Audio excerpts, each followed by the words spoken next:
All right, ladies and gentlemen, we didn't want to keep you guys waiting too long. We're going to have Justin Bergman versus Oscar Dominguez here on the winner's side of our men's 10 ball division.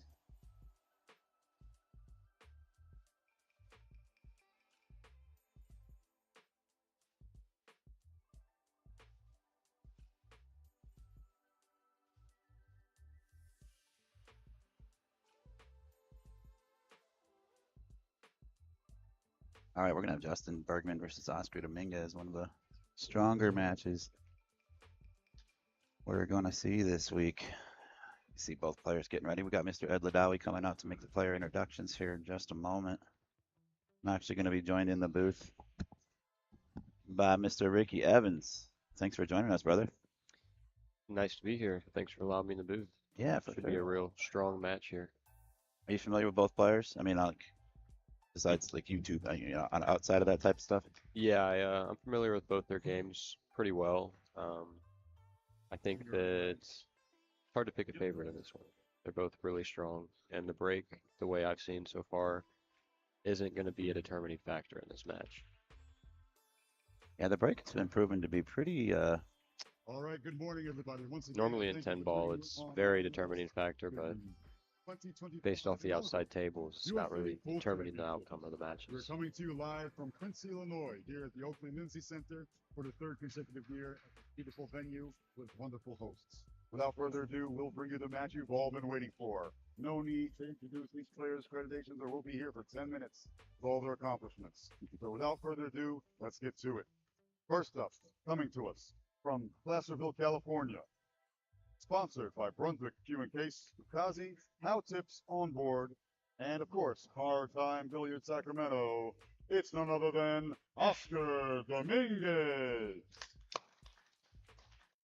And his opponent, coming to us from Louisville, Kentucky, sponsored by Ultimate Pool He can't USA, ever get and where he's from, also right? Can Brunswick he? Q and Case and Lukazi. It's the Iceberg, Justin He's like kind of smiling Bergman. about it too.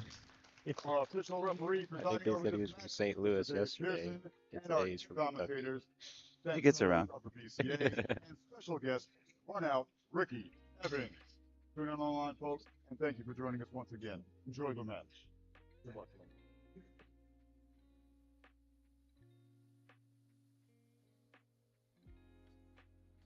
Oh, there we go. Maybe not. Camera's acting a little funky. That's all right. Oscar won the leg. He'll be breaking rack number one. Want to give a shout out to Mez. Thanks so much for donating these template racks and supplying them for this event. Another big shout out to Masters Chalk as well for donating $20,000 to the payouts of these four national championships. We've got 5,000 added to the men's 9 ball, which Oscar already took down Sam Henderson with a formidable second place.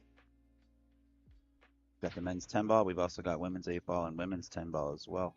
So big shout out to Masters for their contribution to this event. Masters my favorite chalk. Tough to go wrong with Masters. Any early predictions, Mr. Ricky? Um, I think this one's gonna go probably down to the wire, but obviously, I've played it against Justin a lot more than I have Oscar, so I gotta be a little bit biased towards him. I think Justin might take this. I'm on the fence. They're both. It's like you said though. Usually the break is a determining factor. Yeah, it And usually is, especially in 10 ball. You got a good break, good open layout, and it might seem weird that I'm saying it's not as much in this tournament, but it's just for some reason, even the stronger players out there are not just hitting the break super crisp and running out. So it's more of after the break where the games are being won. These little exchanges right here, you know what I mean? How they end up winner of that. Dustin's kind of, in some people's eyes, known as being, arguably one of the best, if not the best, after the break. Like you said kind of earlier when you and I were talking. Hmm. He's never been known for having an outstanding break, but he's always been known for being one of the best after the break when it comes to moving the cue ball, making the right decisions. He's methodical, he's patient. I won't call him slow, but he's He's not Ricky Evans fast, that's for sure. No, for sure. Win fast, lose fast. It's a good way to do it. Let's get on with it. Yeah, I feel that if I play a little too slow, then I end up making more errors. Everybody's different in that regard.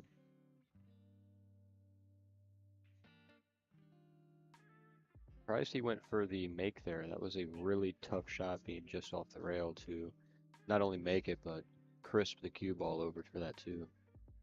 I think I would have opted to play a safety there.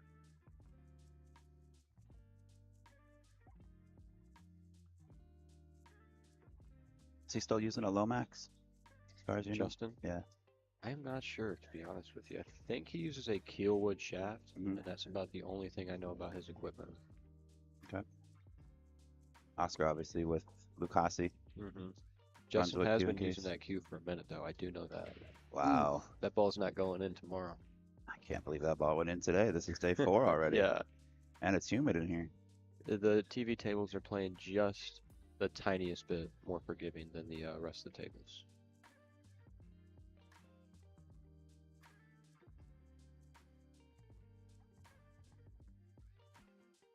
Referee Dave Pearson got that bridge ready just in case Oscar needs it. These players are on a shot clock too, so it's important Yeah. to keep things quick. Chip it, push cue ball up, try to get behind the 5. If he gets it, cool. If not, just good separation. He's got the 10. Kick and stick. There. You kick behind this and try to stick it. You talking about shooting where we're looking the left side of the 10 and then kicking? To the right? Yeah. Yeah. It's tough because you really got to bend around that 10 a little bit to get the 2 thick enough to get it up table and leave your cue ball there. That's why it looks like he's going to go 2 rails. He's called the But that's 4. Oh, really? Mm-hmm. This is a very interesting way to shoot this shot. I think he might try to actually come across it and cross bank the 2 up. Straight for the make. Good try. He got a good result from it. Certainly did.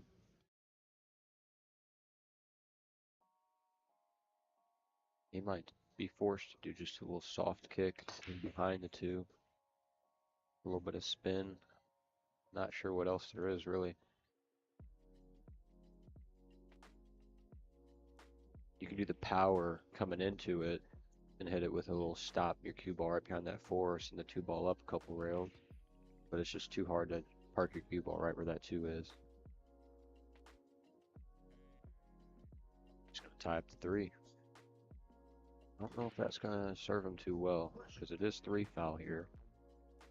So, I don't know if you heard that. I can hear a little bit more than you can in yours. I've got another mic out there that picks up certain things. Oscar shot that 3 and then looked at the referee and said, push. He said he was pushing out.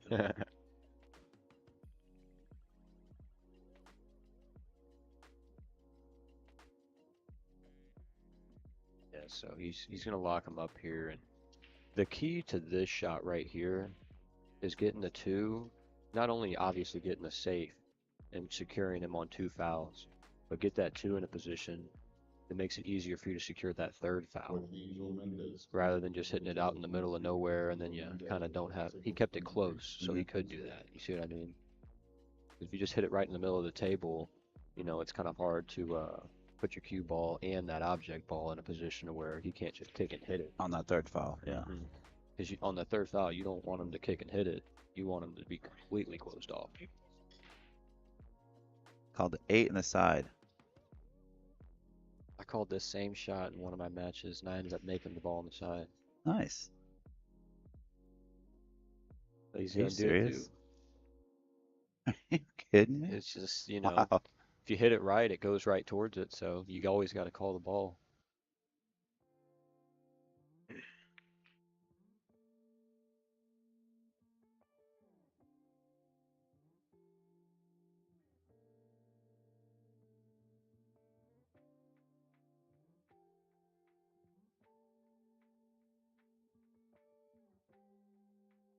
I think he's gonna play safety behind the 3, using the 9 ball as a stopper for the 2.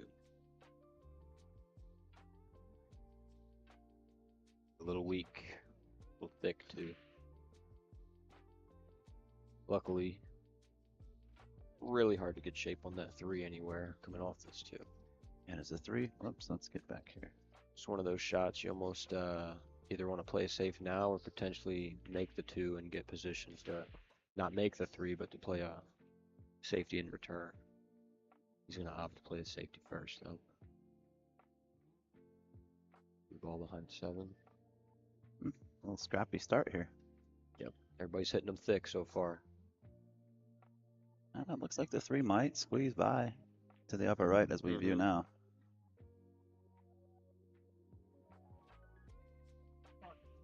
Huh. No early 10 here, so something to consider as well. Really can't play any 2 ways, like sending the 2 up on a safety, maybe going for the 10 or anything like that. Not really a shot here, but in the future.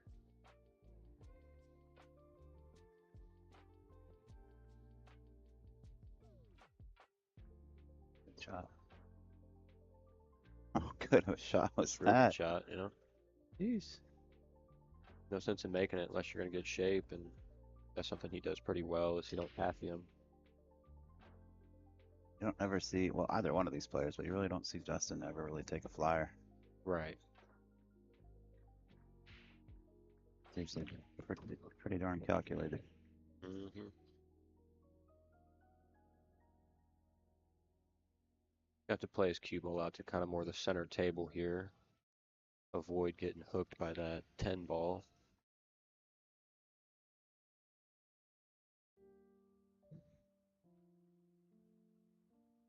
Notice how he used just straight, no English pretty much there. Whereas some players might try to spin it out to the angle that they want. And if you don't get that spin just right, you miss your angle by a large margin. Yeah. Whereas if you just let the angle do its work, then you could miss the spin, you know, the speed, the timing, and still get relatively where you wanted to get. Well, that's a good point.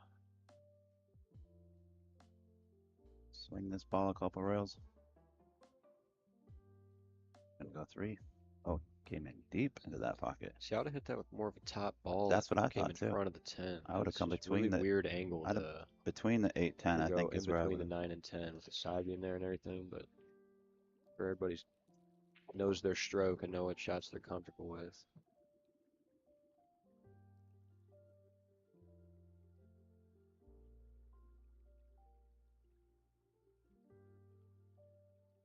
Hit it thin, maybe with a little bit of inside, hold it.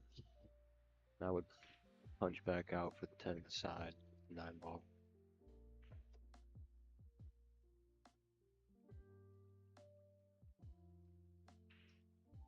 Might be forced to just play the 10 in the corner here at this angle.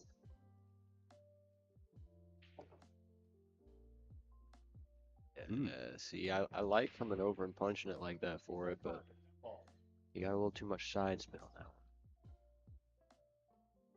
Barely straight, had to really punch that ball. Called the cut in the side. Looks real thin up here. It But I'm does. sure it's not From that angle, it's not as crazy when you're out there on the court. But that looked like a crazy angle from that. Nobody's playing perfect yet. See how the match develops from here. See if we can get you guys some score updates from around the room.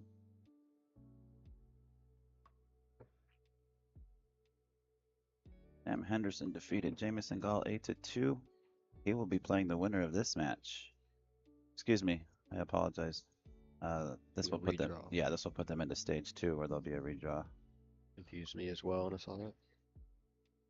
Hunter Lombardo and Lukas Fracasso-Verner. They both made their way into stage 2. It's 42 here.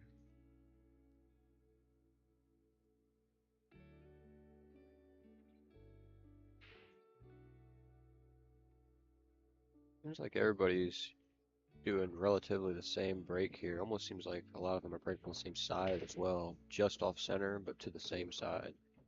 That's a good break. Fairly good. I mean, he made a ball and he's got a look at the one, but it's not a great look.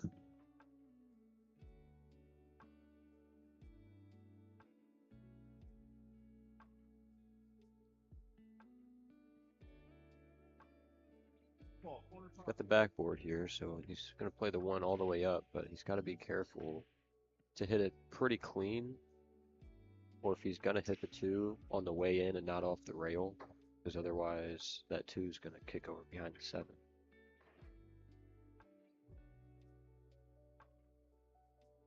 He just splits Drained it. just like it was a hanger. It's pretty good.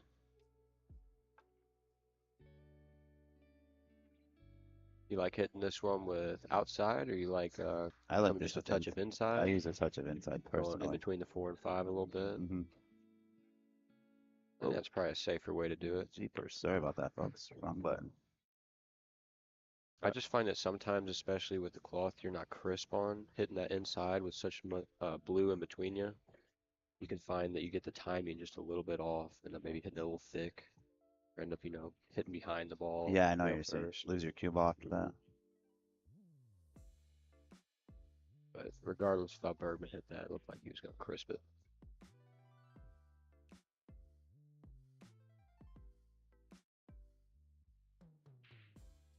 Oh, he's in a good spot here to take a 2-0 lead. Yeah, he's got the good angle to make it to the side and come over for the 5. Really no problems from there. Everything's kind of sitting.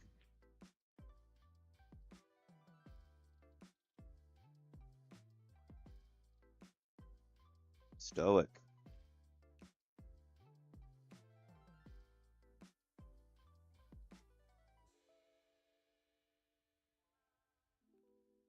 Good to see Justin getting out again. He kind of disappeared for a few years. For sure. Yeah, he's starting to compete in more events, and looks like he hasn't lost his way, so. I know he wasn't traveling for a long time too. He was just kind of staying local. This isn't really much travel for him though. I believe it's only probably 2 or 3 hours from where he lives, 2.5 hours. I don't know if he's staying somewhere on site here or if he's just driving in and out each day.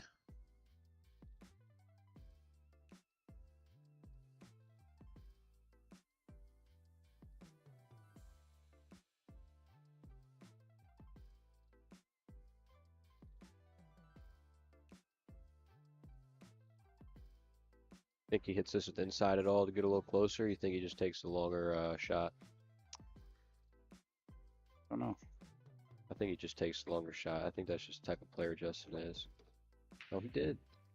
He hit it with a lot of He inside. did. You said, forget what you said. Normally, I swear, he just takes the longer shot and just trusts his ability. Whereas, I'm not going to call my shot making ability weak, but I try to get a lot better shape on the balls and try to get in close to them. Makes the ball potting easier, and then obviously, even if you miss your angle to get to the next ball by a little bit, if you're a lot closer to the ball, you kind of manipulate it a lot more. So you get straight in on the ball, you need to have a little bit of an angle on. If you're only a foot away from it, you can kind of manipulate the angle more than if you're 3 feet. Warming up that back arm. Interesting wrap he's got on that cue. I don't know if that's factory or he's got that aftermarket or what. I think it's one of those like rubber sleeve things. I thought it was, but it didn't look like it was thick like that up close. I'll have to take a look at it. I like the color though. Red's the color.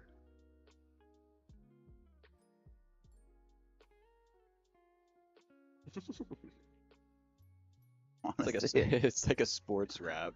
I think it's like made into the cue though. I don't think it's a slip-on. Well, It's gotta be a Lucasi though, right? yeah, I would definitely assume so. He might be in trouble if it wasn't. Let's not zoom in as close. Crushed him. 9 ball on the side. A look at the 1. This is beautiful. 2-1 coming up. Haven't seen a whole lot of breaking runs, but this looks like it could lead to Yeah, it. this one's pretty connect the dots. I mean,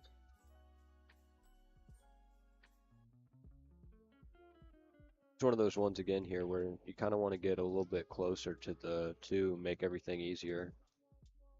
Leave yourself long range, and especially with that 10 being there, you really got to get good shape on the 3 here. That's the only key ball.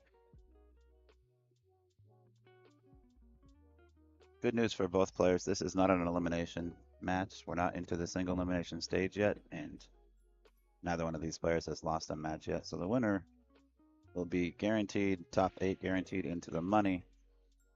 Loser will have a little bit of a battle to do to get back to that second stage.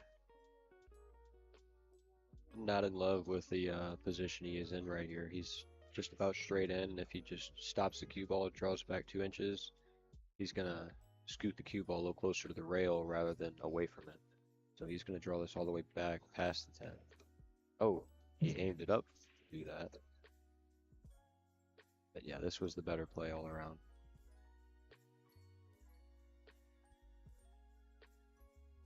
Yeah, as long as you make the ball here, your automatic position, just really focus on clean stroke.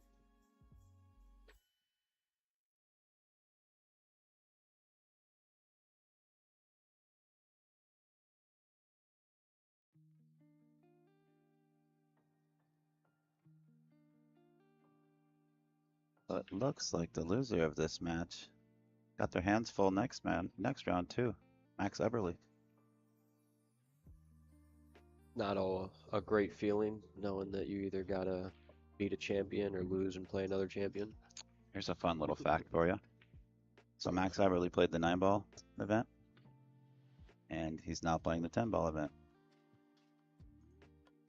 He lost to Hayden Ernst, and he lost to, I believe, Payne McBride. Oof. And then Youngins are just beating then on his him. first round in the 10-ball, he lost to Jamison Gall. He can't get past the teenagers. He's been beaten 3 times, and he's been beaten by Hey, teenagers. bro, he's investing in the juniors of the sport. Yeah. Oh, He made a, sorry to interrupt, but Oscar made a good shot right there. That He cut. got bad position on that 4, let his stroke die a little bit, came back with it. But yeah, that's pretty funny. I saw Hayden beat him. I had to play Hayden next after that match, so I was like, should be a good match. Had to play good. Kid plays really good. He does. He won the 14 and under co-ed 8-ball division last night. Yeah, he's gonna continue to win some things. Just keep your head level and keep practicing. Don't let up. Have you seen that kid Gavin Matthew play? Yeah, He ended up taking second in that event. But he's strong too. he is. They're both Sit. fun to watch because they're so fast. Mm-hmm. It's the way to do it. Speaking of the way to do it, break and run action from Big O. Now, I mean, not Tony Drago fast or Well, crazy, but let's be honest. If you think about all the pool you've watched, especially speaking rotation, when somebody's got a nice pace to them and they're running around the table a little bit, it's more entertaining for everyone involved. oh, I absolutely. mean, heck, even if you're getting beat and you're sitting over in the chair, I'd rather, have the guy run out pretty decently fast and make everything than to take 10 years, then duck a safety, and then he dogs a ball here, or even if he does just perfectly run out, it takes 10 minutes, 20 minutes to do it. I mean, it's, just go ahead and whoop me and shake my hand. Right. Gonna play that slow. I'm just gonna retire now. But everybody's got their pace, but I think they got the good sweet spot with the pros nowadays, adding a shot clock of some sort, because you can't have people milking the clock or doing quote unquote moves, however you want to look at it. It's got to be organized.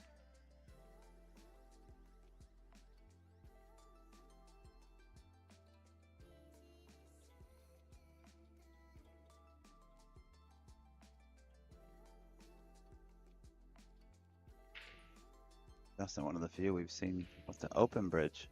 Yeah, On you the got break shot. no pop on that break, so I didn't make a ball. He's using his playing cue as well to break with. Notice that. It's kind of odd for yesterday, too. 10 ball. In the 9 ball, I used my playing cue, but in the 10 ball, Well, with that cut break, you're probably trying to draw a little bit. Yeah. Do some sort of manipulation of the cue ball. that one goes, he's got an opportunity here. I think it, nope, he's going to play safety.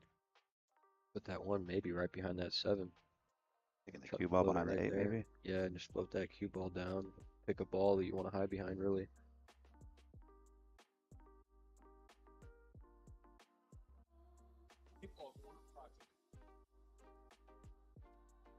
just called the 8 in the Yeah, he corner. must have just called the 8 just because. I'm wondering what that was.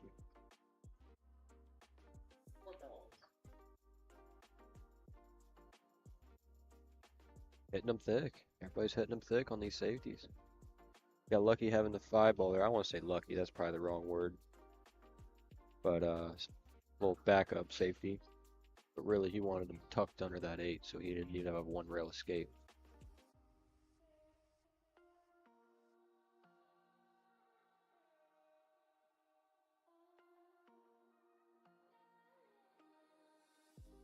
Tough to play a good shot from here. You kind of Tough to see if he got to hit it. how much he's got. Yeah, you got a 2 rail and really speed more than anything.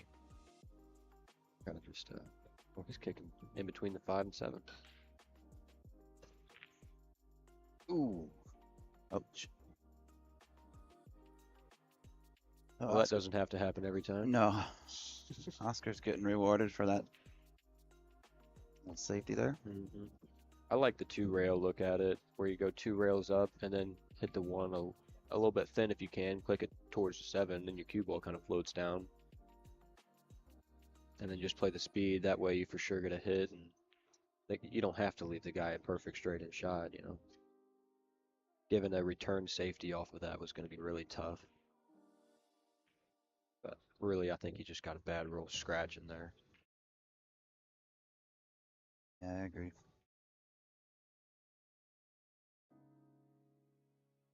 Tough to get shape on 3 here. Kind of in no man's land right now. You can't just draw I think between the he- 5-7. If he's got a little angle, I might even Catch punch the it rail. over. Yeah. See, But if he's more straight in than that, then he's kind of in no man's land. I don't know what he's going to do here. He's putting extensions on, off. No, I'm just playing. He's got a little bit of an angle. If I were him, I'd just punch it over and then play the 3 past the 4. He's got a little bit of an ankle.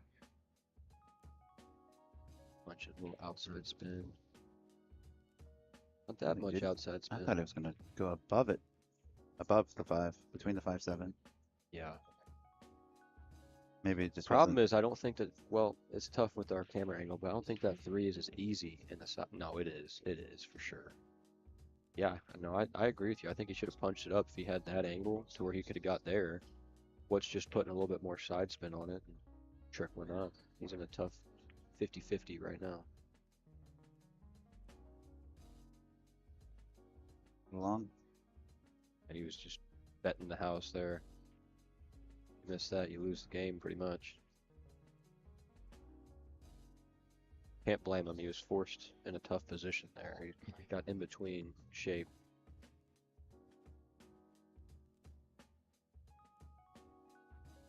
Oscar looking for his second victory of the week. Second victory in 4 days. We will be, I believe, the finals will be at like 7 o'clock tonight. 7 or 9:30, I believe it's 7, if I remember correctly. But yeah, Oscar took down the 9-ball division. He's got himself a trip to Saudi Arabia, I believe. Yeah. I should have had something to say about that, but I made a couple too many errors. You learn though, right? Oh yeah. You live, sure. you learn, and Just hit him better, you know. it's kind of cool. How old are you? You say you were 24? Yeah. It's kind of cool. I don't know if we ever played each other. I think I might have streamed you at Junior Nationals or something years back.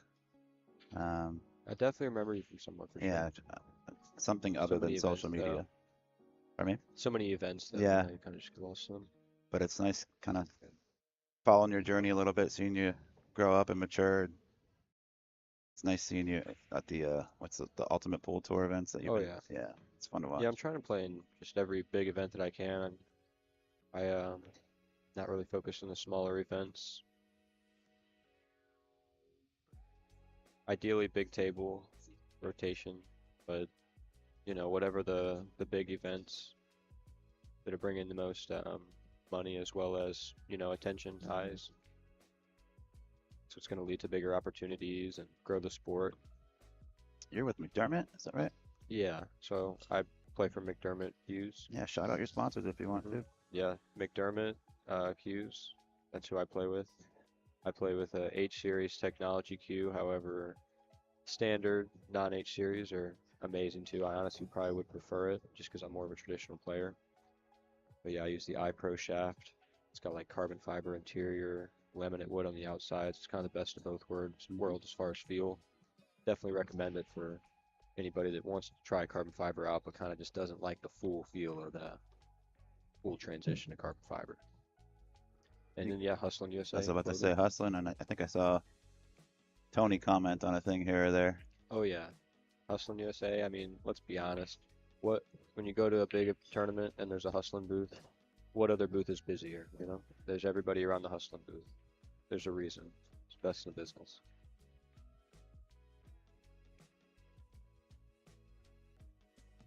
Known Tony quite a few years. He actually, when my daughter was born, he made her a onesie.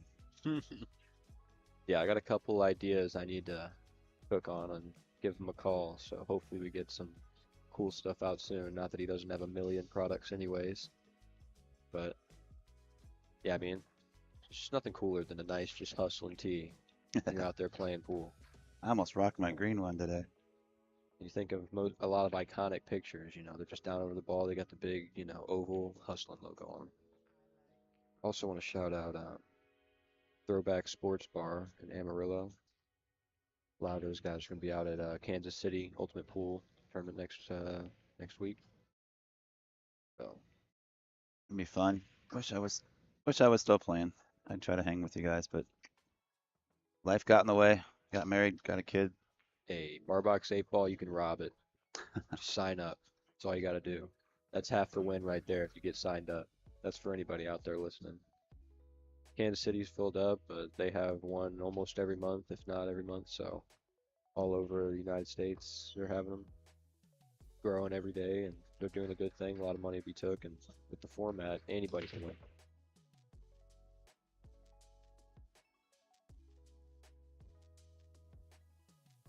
That's Crushed 'em. not a fortunate roll after the break. Three's in a disgusting position as well.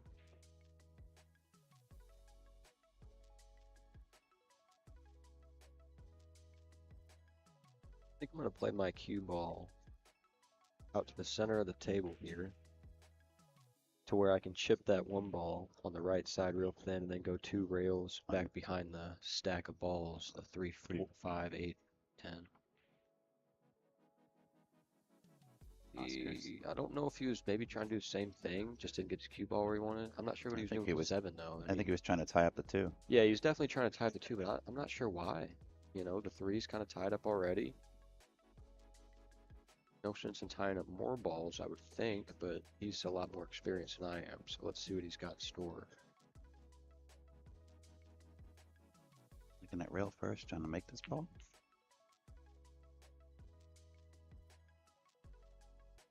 I feel like he wanted to kick and stick bad, but that 6 is just a little bit too far over, where he can't get behind it enough. Because that'd be a real nice kick and stick opportunity. He just got 2 rail this ball, hit it thin, put cue ball up table, right? Yeah, he called the 1 just in case. See, but there's the problem there, in my opinion, is that instead of trying to tie up that 7, I would have got your cue ball more out to the center of the table, so that instead of kicking 2 rails and playing a safety off that 1, you could have just thinned it, Chipped off the went edge. straight at it, you know. Then again, you don't always have to park the 1 in front of the pocket after that shot. Just unfortunate. I think he's gonna punch over and try to break out the 2. Nope. Huh. Probably not what he was looking for there. At least getting the cue ball this far down.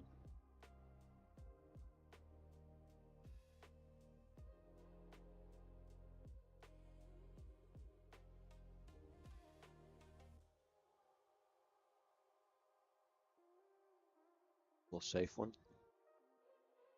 Containing for the time being.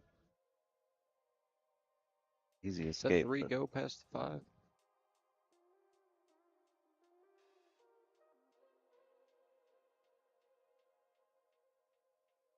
was to be expected. Looks like it. Looks Tough to like it tell. does, but it's really tight. Definitely got to get the right shape on it if it does go. Not to mention the 10's huge, glaring right there as well. You gotta get the perfect angle on it. I wonder if Justin knows that the 10 ball getting comboed is not a win. I don't know if he was calling the 10 or the 2. I just say that because him and me are the type of player that figure out the rules when you get there. Sometimes it might cost you. Ooh, you expect him to miss the ball. Definitely didn't expect him to miss the ball. If he'd have just caught the side of that, it would have worked out really well for him. He would have clicked the 2 over. Cue ball would have looked like it was slid right past the 5 and 3 and then married up to them off the rail. Still not a gimme here at all because 3-5 is such an awkward position.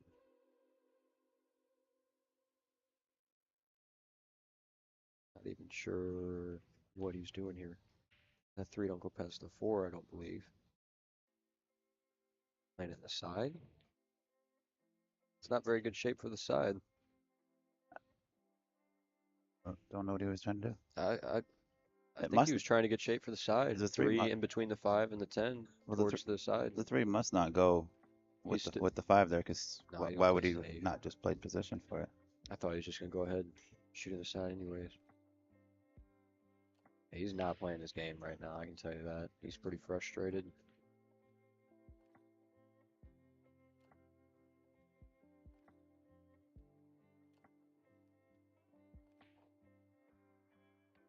Justin might have a free shot in the side here, because as long as you miss it short and not hit off the point, you're gonna almost have a two-way safety opportunity. If you make it, you win the game.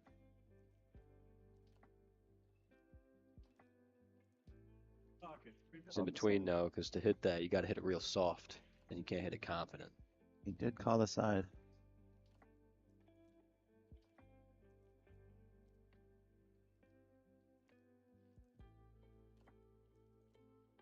Don't clean.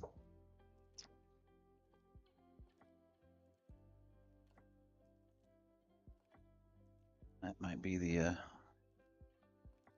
game-winning shot there. Yep. I think he's got one more kind of iffy one here. Gotta either just punch over, kill it a little bit, or just go like 2 rails up table. Back out to the center. Looks like he's just gonna kind of shove it over, kill it.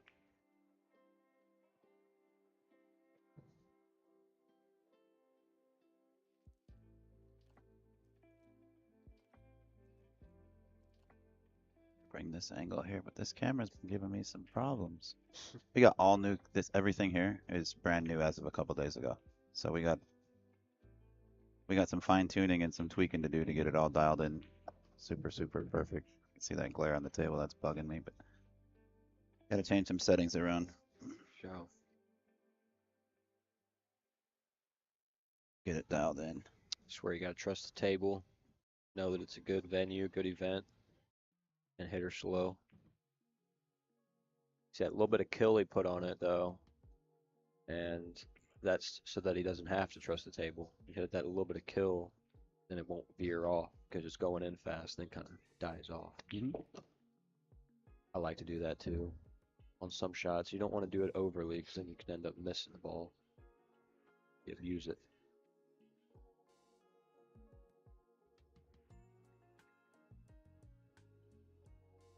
Go firm with that. He's gonna knock it down though.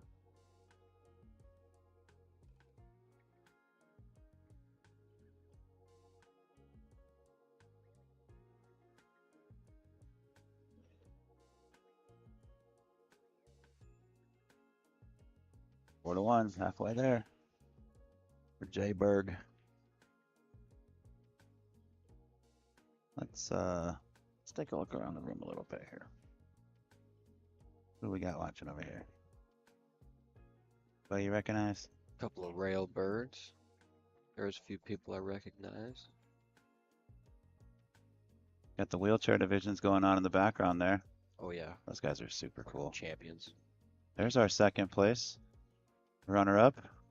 And last night's 14 and under 8 ballers, Gavin Matthew. Champion. He gets to watch this back in the future, and Champion cheeseburger. he deserves it. See, it's a cheeseburger because if you would have got first, it'd be steak. He's trying to earn a steak today. There's his dad over there by the sign as well. Did I miss him? Right here. Oh, there he is. Behind the flag. Tony.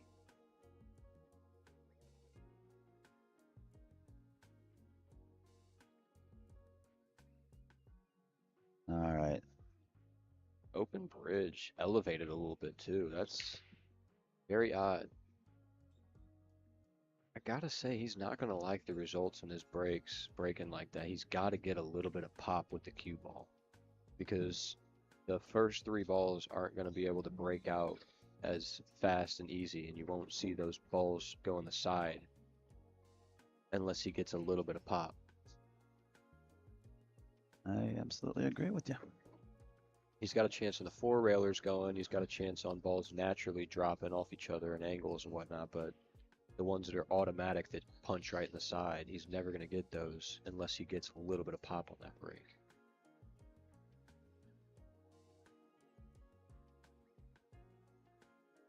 This is connect the dots here, really. I mean, this is Tic-tac-toasty. yeah. I was looking at the 6, but it goes to the side, so I'm just this was real easy back here. I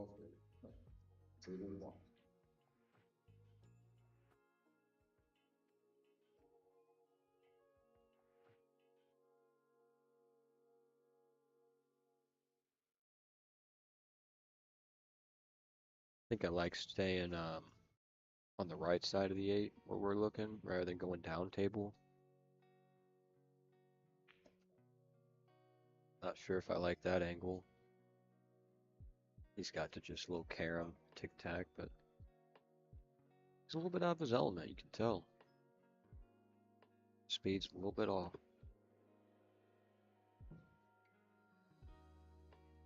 Yeah, both players looking a little bit kind of not what we're used to. Mm-hmm. Did have some words with Justin before the match, and he just looked at me and he said, "Ben, it's too early." I'm No, like, for real. I'm like, bro, it's 11:30. It's still You- too at least- early. Well, I talked to Zach with Digital Pool when we were doing the scheduling and stuff last night, and he said this is going to be the 11:30 match, so we made flyers for it and promoted it last night and got it out there today. And I ended up running into him late last night when he's coming into the hotel room, and he says, "Hey, we can't do that match at 11:30. It has to happen at 9 because of the scheduling." I said, "No." I said, "It's been shared hundreds of times. The whole world knows about this match coming up at 11:30 tomorrow. We cannot change it." So Justin was actually supposed to have a 9 a.m. match. He'd have been real tired. Well, I thought my match was at 11:30. That's what I had gone home yesterday thinking. And thought we were doing some pictures at 9, so I got here, 5 minutes before 9, just ready to take a picture. But Lucas was already at the table waiting for me. He's like, "You ready?" And I'm like, "What are you talking about?" Ready for what? Breakfast? Yeah, I was like, "Are we gonna go get something to eat?" And he's like, "Heads or tails," basically. And I'm like, "What?" It's like I just drove 2 hours. I just got out of the car. You did? Yeah. Like, so that was pretty brutal. Is that how far you live from here? Yeah. I'm from St. Louis, and I'm driving back and forth each day. Yeah, that's a bit of a boring drive. It's not too bad. One time, it was yesterday, I think, on the way home. It sent me off a goofy route on GPS, kind of down some back roads. Oh yeah. Wasn't too fond of it, but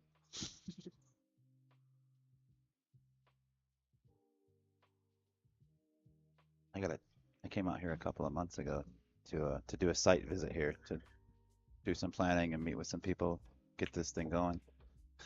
I got a ticket on the way here. brutal. I when I got off the plane, I rented a Tesla. How And can you not get a ticket? I mean, literally, they're so there's nothing fast. going on in the roads. Like the roads here, nothing to see. He There's was nobody in the road really. he was cool. He probably could have taken me away for a little bit and made some problems or had the car towed. But He was cool enough to You knock it can't down. help but go 100 miles an hour. Yeah. It's like the salt flats on the way here.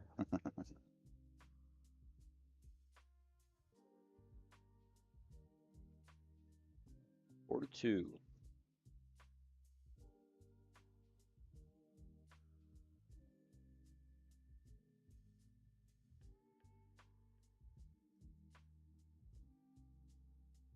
Let's see if I can do this here. Gonna bring you guys a little sneak. Shouldn't even say sneak, but we've got. It's gonna work. Looks like it is. Yeah, there's the other match. What's the score on that one? I'm not sure what the score is over here. I could pull it up on another browser window. I just took ball. my camera and spun it around to the back of the room. But there's Eddie Vondero.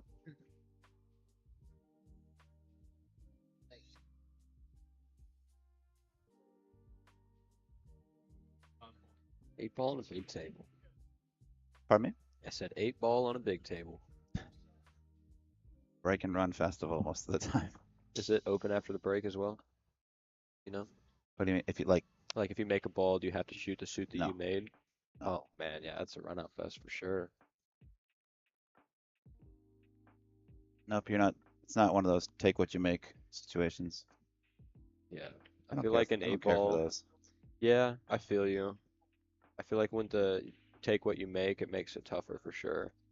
If you can shoot whatever after, I think that's probably how it should be. But in transition, it's a lot easier to run out.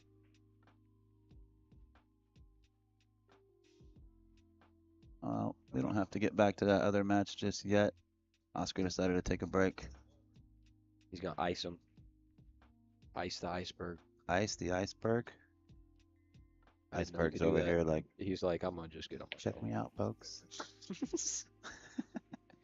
The signature. Why don't we zoom in on that Pepsi? The absolute signature Pepsi Cola. And an iPhone. Master Chalk. This match brought to you by.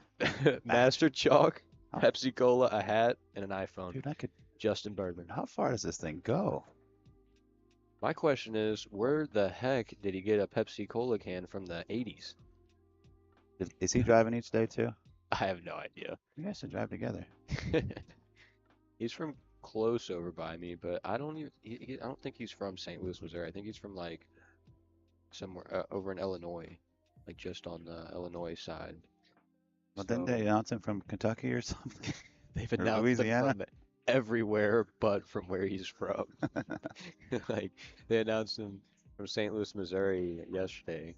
I was like, definitely hangs out well, around there. I don't think he's from usually- St. Louis. though. Usually Ed goes over and asks each player, makes some notes. I wonder if maybe Justin's messing with him and telling him a It different could thing be. each time. He smiled a little bit whenever he said Louisville, Kentucky. There's Irving Gamez in the background there, right by the USA flag with the yellow and black shirt. He plays on the parasport divisions. His right arm is like a mechanical. Mm-hmm. It's so cool to watch him Oh play. yeah, he's one of the champion. I had to play him too. he's one of the nicest guys too. Here comes Oscar. He'll like set his cue down for a second, and then he'll adjust how his like positioning on his mechanical arm is, and I'm like, whoa, That's pretty intimidating. super cool. Oh my gosh, we're gonna miss what just happened. Oh man, they just had a fist Look at fight. this. No, No, I'm just kidding. Oscar just came back from break and actually brought Justin a bottle of water. Wow. Like that's cool. He's like, bro, I see you're drinking only Pepsi. He's like, here's a water. When he sips, you think gets took out of it. It's the over/under. No, I'm just playing. Luckily, I don't think Justin's gonna watch this back, That's but he might. that's the type of person Oscar is though. Oh, for sure. What's winning or being a good player without class? Yeah, that guy deserves the best karma for all that he does, and for the sport in general, but especially with juniors and what he's done with Savannah. Wonder what he's thinking here. Maybe chip off the our left side of the 2, go 2 rails up towards 7, or is he gonna go thin past the 4, go down by the 5-6. Bank the 2 down to the center diamond on the Yeah, foot rail. always banking the 2 down to the center diamond, but I'm wondering where he's playing his cue ball. Oh, Right wow, there. that just turned out real well, didn't it? Going Park right it there, on the Ricky. 5. I was always scared of hitting like the side pocket there, hitting the tit or something.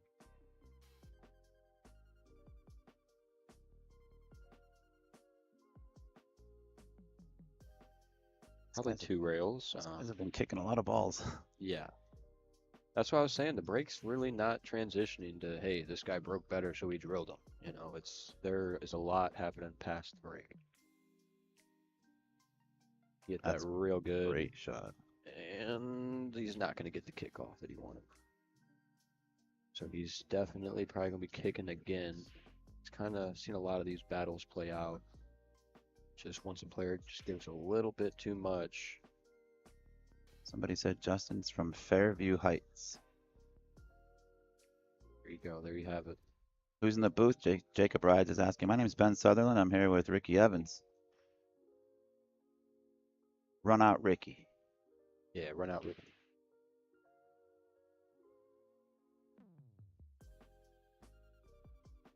Somebody said that must be Lucas. They thought you were Lucas in here. It's disrespectful. Nah, Let's get that checked out. Lucas is somewhere drinking out of a glass water bottle. No, for real.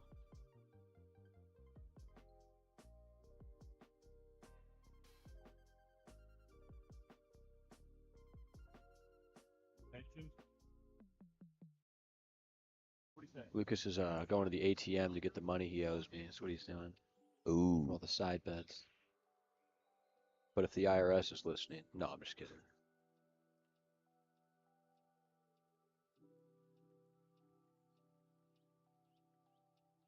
Wonder if you can see the right side of the 2 here.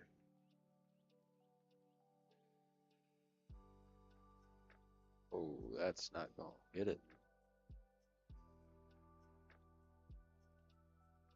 I don't like playing those type of safeties. You had to do 2 things there, not just one. You had to get the 2 ball not kicked over too much to where it's in front of the side. And then you also had to float your cue ball perfectly behind the 10. So kind of Yes. just barely missed both margins and ended up leaving him a sliver here. He's called the 2 ball. That 9 looks like it's going to double kiss it. from Cross this angle, corner. right? Oh, cross corner. Wow, he hit that What a absolutely shot. perfect. I mean, he hit that perfect. But there's still in a little bit of a shot here. Is that 9? He just called the 9. Yeah, is that 9 deep enough to where he can hit off the rail and then play his cue ball up to where even if the 4 punches over to the right, he's got his cue ball over there perfect. I think that's what he's going to do. Chop it into the rail first into the 9. Got that 7 to worry about with your cue ball though too. He'll probably go down all the way past the 7. That's really well judged. Yeah, it worked out real well for him. That could have gone bad, you know what I mean? But he hit it just the right speed, just the right angle. Everything shaped up.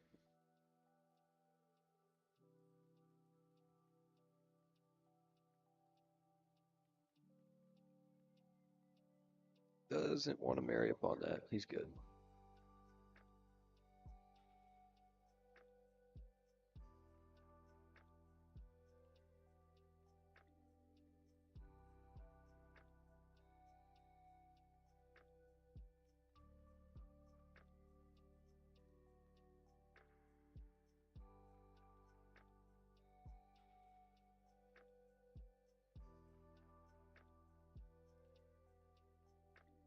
That'll probably seal the deal for this rack.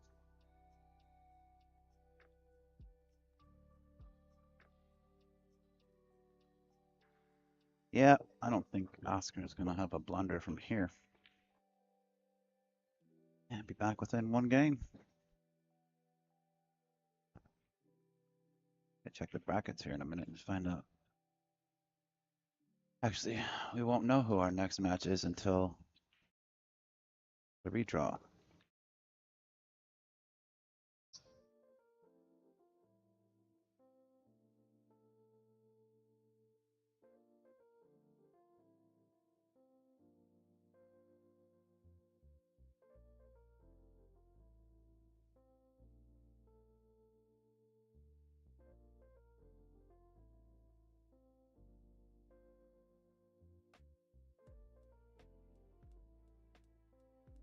Perfect. Just for you. Look, that's made in there. That ain't no rollover. See it? It's Yeah. like flush with I it. don't think it's factory though. I think you, No, it can't be, right? Unless they just made it with a special wrap from factory, but that can't be what they come with. They still wrap though. Like it.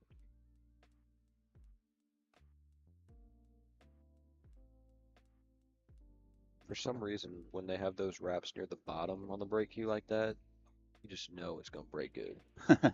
Something about those.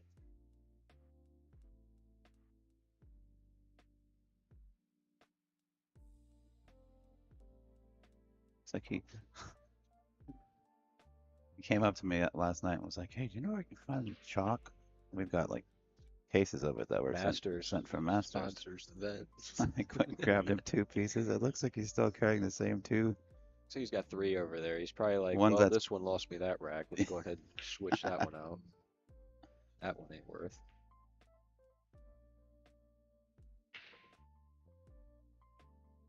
Got a little bit of pop there. I mean, like, like you got to change something. You broke dry 3 times. At least twice now.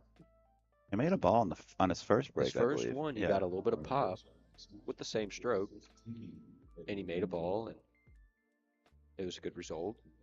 But now seems like he's letting off a little bit. He's definitely not getting any pop out of it, and the balls aren't even trying to go towards the pocket. That's not a good sign. They're not even trying to threatening the pocket. Oscar's flipping his hands like, He just what can't am I believe supposed that to he do just, with this? got this. I'm gonna be honest with you. I like just jumping to 1 at the pocket. You either make it. These pockets haven't been hanging up right in the hole as much. If you're gonna miss that ball, it's kind of gonna go out, and then playing your cue ball just kind of like right there. You make it, you're good. Not you're right there, stuck behind it.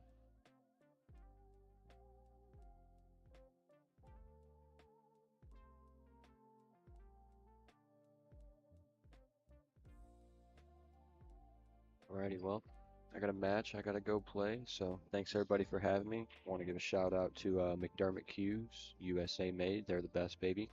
And Hustling USA, if you guys need some apparel, hit up Tony Hargan or go to their website and order some stuff. Get yourself right. Everybody take care. Thanks, Ricky. Good luck, man.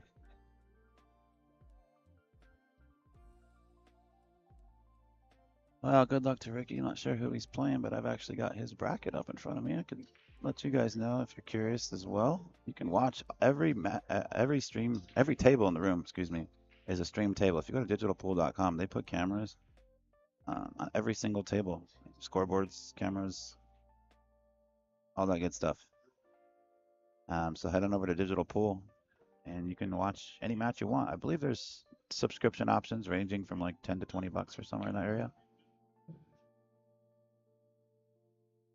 Ricky Evans is going to be playing Eddie Von der Rau. Garrett Vaughn is playing Carl Morgan. Damian Ponkponick is playing Jamison Gall.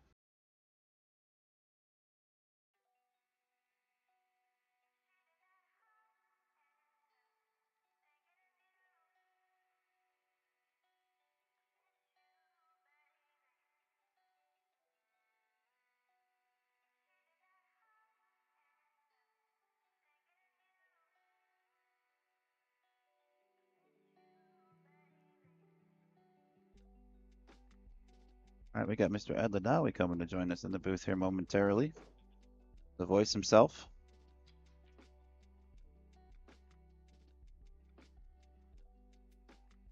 One of the busy guys in the building. Good afternoon, ladies and gentlemen. Thank you for having me in the booth once again. Sorry we had to take Ricky away from you guys, but his bracket is waiting for him to go. So Bringing in the B squad. Eddie Van der Rau and a few, definitely the B squad. Eddie Van der Rau running from match to match, from discipline to discipline, and we're doing the same here. So we've got to switch it up a little bit on you. And most important thing is keep these matches moving, so these players aren't waiting forever and they come first.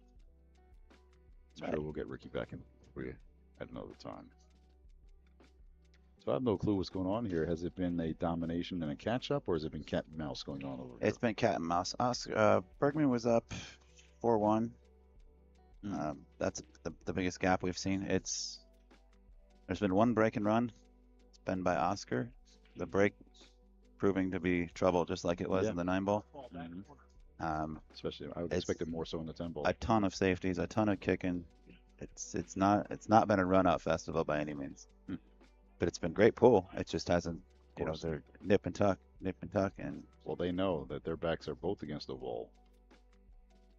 Well- Either player. Oh, look at this. They're all 10 ball.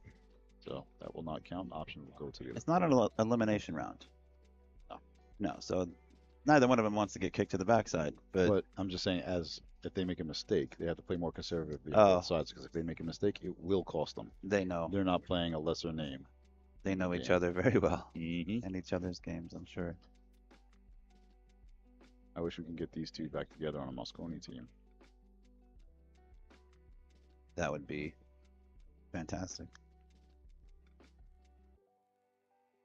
Yeah, don't know who the next match is going to be yet. We're going to have a redraw for those 2 p.m. matches.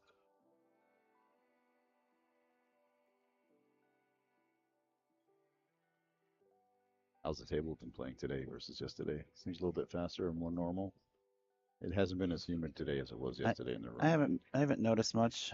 We have noticed that the players, both of these guys, have been hitting the ball fat, like Yeah. for whatever reason. I don't know if the clock's gripping or Mm. doing something different, It but might be breaking in now on day 3, so it's just starting to break that real slick cloth where it's catching more. yeah, that could be. Oscar looking to tie it Nice up. bump on the 8, set it up for the next shot. Look at that. Object ball positioning, 101. Maybe next level.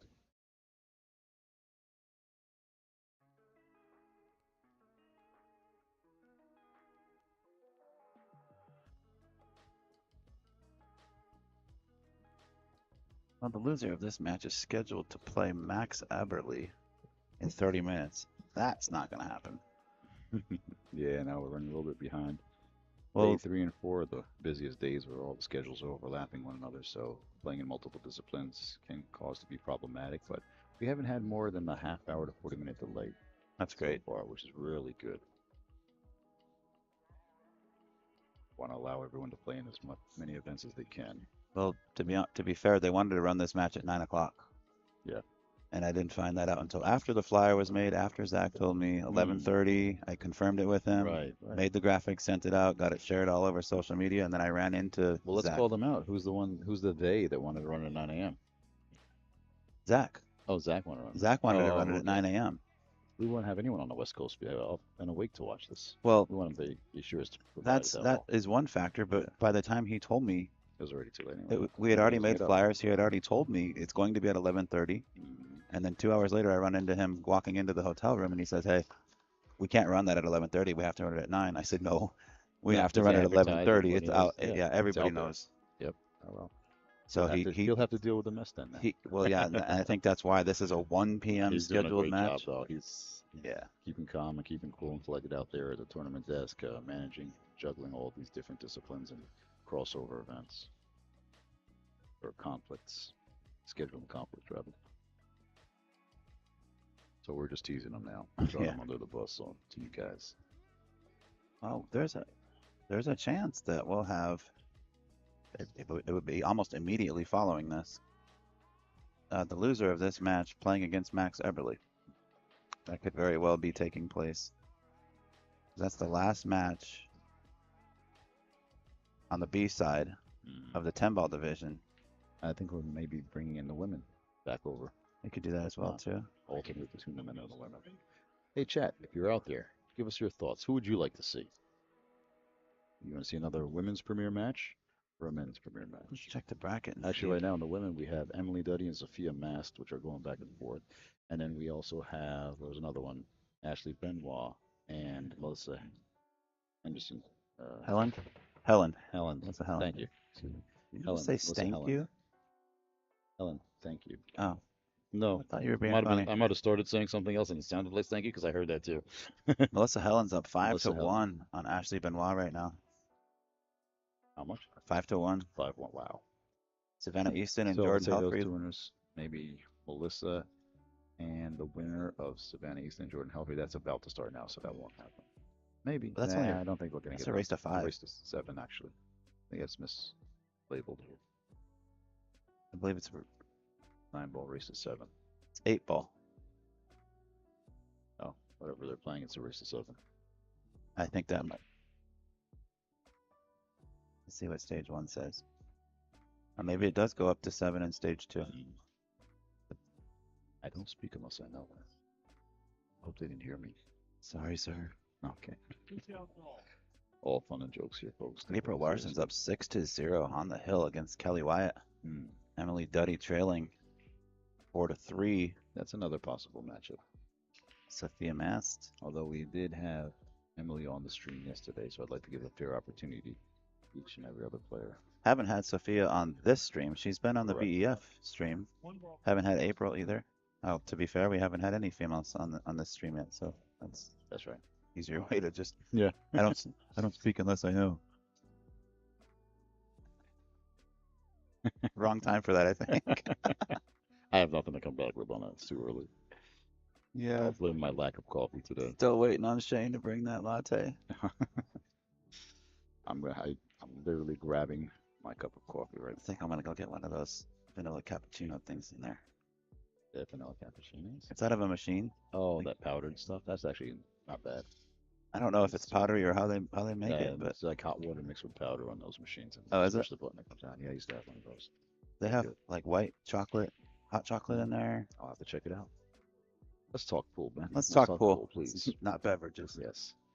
Justin Bergman, the iceberg at the table, falling one rail and over for the 2-ball here. Comes in between.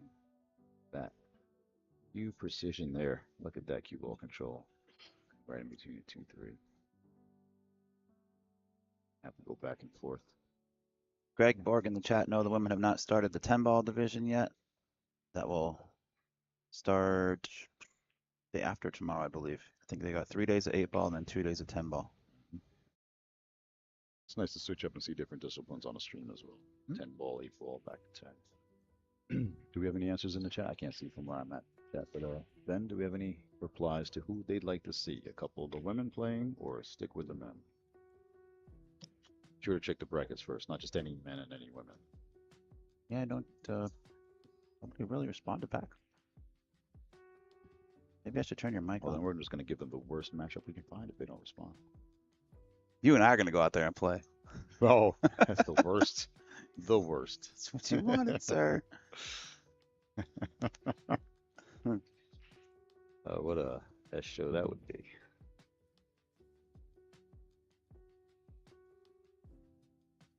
Well, thanks to everybody that's tuned in. We're only on YouTube right now. We're not even on Facebook, I don't believe. We got over 1,000 viewers at the moment. That's great. That's great. Please be sure to like and share the stream, folks. We're giving you this free preview for a reason. We want you all to enjoy it. Our best matchups on these freebies. And if you want to watch one of your favorite players that's not on the stream, be sure to check out digitalpool.com and check out all the side table action. For one small fee of either $10 or $20, there's a couple of options out there. You get access to all tables at the event. I gotta get the score caught up here. I just forgot to transition that over. 4-4.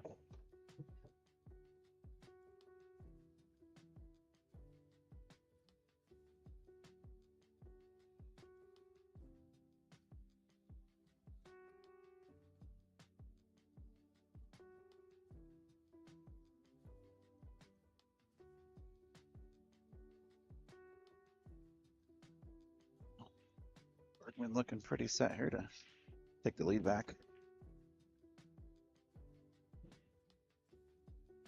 Both these players are so calculated. You don't see the wrong shot from these two, hardly ever. Don't see anything overly risky. No, that's It's not. patience, it's patience, it's patience, and then it's pounce. Exactly. There's a reason they're at the top of the heap. Top echelon of players in the U.S.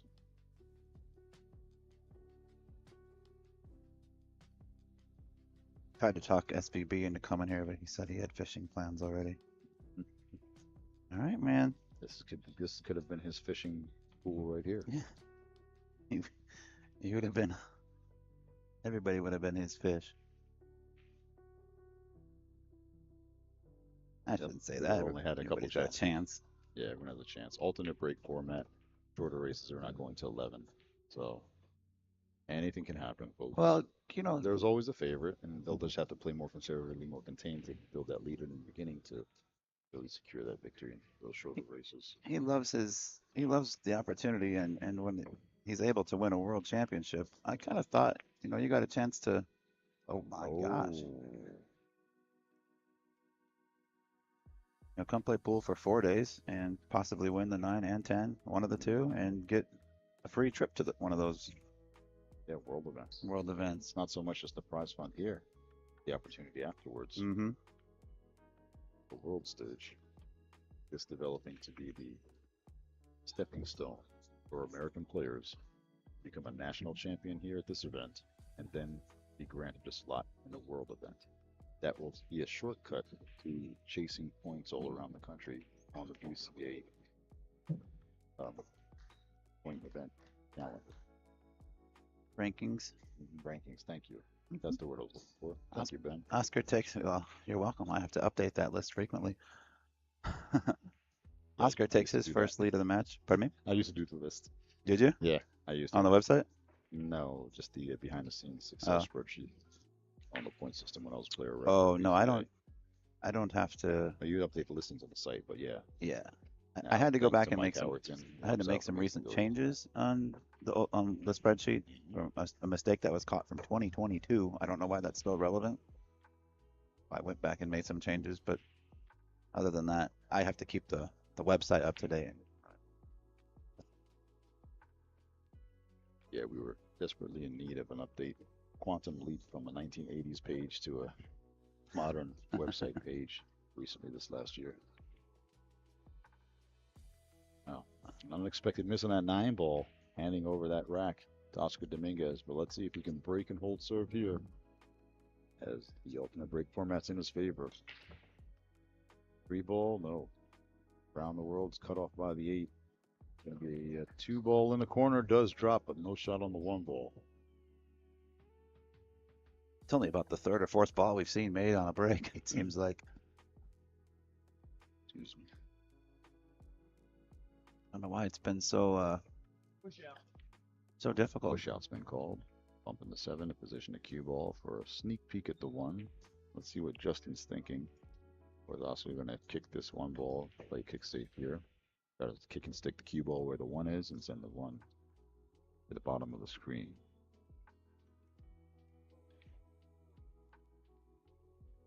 Oscar accepts that move, I believe.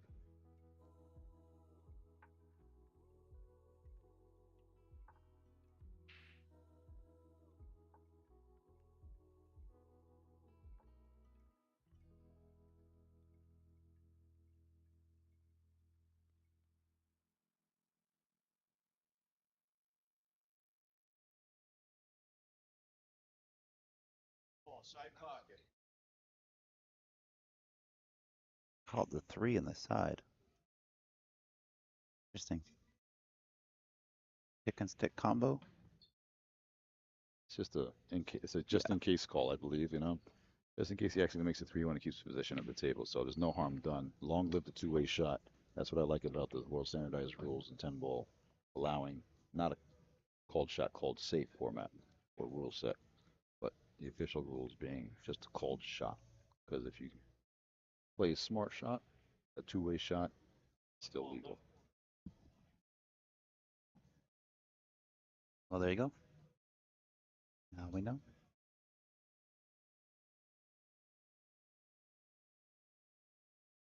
Wow. Oh, okay. I didn't even know there was a site for the spot to play that 1 ball. Obviously, there was a lane available to catch it. What was that corner? That lane not available to Oscar Dominguez here.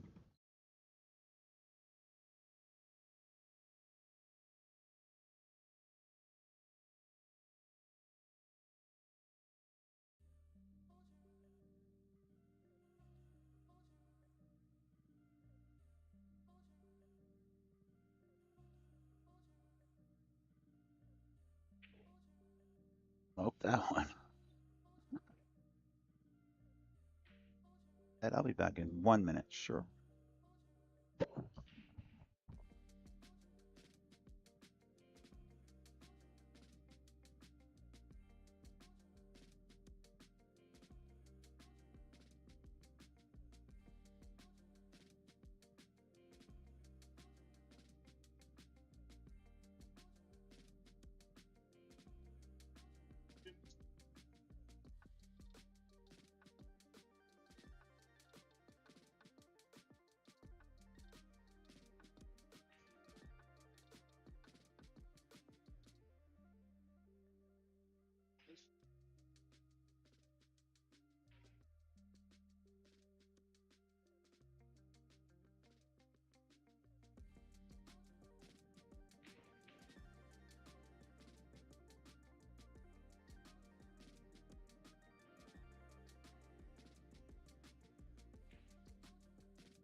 favor now, just being tied up 5-5 around the 10 ball.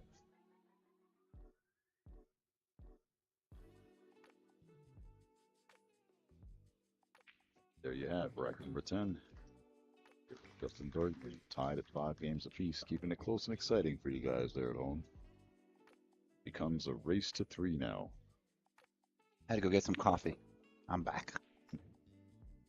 I went with the coffee. I changed my mind. I didn't do the that. powder stuff. Did I You kind of deter you? deterred me when you. Deterred you when I told you what happens on the inside of the machine.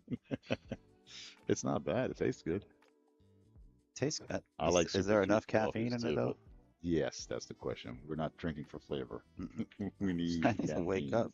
We fiend the caffeine. Sure. With the black coffee with 2 of the little vanilla creamers. Should That be works. fine.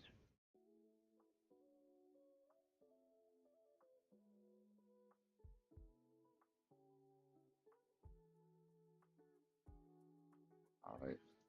Break format brings Oscar to the table this time. He got a gift last time. Justin was able to break and hold serve. Here we are in rack 11. Oscar Dominguez at the table to break. 1 ball off center.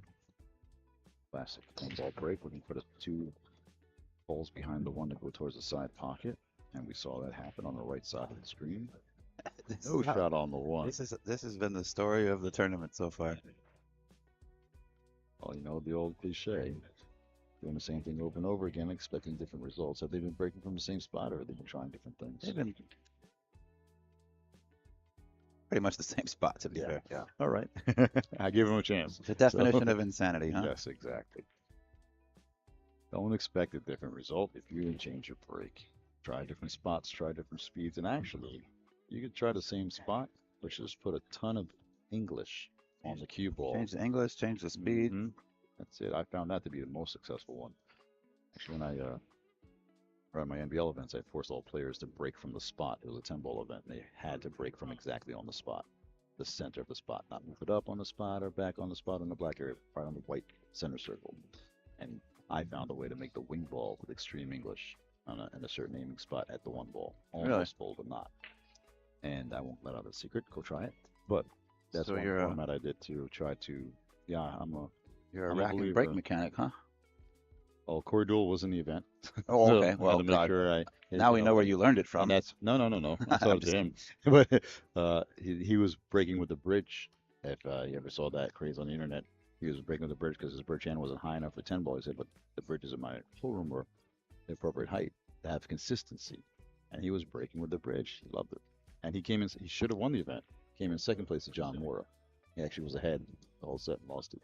But No shame in that. they were both playing well. Yeah, no shame there. John Mora steady and grinded by far. But I use that term should have loosely, both great players, and it looked like he was going to win it. He had pulled away early in the match. But center break from the spot, a ton of English, changed the rack completely. So if you don't want to change your spot, just change the English on the cue ball and you'll find drastic results. Rack better. You got a template. What more do you want?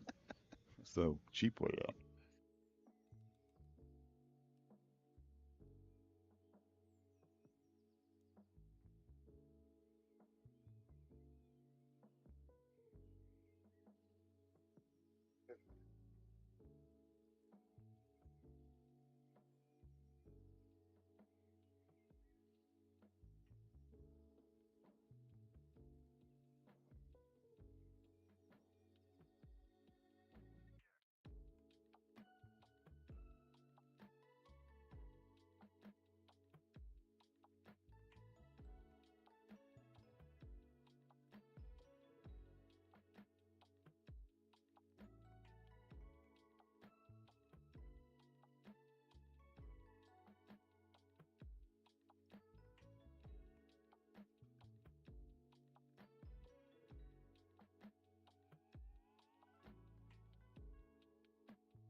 Thank you for bearing with us there a moment of silence. We just had a couple things to straighten out here on our back end and some technical things. And we have a very fun special guest, another visit from one of the guys that you heard on the air before.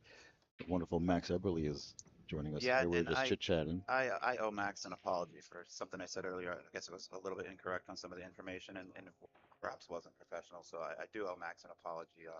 Comments I had made about him struggling to get past the teenagers in this event. I meant absolutely no disrespect. I love Max to death. We've known each other for a very long time, and I am extremely, extremely sorry. I did not mean for it to come off the way that it did. Part of the information I even shared was false. He ended up beating Payne McBride, so even one of the names that I gave out was incorrect. Um, so my apologies to Max. I absolutely meant zero disrespect. Oh yeah, we joke around a lot here. Yeah, we do joke around a lot, but certain things probably shouldn't Absolutely. be joked about, or maybe my tone or the way I deliver things at times might be misconstrued as well. So Max Eberle, please accept my apology. I absolutely would never ever disrespect you intentionally. Okay. Just want to correct it was Sam, not Payne. That's all.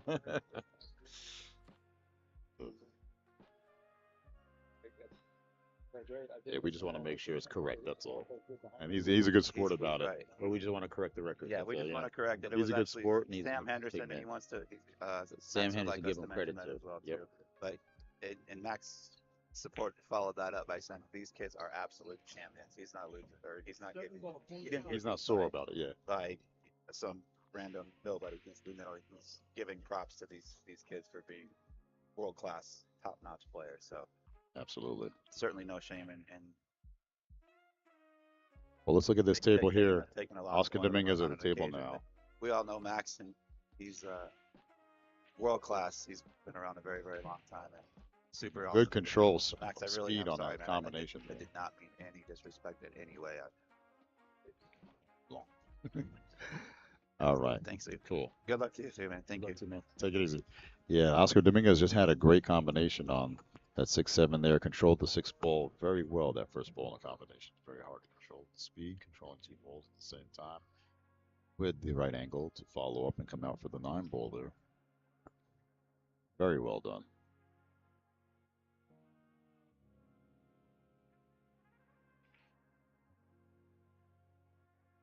Back and forth for the 10.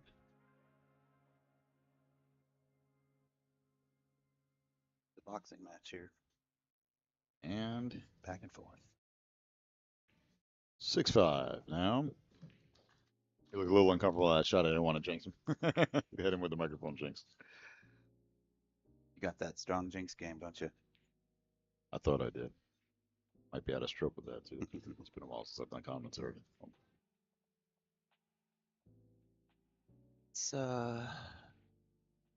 Let's take a look around here. Yes. It's a beautiful venue and a wonderful setup. Hats off to everyone that helped for a few days setting up this venue. Hanging lights and setting up tables and decorations and running cables and Ethernet, making Ethernet cables for all the connections for the digital pull screens on top of the tables. Quite the venue You here. can see all the scoreboards, no beads, scoreboards on top of every table. You know who's playing, what the score is, what the race is, who won which rack underneath. There's the rack tracker on the bottom of the screen when the games are active. Oh, that's cool. Yep, so you can see who won rack 1, rack 2, rack 3, and so forth. Those are runaway or back and forth. So you have Savannah Easton and Jordan Helfrey on table 1 right there. Actually, Jordan was out of the building. That match had to be rescheduled. There's Papa Easton. Yep.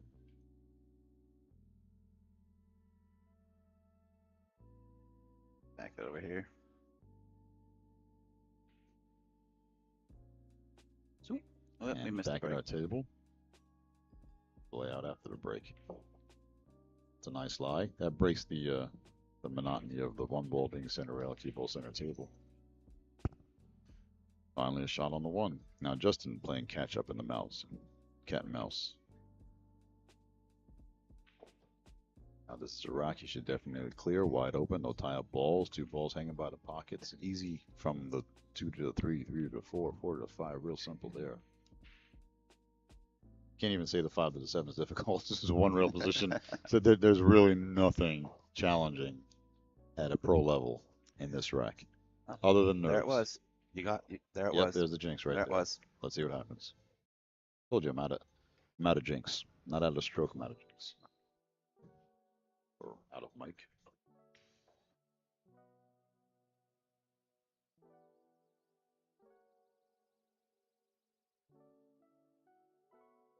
Draw straight back to this 4 ball. Perfect. I like that nice sluggish draw. That's you know when you're dead stroke. You get that slow draw down to a science. It's one of the hardest things to do, that drag draw. Or like a lazy cue ball, we used to call it. I haven't heard that term. I'm old. No argument. I only speak what I know.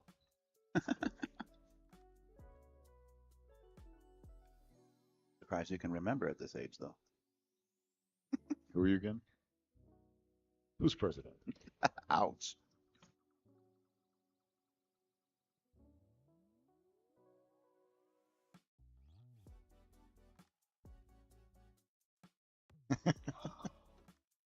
The thoughts running in my head.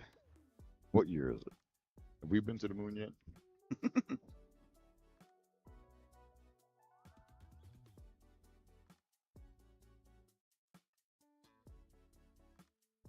All right, this is the toughest one. Just get back to center table here. Low right, come off the long rail towards center table. A little bit weak on that. He wants to have a back angle to come back around the center, or even just go 1 rail up. But yeah, a little short on that one.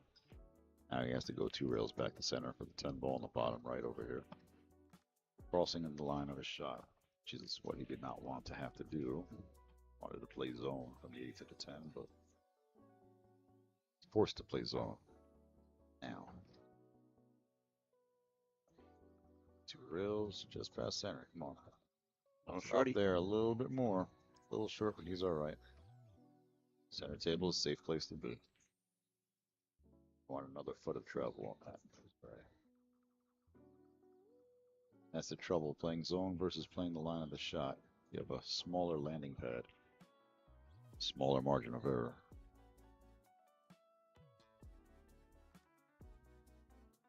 But not a problem for the Iceberg. Ties it up, 6 games apiece, and it looks like it's going to go cat and mouse from here, I hope. We may be looking at a hill-hill match. There's a good chance, sir. Most likely, probably, almost a definite maybe. Most likely, whoa. Most You likely, are. probably. Definitely a maybe. I'd like to know what their conversation is going on there. Justin and Oscar talking now. Get flying on the wall now. It's good to see they're both, good sports and camaraderie there, even through competition. Friendly chatter. Yeah, Probably discussing the conditions of the table. They took a break earlier in the match, Hmm. and Oscar came back with a bottle of water for Justin. Awesome. That's just the type Absolutely of guy Oscar is. beautiful. And there's tremendous respect between both of these players. Not only for each other's games, but their personas as well. Or personalities. Yeah, certainly no strangers to each other. Not at all.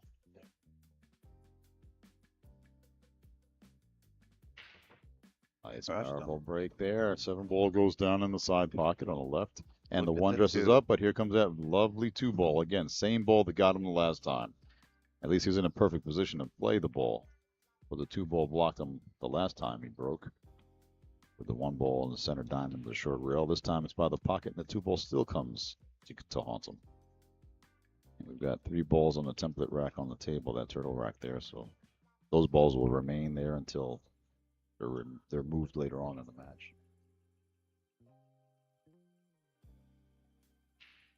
Is that a rule or something? If there's more No. than 1 on it, maybe? Usually we try not to disturb it when there's like 3 balls there. 2 balls, you can do it with 2 ball markers. You can go on the outside and mark 2. Or if the balls are frozen to each other, it's difficult to do that replacement of the frozen balls, even with the ball markers, because now sandwiched in.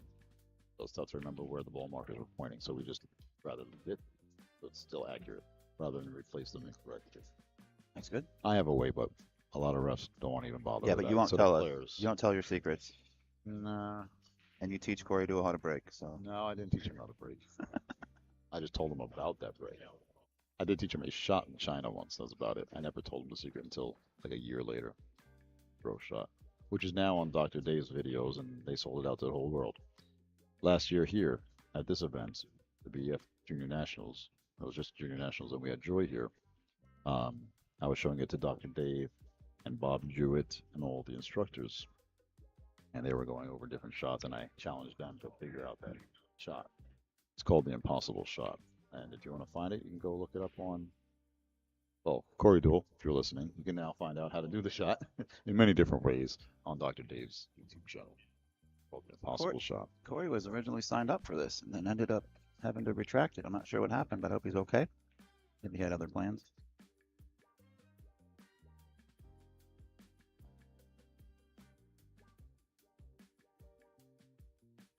Another great player, methodical player, beautiful mind in this game.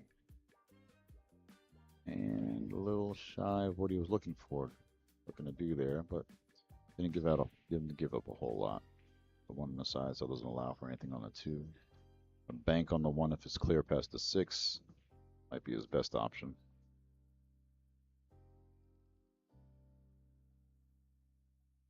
Or if he wants to try another two-way, cut the one ball down table to the bottom left-hand corner and bring the cue ball back to where it is for the two in the same corner or the side as a kind of a two-way shot. Looks like he was jacking up to bank this one ball said previously. See if that's the option he goes with. No, just a safe. Taking no chances at 6-6. I don't know how much of this he can see. He's got enough to make it. I love shooting at it because he breaks up the 4 and the 10, and cue ball naturally will drift left. Some position on the 2 for the upper right. Looks like he's got to put some swerve action on it. Inside. Yep. River on good speed. Well done. Center pocket on that one ball. Wow. Excellently executed by Oscar Dominguez.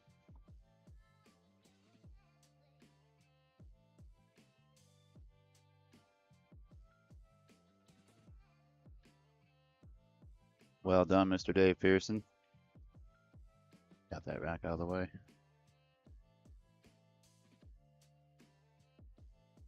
Not always the easiest thing to do. Can be a little nerve-wracking, I would imagine, as well. Yeah, I've been there. Camera's on you and everyone's waiting for you to bump a ball or to have a shaky hand.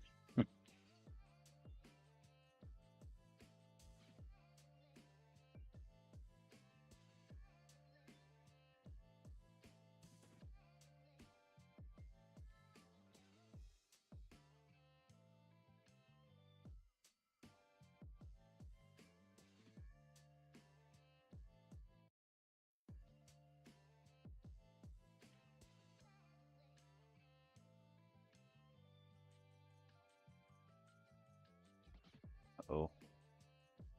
I don't think that's what he wanted.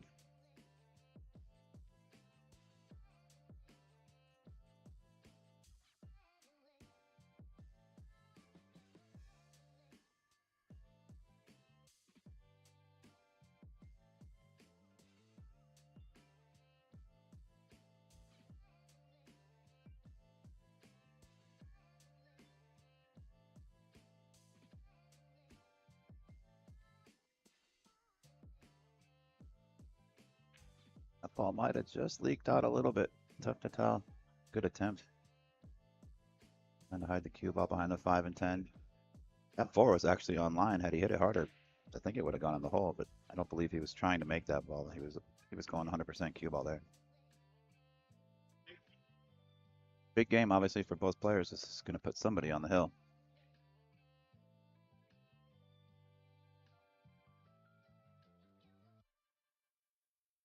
It definitely has to take every precaution here. Be as conservative as possible. No chances. Hold the ball up there.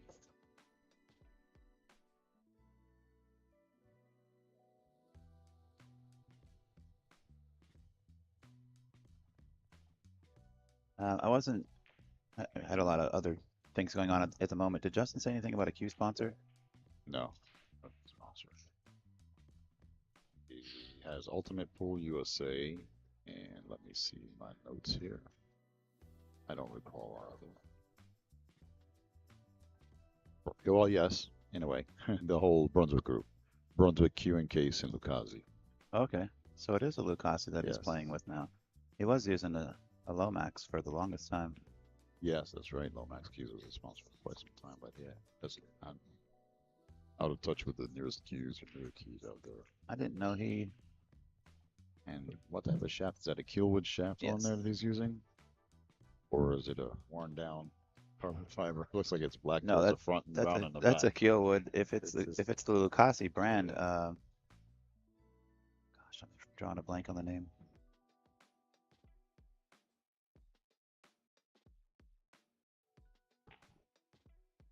I believe that's.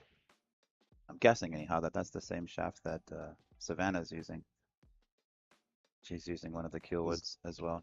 Is that now one of like Richard Sue's Tsunami it could be, Keelwood shafts, yeah. perhaps? Like an customized addition to the Q. I've hit a couple balls with those shafts. Very nice.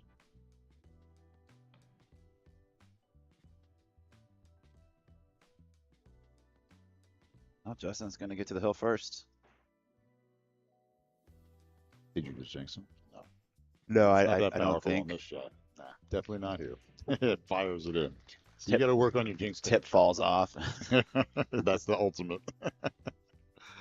All right, just as Ben mentioned, Justin Bergman indeed getting to the hill first in this race to 8. Would have been over if you didn't snooze that 9 ball or take it too easy on that 9 ball a few racks ago, but it did happen, and that's one of the faux pas of the game. Referee Dave Pearson at the table now to rack what may be the very final rack of this set, as I believe it's Justin's break now.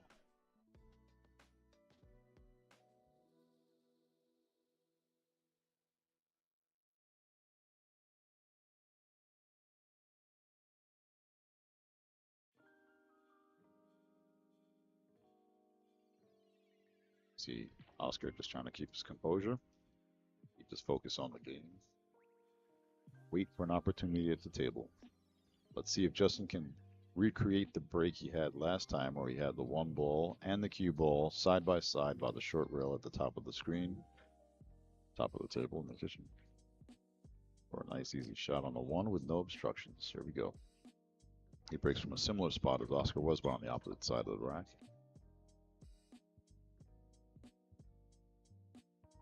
Looking at it slightly to the right of center, and Oscar slightly to the left of center. Cue ball comes back, and 1 ball goes up for the side or corner, but the kick does not affect it. Unfortunately, no balls down, and another wide open table, and a shot on the 1 for Oscar. If he holds his composure here and doesn't trip over his own feet, he is clear to tie this up, and we will indeed have a hill battle for you guys. Kind of unique that Justin's the only person I've seen breaking 10 ball with an open bridge. Mm-hmm.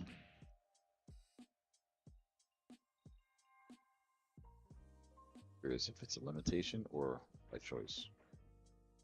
Just comfort. Yeah, I don't know. Maybe he can see Maybe down he the says- down the line a little bit better without it.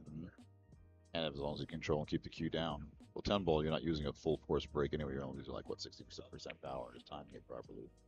Maybe 65% power, so you're not really trying to crush it usually. I am. Now with the 10 on the I'm trying to spot, break I a don't light know. or something. So if the 10 ball is being racked on the spot, I have no idea. Haven't tried that yet. But 10 ball on the spot? yeah, like what they're trying to do with 9 ball. I've never heard of that. They're talking about that now. Oh, really? If That's. you're going to play 9 ball on the spot, why not play 10 ball on the spot? Then rack 8 ball. on When the are we spot, going to like start other things. relocating the pockets to different I like spots that on the idea, rail? too. I'd say take the center diamonds, like Earl Strickland said, take away the side pockets completely. Just put the other 4 corners like where the second diamond is in each segment. That'd be great. You have actual corners. You can start playing billiard shots in the corner and double kissing out of the corner to make a ball on the side. Oh yeah, there are no more sides. Yeah, I'm a purist. I'm glad hate I all don't the play changes. this anymore. Yeah. It's too many changes. Yeah, it's not the same game anymore by far, but a lot more high caliber players are playing nowadays. with the development of the equipment, allowing more players opportunities as well with more events out there. So kudos to the next generation. My time. Past time now. Don't have to worry about it.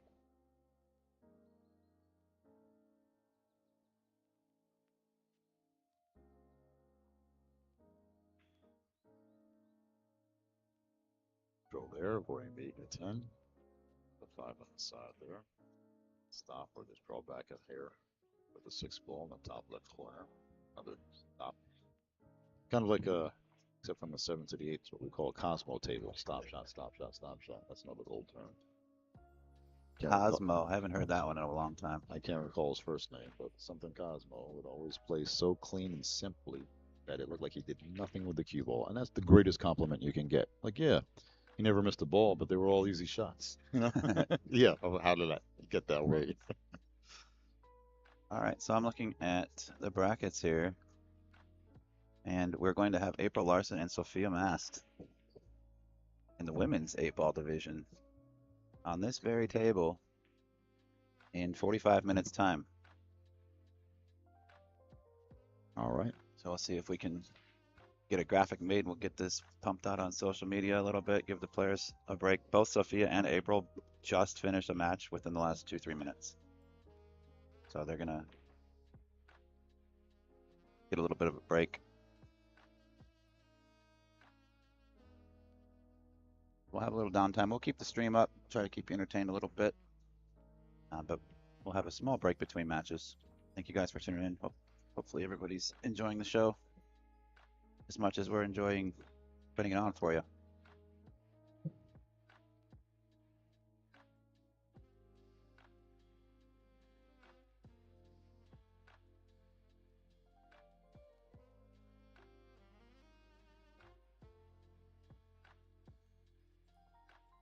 Oscar, 2 balls away. Sending this to a decider.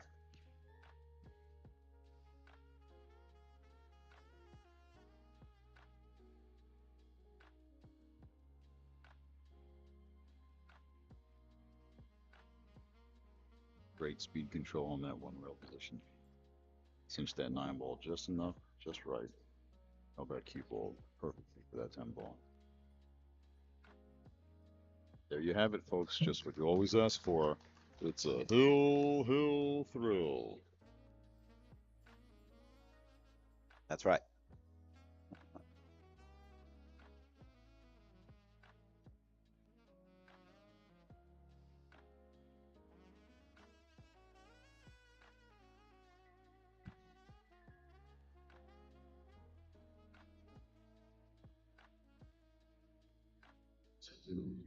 Table 6. Proceed report to table 6. Thank you.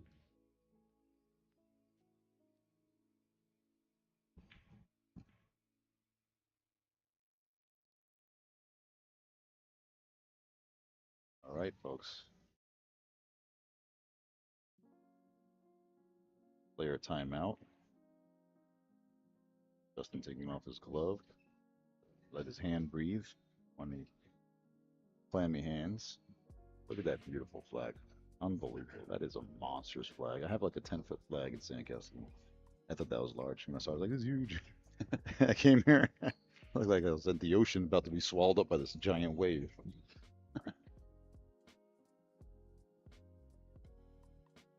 But what a beautiful sight it is to see our flag wave. Yes, sir. Almost 30-foot flag or so. There's the Vaughn brothers. There's another one on the other side. Yep. Vaughn brothers watching on. Hill. Still 1:19 here Central Time. See Illinois.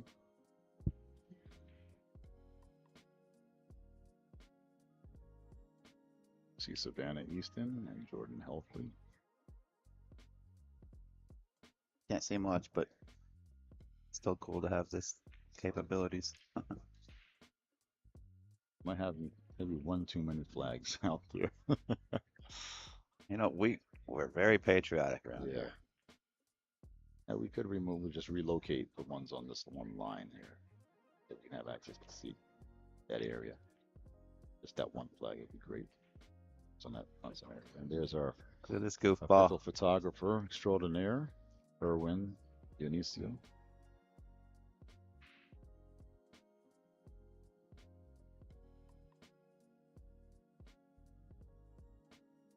There she is. I spotted her from a mile away. Look She'll at be up that. next on our feature table. What a Miss great April look. Larson. I mean, what a Hmm? great detective you are.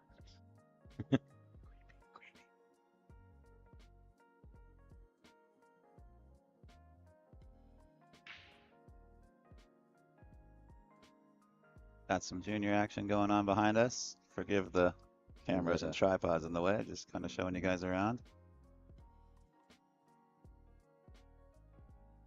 What a beautiful view that is. Just look across the room, all the flags representing the U.S., all American players here, juniors Yeah. and professionals, men and women, all under one roof. Hey, look, more flags. More flags up in the rafters. Hey, look, kids, Big Ben again. Parliament.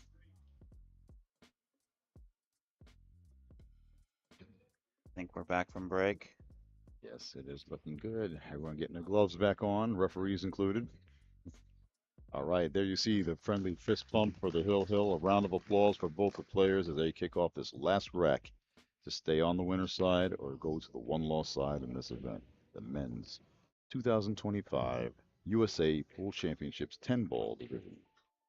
Good luck to both players. Let's have a good last rack here. There's some amazing, amazing talent in this field, but something tells me there's a chance that these two will see each other One ball again. tracking to the corner, and the one ball's down. The two ball It's the- dresses up, it's- and Oscar's feeling good right now. Justin's in a load of trouble. Sorry, Ben. No, that was the best break of the event so far. Yeah.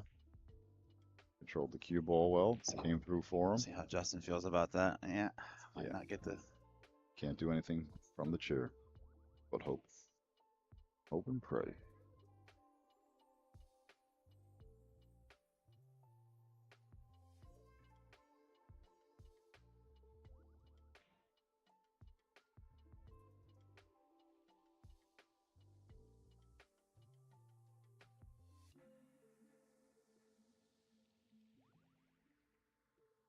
It's like whatever Oscar did on that break worked out well on this break. Referring to the break he took, Yes. came back to the Maybe. table and went Hercules on it. Mm-hmm. Oh, the four Made- does not pass by the six. made two. So Oh, is that a? what does he do on the four ball here? He's taking a look at it. He playing safe or lock up on the six ball. Let's see what he wants to do here.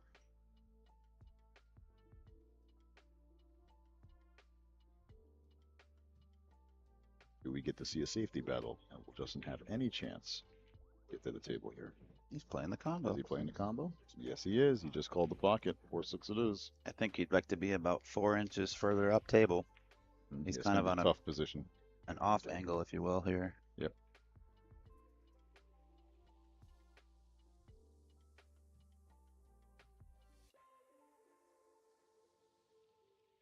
He has to be careful on the speed. A few racks ago, he had that 6-7 ball combination where he controlled the first ball being the 6 perfectly along this same scenario with the short rail. So he has to send the cue ball to the long rail and over Mm-hmm. the position for the 4 ball in the opposite corner pocket here along the short rail. Let's see if he does the same thing here. There he goes. Same pocket as that, and he's there. He got it. Nicely done. Natural angle to go up table for the 5 ball next. That orange 5 ball, that beautiful orange 5 ball as it should be. Up table. Ed, you're on fire, baby. I only speak when I know. Just as God intended. If I only spoke what I knew, I'd be mute. You know a lot too. Beautiful purple 4 ball goes down. Yep. And a gorgeous 5 ball up next. I don't understand what the Now white part is on the 9 ball though. Oh, yes. I forgot about that part. The bumblebee. Yeah, the bumblebee. Bumblebee tuna. Oh, yeah. That that's a thing. Oh, Okay, man. low right to drag around, 2 rails possibly. Nah, he's not going 3 rails here. 2 rails to try to stay, hold it for the 7 ball. Not bad. He's got the speed down. He did very well on that shot. Not surprising. But now he's got to come with a good stroke, power stroke here to get it back up table for the 9. I don't know if he has enough angle to go forward on this. He might have to just load up and draw back and over for the 9 ball off the long rail from where he's standing. Shoot the 9 in the top right-hand corner of your screen.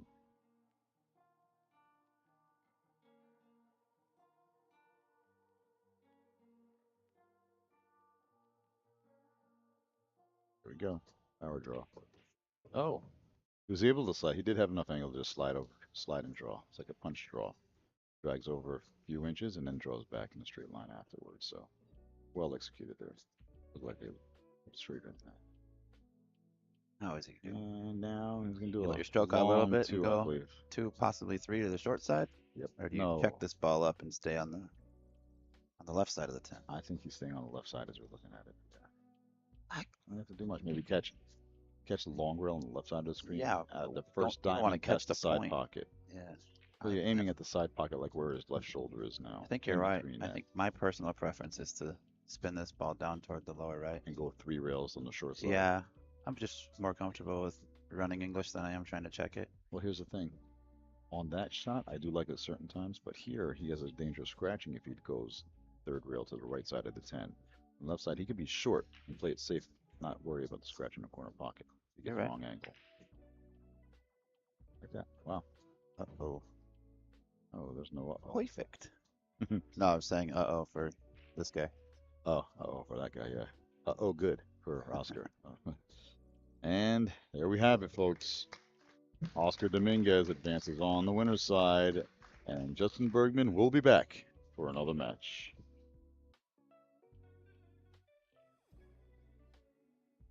Thank 2 you. o'clock. So we're looking at about 35 minutes from now. We're going to have April Larson and Sophia Mast in the women's division of 8-ball.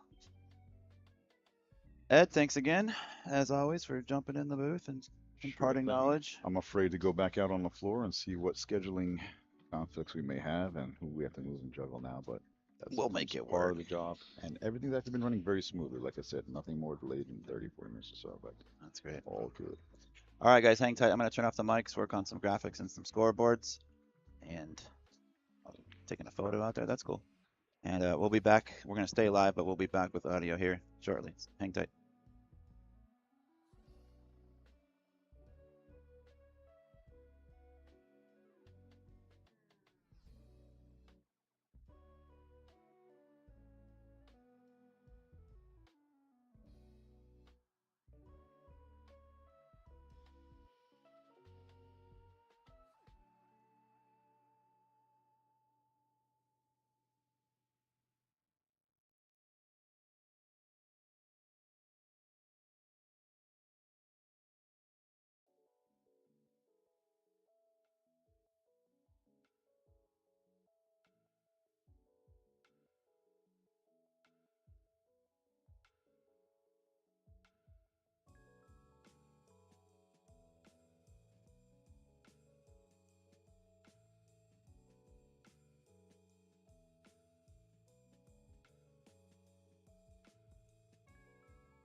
All right, ladies and gentlemen, welcome back. We're going to get our 2:30 quarterfinal match underway. We've got Carl Morgan versus Lukas Fracasso-Verner.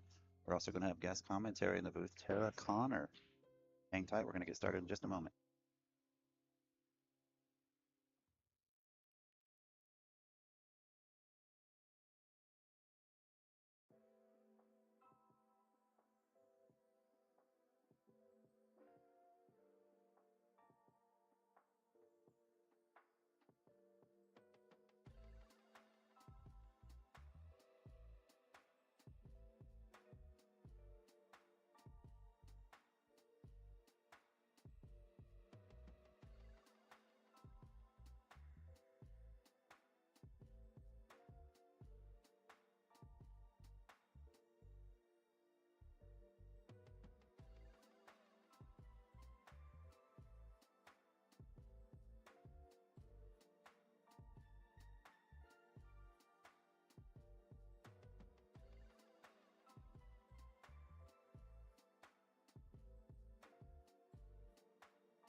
All right, ladies and gentlemen, we're going to get underway here in just a minute. Mr. Ed Ladawi is going to be doing the player introductions.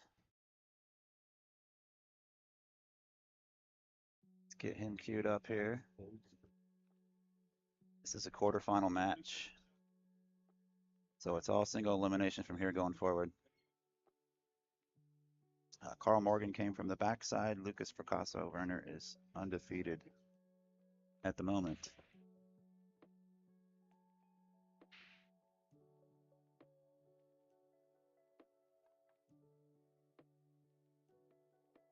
All right, here we are.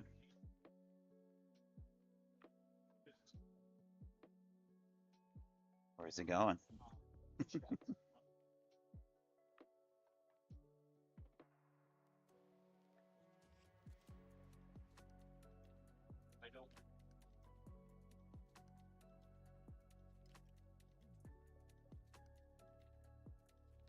Not quite sure what the delay is at the moment.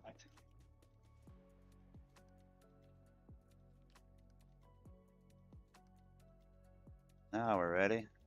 Welcome back, ladies and gentlemen. Thank you for joining us for the inaugural 2025 USA Pool Championships, brought to you by the Billiard Congress of America, the official governing body of pool in the U.S. Thank you very much to our sponsor, Masters Billiard Chalk. Without further ado, let's bring you our quarterfinal match in the men's 10-ball division.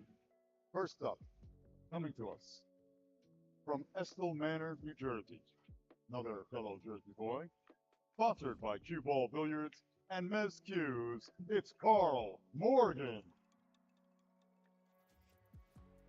And his opponent, coming to us from Wallingford, Connecticut, sponsored by McDermott and the Short Stream, it's LFB Lukas Fracasso-Verner.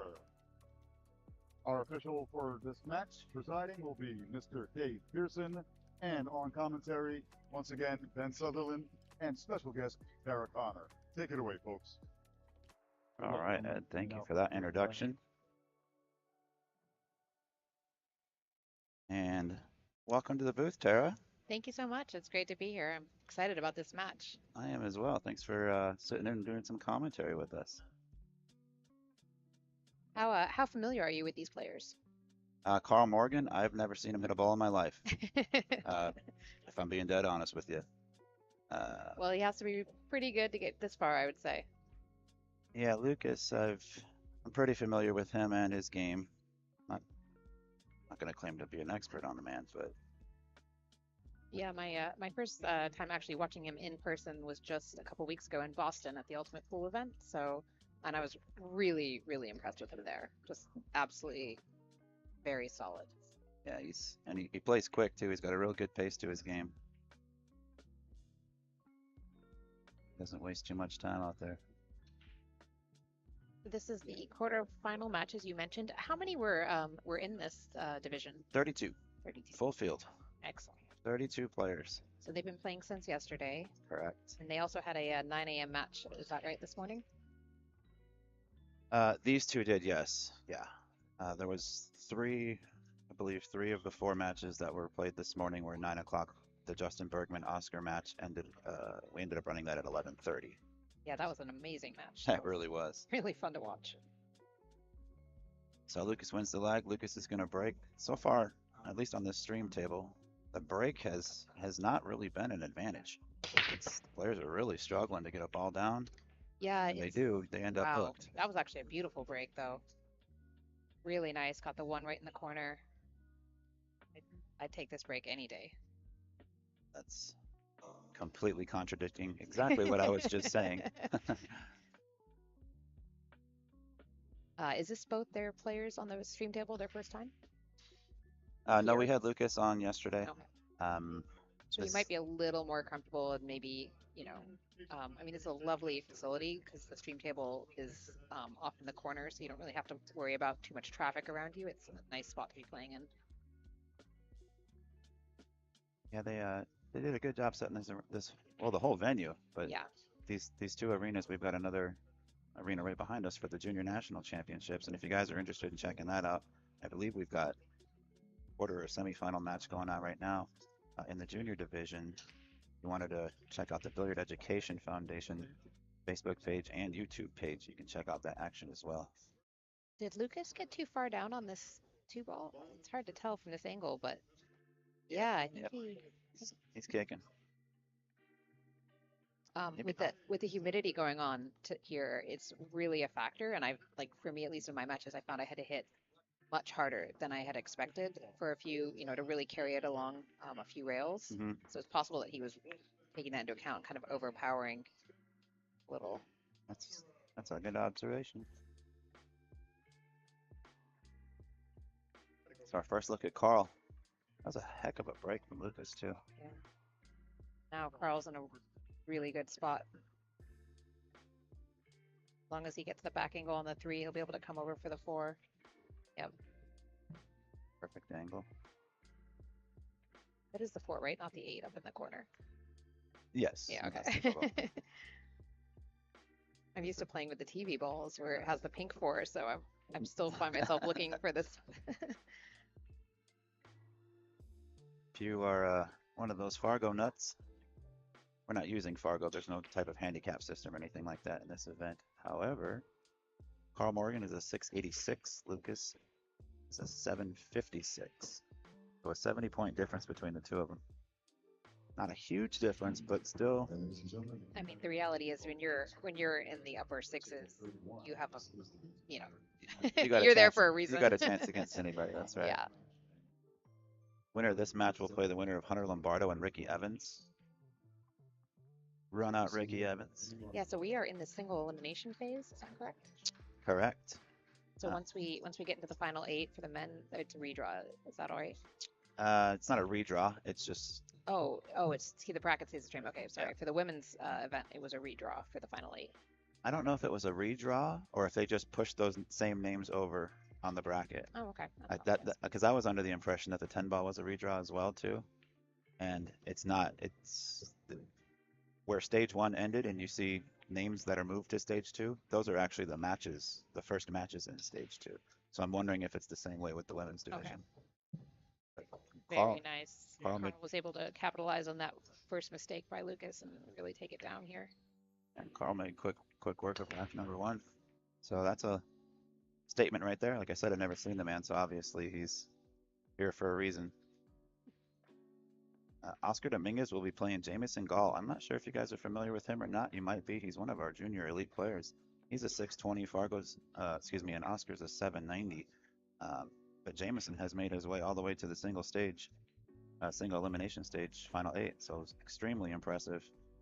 What's so amazing is that for this event is just, it's a huge thing for the juniors. So there's so many here from all over the country, and they are amazing, like to watch. Their Fargos for these young kids are, kind of staggering. Yeah. It's Up and coming players are going to just be such a force to be reckoned with. And yeah, there weren't 12, 13, 14-year-olds playing like this 30 years ago when I was their age. Yeah. Well, it's kind of nice, because I think back in the day when everything was in a pool hall, we had age restrictions, and now there's so many events available to kids. And most of the pool rooms and bars, it seems, or many anyhow, have gone non-smoking. So that's a little more comforting if you're a parent and you want to bring your child, you don't want to bring them into a smoky It's room. not a. Ooh, he got the 8 ball as well. Fortunately for him, the 1 ball is not in a good spot. So it was a nice break, but just didn't keep control of that cue. Sam Henderson is the last one not mentioned in the final 8 that I just listed off. And reason being, he's waiting for an opponent. He's going to have his hands full. He's waiting on the winner of Max Eberle and Justin Bergman. Yeah, I just I checked that match a little while ago. It was just 1-0 at the time in favor of Justin. So they're just it sounds like they're a little bit behind on that bracket. Opting for a push, as you'd expect. Option. That was a good spot. I'd almost be inclined to give it back to him. Yeah, I don't think I'm taking this. Yeah. Even if you can see a sliver of that right edge. Look, I don't think Lukas even got out of his chair and said, "It's yours."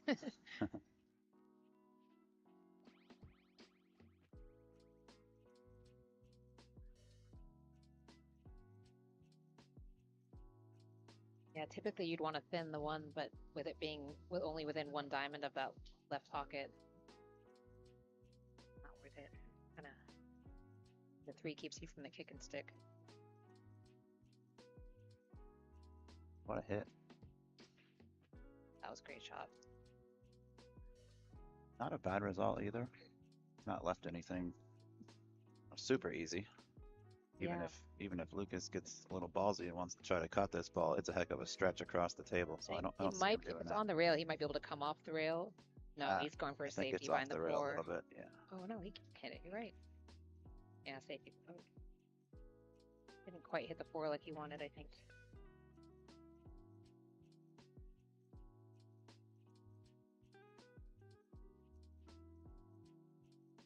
Carl doesn't waste any time either. Quick player. I like it. Yeah, well done there.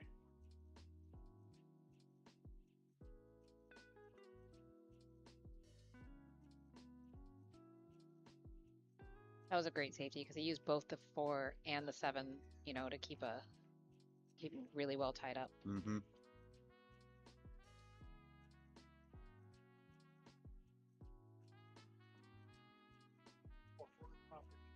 It's called the combo. Yeah, he might be able to jump it. Get past that 9 ball with the 3.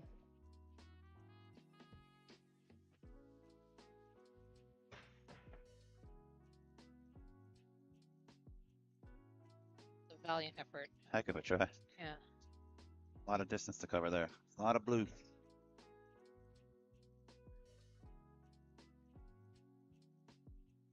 Yeah, I mean, in this rack, it looks like the 4 to the 5 is really the kind of the thing to consider, but honestly, it's not even that complicated because the 2 rail is going to come right around for the 5 ball.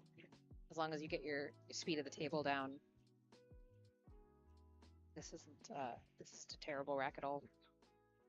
It seems to have been a factor so far, and I think it's got to do a lot with the humidity. Is players gauging the speed of the table. And also, they just started, so they're going to be a little, still kind of figuring it out a little bit, as opposed to, game 6 or 7, where they'll both probably be a little bit more fluid. Well dialed in at that point, or at least comfortable.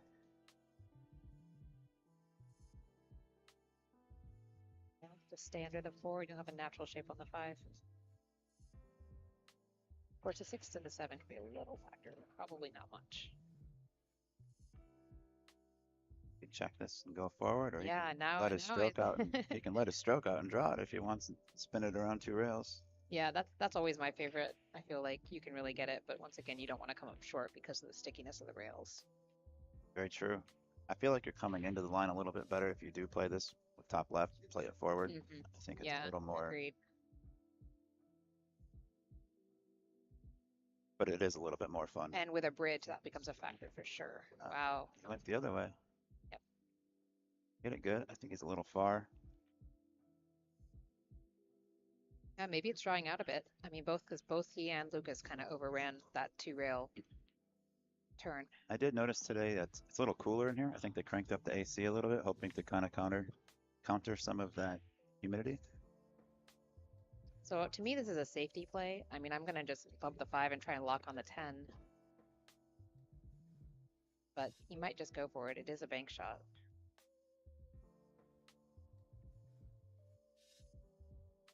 He's the 7 ball. Safety all the way. Maybe a little straighter than I thought.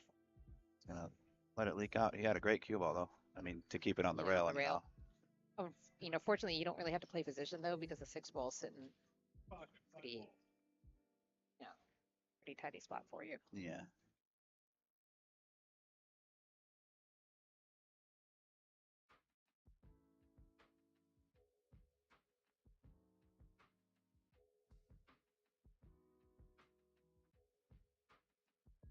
Oh, got it.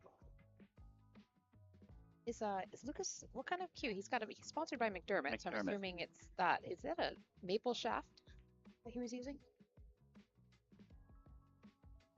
It's just unusual to see that with a lot of players anymore, so. I can answer the question for you, but I'd rather show you.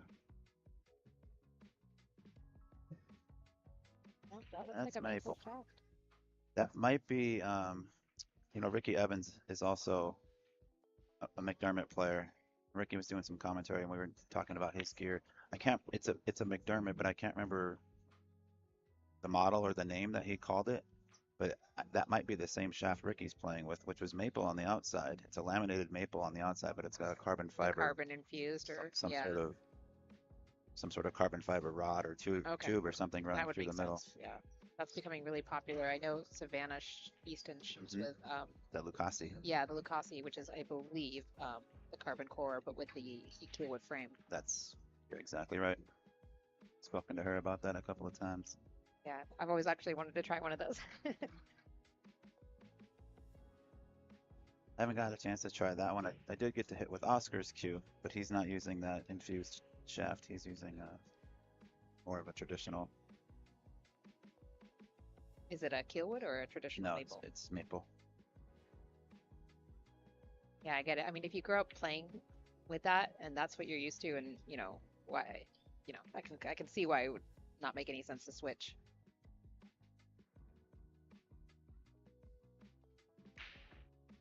So Carl is up 2-0 in a race to 8. That's correct. Lucas has had some spots, but Carl's been playing smart. He definitely did a good job with those safeties, making it tough on Lucas. That'd be Lucas's break, if I'm not mistaken. Yeah. Yes, Lucas won the leg.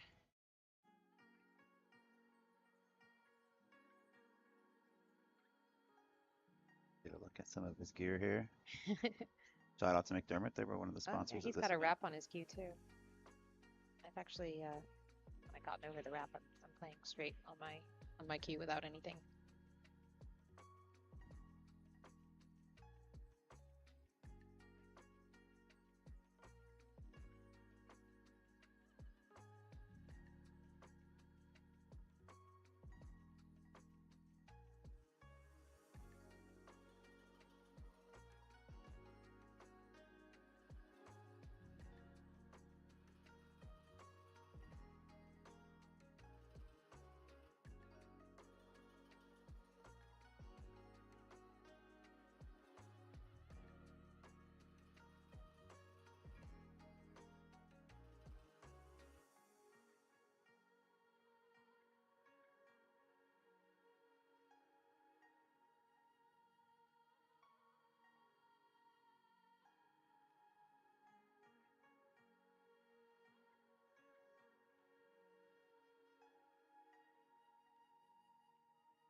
Okay, yeah, so we're back. Sorry about that break. Unfortunately, Lucas obviously scratched on the break and opened a nice, opened it up for Carl here. Although this shot is not easy. You back cutting this to the side Yeah, back cutting and then trying to come Coming. underneath the 4 ball. between the 6 and the Oh, 10. no, he was able to get above. Right. Not the friendliest of nudges, but could have been worse, I suppose.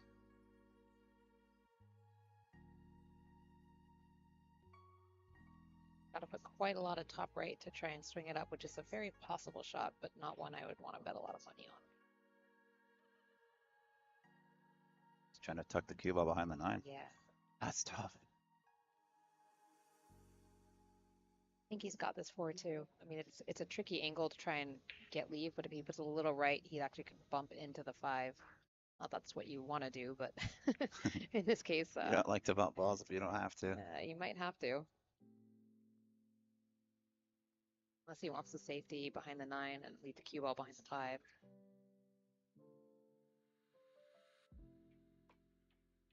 It turned out well. Yeah, that turned out great.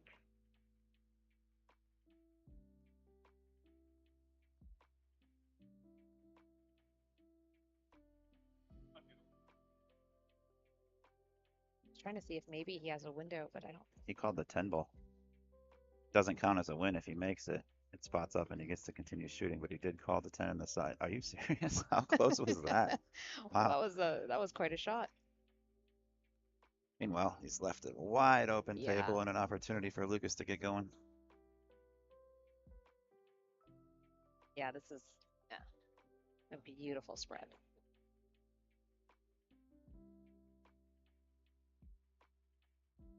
Short side on the 5. I like it. That's the 5, not the 4, or whatever. Overran it slightly, but should be just fine. Oh, he used the whole rail on that one, though. He had to, I think, to try and hit it.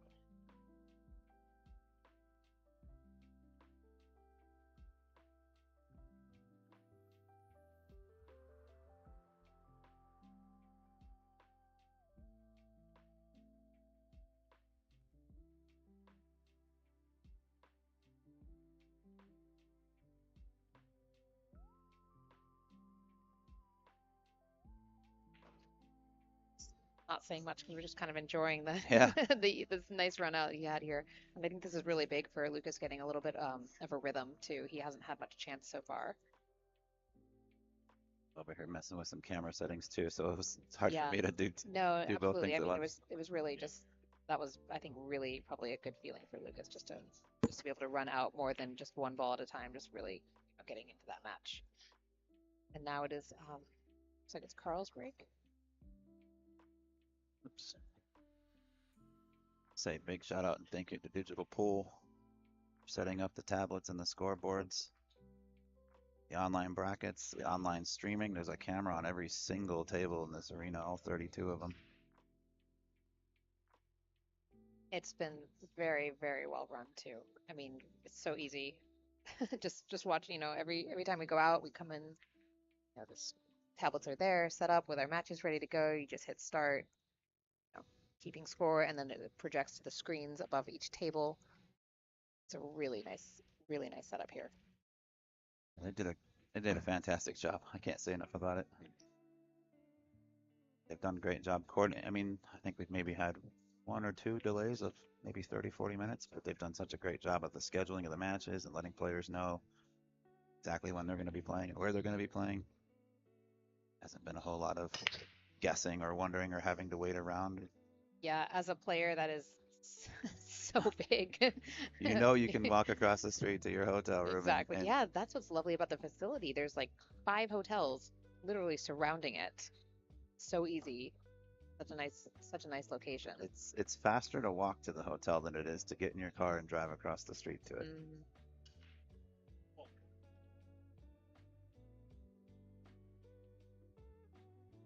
It's called the 4. He's playing the cut, probably trying to leave the 1 hanging there.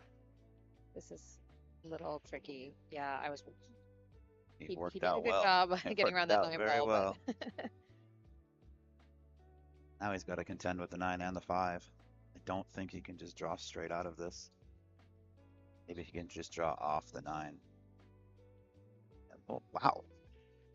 That was harder than it looked. I think the 9 ball had just enough of that one that the spin really kind of affected it. That makes sense.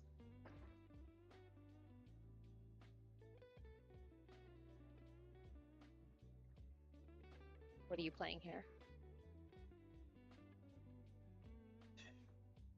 Gosh. The crossbank and the 9. That, but not the safety version of it. Wow, And look that's at why him. I'm That here, was and that's amazing. why he's there. That was an absolutely gorgeous, gorgeous safety. I'd have taken the wrong shot. I'd be.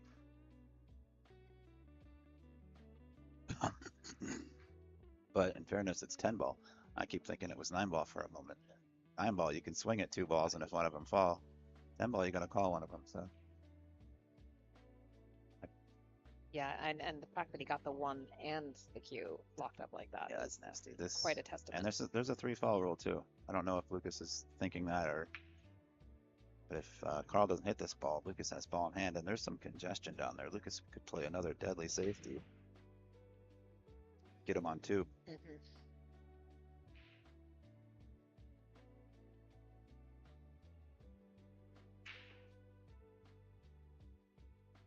Hard to 3 foul someone of this It's caliber, hard to but get, well, yes, for sure. It's hard to get this 2 rails and not clip the 2 ball yeah.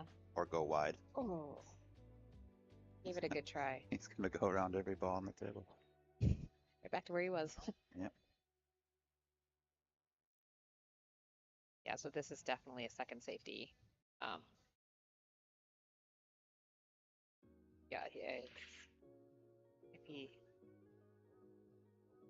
you want to leave the 1 ball where you can get another safety out of it, though, a really, really solid one. So he doesn't want to send it too far away.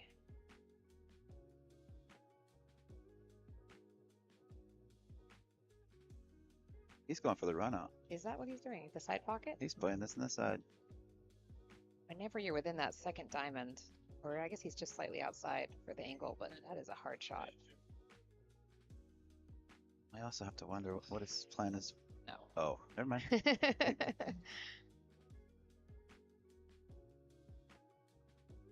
This is not quite as solid of a safety with that 1 ball sitting in front of the 9, but definitely not an easy one. Look at the cue ball. Yeah, He's he did lock it up. got to go to the foot rail, and he's jacked up the whole way. I think he's 2-railing it. No, I know I'm saying, but he's forced to shoot toward the foot rail. He can't even Yeah. shoot straight at that left long rail. He's got to go to. Oh, what a hit! What a hit! Yeah. But Yeah, I think the 3 ball is a little bit tricky here. I mean, the 1 to the 2 is pretty easy, but he's got to come around. I don't think the 3 ball goes by the 8. not the greatest camera angle from there, but I don't think that's going by. He might just be okay with a 3-8 combination. There's no more playing safe from here, I don't think. Table's too open.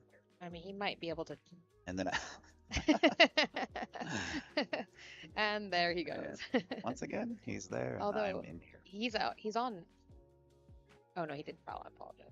He was on 2 fouls, but he's. No, made yeah, he that 2-rail contact kicked on the that one. Yeah. Beautiful shot.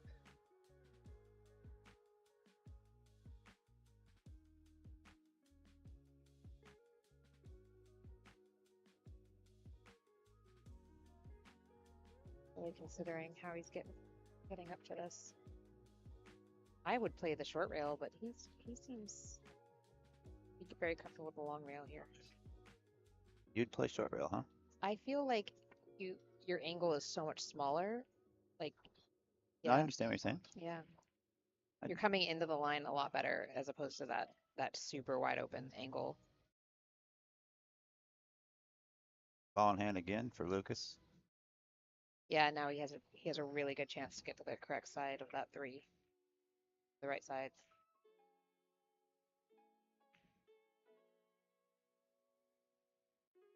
Perfect. Perfecto.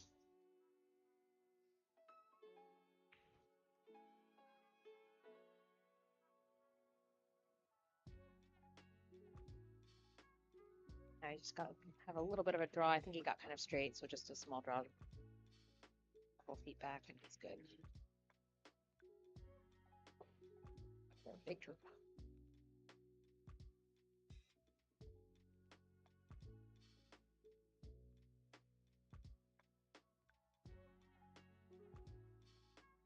Such a smooth stroke. Yeah. Just thinking that. Doesn't look I like was he like, puts much effort into wish I it. could hit like that. Very fluid. Another pretty straight shot, but he has a rail. Yeah, with the left English.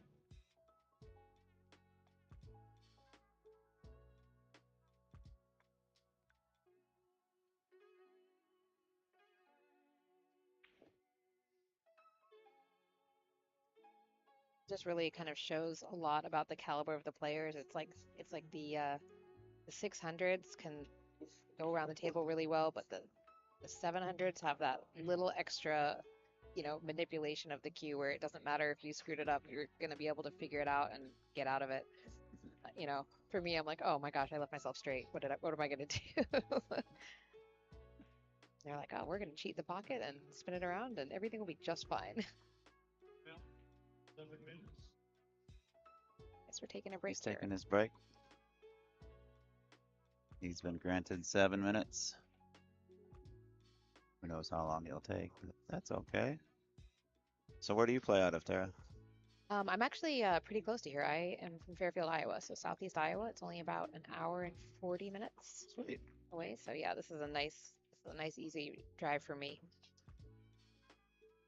Which I know some people are talking about, it's kind of in the middle of nowhere, which it is, but it's also centrally located, which I think is really nice for people from all over the U.S. to get to. Checking out the crowd. Mm-hmm. There's Ricky. Ricky Evans. Did some commentary, and then he had a match. Wonder how that match went. Yeah, when we have a little bit of downtime, I like to pan around the room. Absolutely. This is a beautiful show up. facility, tons of space. It's so well done. You can see the TVs above every single table there. Easily view scores, wide aisleways, easy to get through. Heck of a Bergman match is there. 4-4. Loser of this match is out. Winner of this match will go on to play Sam Henderson. I believe that match will take place at 4:30. We may even have that match on this stream right here. We shall see.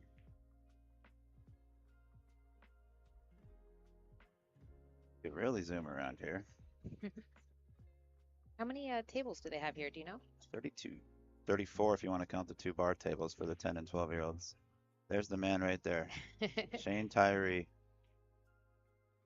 He's the big dog, CEO for BCA. He's sweating a junior match. There's Eddie Vonderau.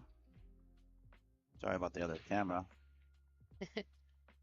We all have the same, well, Collins and I have the same 6 cameras, so they can all do the same things. And they spin around the room, and so naturally that's going to happen once in a while. See what's going on here. All right, let's get back over here. There's Oscar. Yeah, that Shane. was such a great match with him and Justin. It's a possibility that they see each other again, the finals.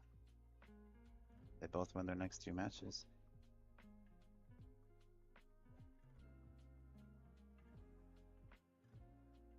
Carl's chosen not to take a break. He is allowed to take a break at the same time, even if his opponent calls for the break. But he's also got a break in his pocket too. If he needs it, he can take his own break later on in the match. And I really love this right here. It's the biggest flag I think I've ever seen. Very impressive. This whole facility is streaming the red, white, and blue. Well, it's a junior national, so it's a national event, USA. It's the USA National Pool Championships on the pro side, and it just happened to be right around 4th of July. So it's completely fitting to deck the place out with all this red, white, and blue. So that flag is not here normally. Is that No. correct? Oh, they have it for this event. That is very impressive. Yes, agreed. That would be the biggest flag I think I've ever seen. Matter of fact, I think I can get it up here.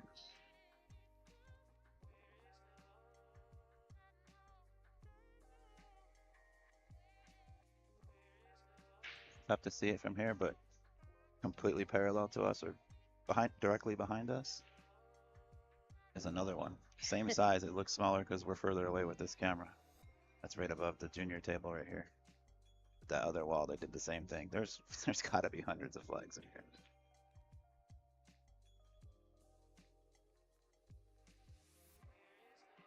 Yeah, it's kind of fun. I mean, a lot of the events we play now are so international. There's so many players from all over the world, which is really nice because you get to experience, a lot of different styles of playing, a lot of different calibers of playing. But every once in a while, it's fun to just have a kind of a a U.S. local event for people to enjoy. Rack number 5. Lucas tied it back up. Ooh. He went out and had a protein shake or something on his break. Bagging. Put some muscle into that one. Referee Dave Pearson right there to pick up the cue ball and remove that Mez template rack, which we're so grateful for Mez to have donated to this tournament. And also a big thank you to Masters Chalk. He donated $20,000 to these USA Pool Championships. Oh, wow, that's impressive. 5,000 was added to each event, the 2 women's events and the 2 men's events. We took the 20 grand and split it up evenly amongst all of them. That's really nice. So with a full field, which this event has, women didn't quite get a full field, I don't believe. No, yeah. I think it just because it was kind of back to back with the Oneida, yes, and the so Wisconsin tournament, mhm. World Championships. I A think that lot of just- people have a hard time being away from home for Yeah. 2 weeks straight. So We thought that may be a factor. There's also a men's tournament a couple of days from now at Big Dogs. yes, the So Midwest Expo we- is over the weekend as well. Yeah. There's a lot going on, and it's kind of got to, unless you're just that dedicated to it and you're okay with being on the road and away all the time, it's kind of got to pick 1 or 2 and run with them. Yeah, I mean, it's kind of nice when they're near each other though, because you cut down on travel expenses if you can hit 2 tournaments within a certain proximity to each other. 9 must go by the 10.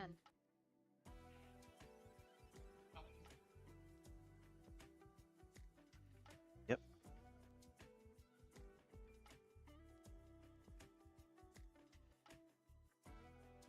Yeah, Lucas's break has been so incredibly powerful. It's some of the best breaking I think I've seen in this 10 ball event, but doesn't help when it goes to your opponent's benefit. Story of my entire attempt at pool. First place is $5,000. Second place is $3,000. Third place is $1,250. Third and fourth tied, each get $1,250. And then 5th through 8th is $625. That's the men's division. The women didn't get a full field, so there isn't quite as much in the pot there. Still the same 5,000 added, but less entry fees. First place is 4,000. Second is 2. Third and fourth each get 1,000. And then 5th through 8th, 500 apiece. If you make it to the final 8 in either event, you're making money. And that's, what's nice about this area is it's not super expensive. Like the hotels are very reasonable. I couldn't believe it. I come from Vegas, Oh. so I'm used to seeing, $1,000 a night type hotel rooms. Not staying there. You're definitely not obviously, going to find those here. but I'm in a But anytime you can find like decent hotels, not flea flea markets or anything, for under $100 a night, is really impressive. yeah. That doesn't happen too often where I come from. You're Yeah, either I paying wasn't a ton of I wasn't money. sure what we were getting when we got to the hotel, but then our room was great. I was going to return the favor. Yeah. Yeah, Vegas, you're either paying a ton of money for a room or you're not paying anything because you've got it comped. but that just means you've lost a lot of money. Yeah, in your right. casino You paid pot. for it one way or another. This is a not quite as easy of a rack. Well, Tying up that 3 to the Yeah, 4. how does that 3 ball look? It goes, but the 4 ball does not.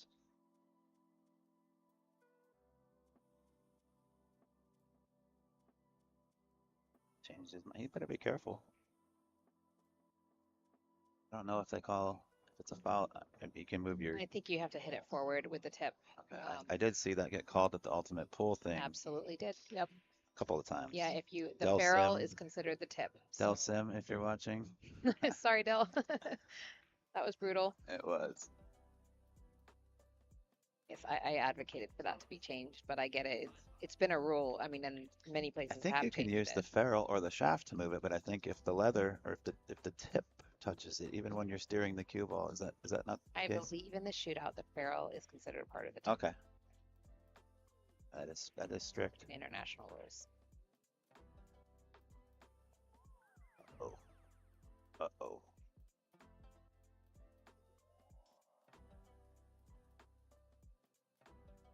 Danger.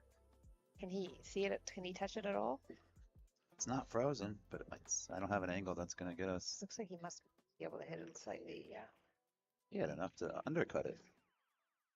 If you're gonna leave it, oh, on the rail, at least it's better than nothing.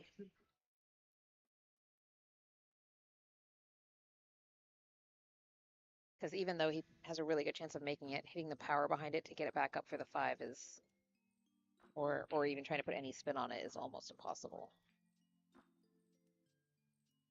A little bit. I think he's just trying to stun forward in between the 5-10. Like that. Ooh, wow. Got all of that. Well done. I could never make that shot. Yeah, you could. Well, I'd have to practice it a little bit. He may have been further off the rail than I thought, but still, that was a beautiful shot.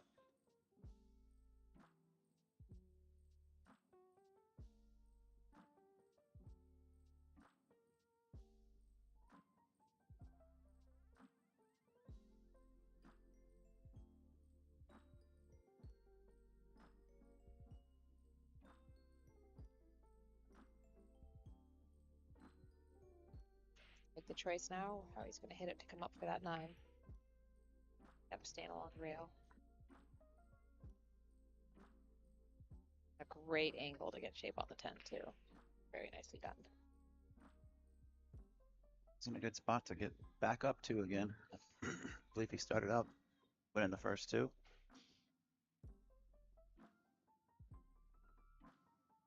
Kind of thought he would go to the other side. I actually would have, yeah, I would have picked kind of almost going towards the rail a little bit more. Coming off of it. But not sure. I can't tell how tall he is. This is definitely kind of, for me, would be a little bit past my comfortable extension, but He's not short. He's able to reach like that. yeah. That would be about 6 foot, I would guess. Nice shot. Beautifully done. Carl's looking very comfortable at the table. This is his first TV match. He's playing great. Yeah, it's the first time we've had him on here. I don't know if he's played on big stages or on big streams before. I don't know if he has that type of arena experience or not. He certainly looks like it. He's not showing any type of real nerves or. I love getting that halfway mark too on the race. Makes me feel when I'm playing against an opponent and I get to that 4 out of 8, I'm just like, yes. Yeah, it's not a race to 8. It's 2 races to 4. I've heard people look at it like that. Like I won the. I kind of get some sort of understanding of that thought process. I get that. I will say there are certain players I know that really benefit from coming from behind. Like they need that kind of fire to like get in gear. And I'm trying to learn that, and I feel like I've actually gotten a lot better with that. Where now when my like this, my opponent's up 2 games on me, race halfway there. That's a great motivator for me to just start to like really buckle down. Turn it on. All right, let's see if he can control the cue ball this time. He lost it off the table last time. Took a little bit off of it. He didn't get the Yeah, he pop. did. It was more of a flat break there. Didn't pop the cue ball. Did he make a ball? Nope. Neither of the four. Well, the two ball came close. The two rail four railed around like you would expect, given it was its location in the rack. But now the second roll balls didn't drop either. See how close he is. About an inch. Got room for a safety, that's for sure. If he's got the touch to just lay this cue ball on the rail. It kind of looked like, by the four. yeah, it kind of looked like he was considering that the way he jacked up on the cue there, but such a touchy shot.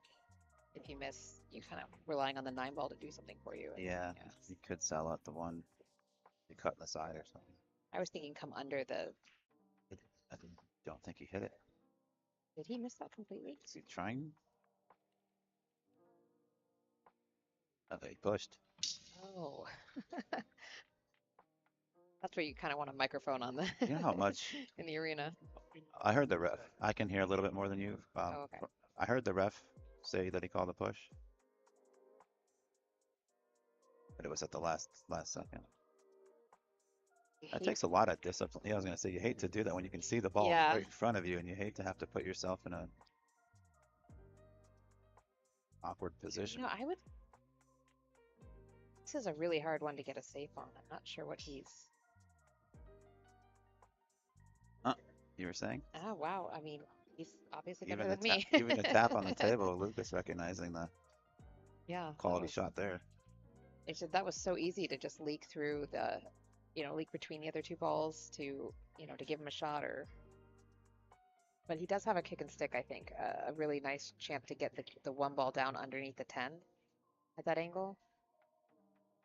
That 2 ball get in the way? He might just It call might. it. Well, yeah, you can always just call him. Kind of a two-way.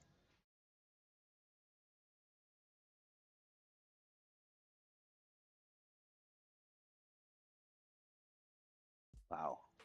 Yep. What a try. Great shot. Yeah, really nicely done.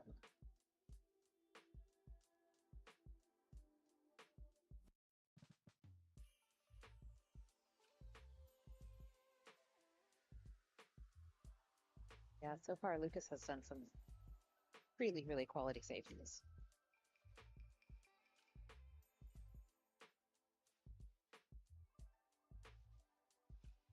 Carl shouldn't have any trouble hitting this though.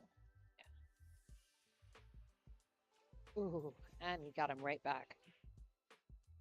That's a prison sentence right there. I don't know. I mean, Well, you actually can come right up under it. yeah. The other two balls there are daunting, but the reality is they don't. If you Yeah, come off the rail, it looked worse than yeah. it was.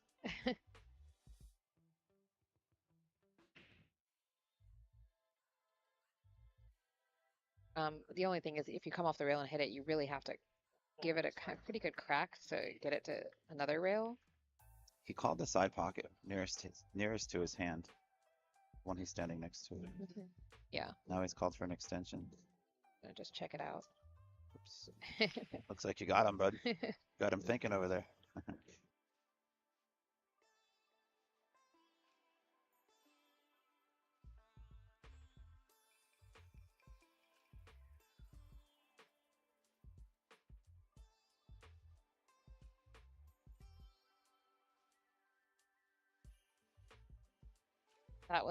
That was the issue for me.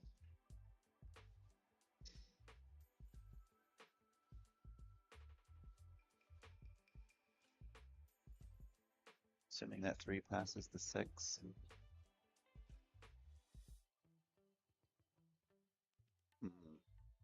If it doesn't, he can just come under it too. This is a shot, I'm sure. Everyone's had to make it at one point in their career. Yeah. That's a good choice because I don't think it was going. Yeah.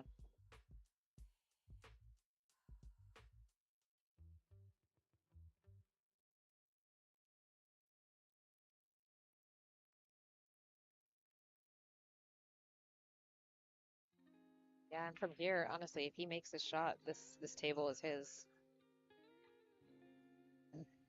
If if he he can, gets the shape on the yeah, four. if he doesn't get hampered by the 9, that 9's a big ball I up feel there. like a good punch and he's going to come right over. It won't be an issue.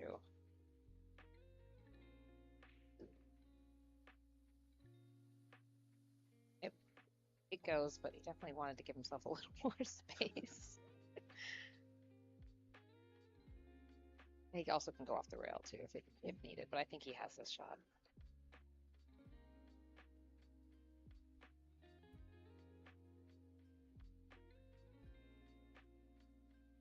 Stay done. Yeah, it's definitely a little trickier than sort of it went in my mind, but he's doing really well here.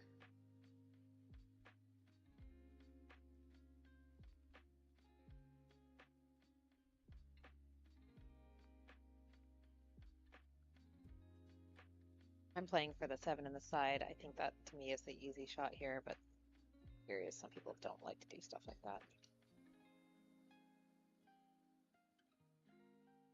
And then you have a nice 8-ball shot afterwards. Yep. That's a good pattern.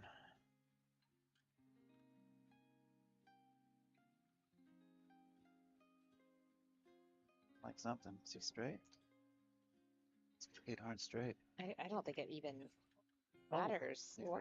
Yeah. Because to me, I was actually going to follow up for the 9 in the side too. That would have been my pattern. But maybe he was trying to get more angle so he could come above the 9.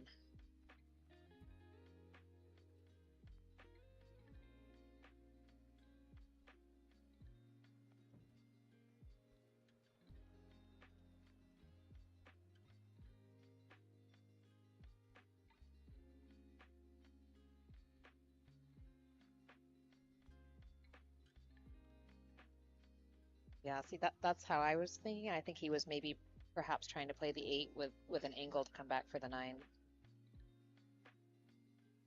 I would be curious to see how he beats himself up for that because I think that's his actual first missed ball. Like, a little hard to wrap your head around when you're playing really well.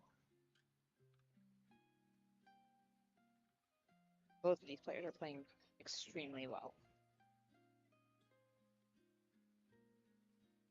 But now it is 4-3 in favor of Carl. I think he would have liked that 5-2 would have been a big difference there. Yeah, you can see him shaking his head, self-scolding. This match brought to you by Liquid Death. I've not had that. I always thought that was. Does that say water?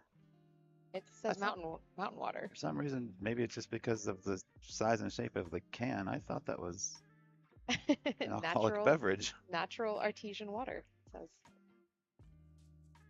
In an aluminum can. I live under a rock, so Where are you from? I live in Colorado Springs now, but Oh, okay. I just moved there not too long ago. But we're moving back to Las Vegas.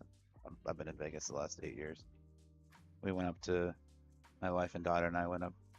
We're staying for a year up there just to be around family for a little bit, just to be around our horses.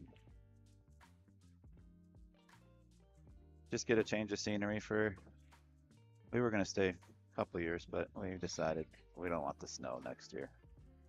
That's funny. I was actually just talking to my husband about moving to Colorado Springs. We have family in that area, so Do ya? yeah. Like in Springs? No, they're in the mountains. They're in the middle of nowhere. Oh. But I don't necessarily want to live in the middle of nowhere, but that would be nice and close. It's beautiful out there. It really is. Yeah. It's much windier than I expected. Well, I live in Iowa, so to me, wind is not not a factor. I'm from Vegas, and before that, I lived in Arizona for like 30 years. So I'm used to hot and really hot, and I'm okay with it. I like seasons. I like having Yep. snow. I like having summers. I like all of it.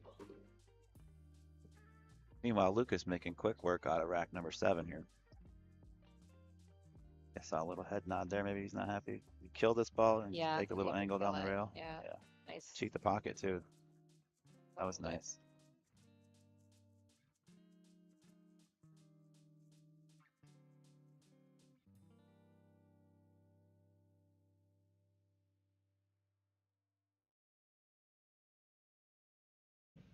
I actually This is just correct yeah. the score, excuse me. Forgot to mark Lucas's game up there. This is rack 8, not rack 7. My apologies. Probably somebody in the chat screaming at me for that. It's okay.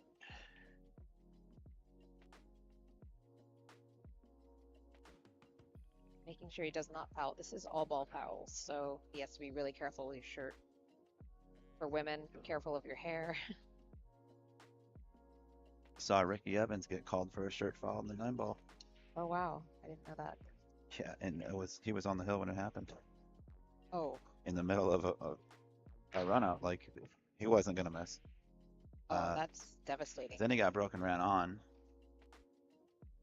And then I don't know, once he got back to the table, it was his turn to break. He was already on the hill. He broke and ran the last rack, so he kind of. Oh, okay, so he It, he didn't cost him. It didn't cost him, no, but it was some drama. That pace on that rack was really impressive. Lucas just flew around the table. Not wasting time. Yeah, that 5-ball down was the slowest shot he had to take, and after that it was just goodbye. Yeah, Carl's feeling the pressure. That one miss really changed, I think, a little bit on this momentum. Shaking his head. He's still thinking about it. Gotta get over it. Yep, you gotta let it go. Really hard though when you're sitting there knowing how well you've done and you know how one tiny little thing can cost you so much. Oops. That- Just beautiful dropped sound. his cue. That's all right. He's sponsored. He'll get a new one. Make sure he didn't lose his tip. If he did, we've got tip repair out in the hall here. I love those tables. I mean, that chair, the diamond chair there, with the little key rest The on cue the holder side. in the side of it. Yeah, they're pretty convenient.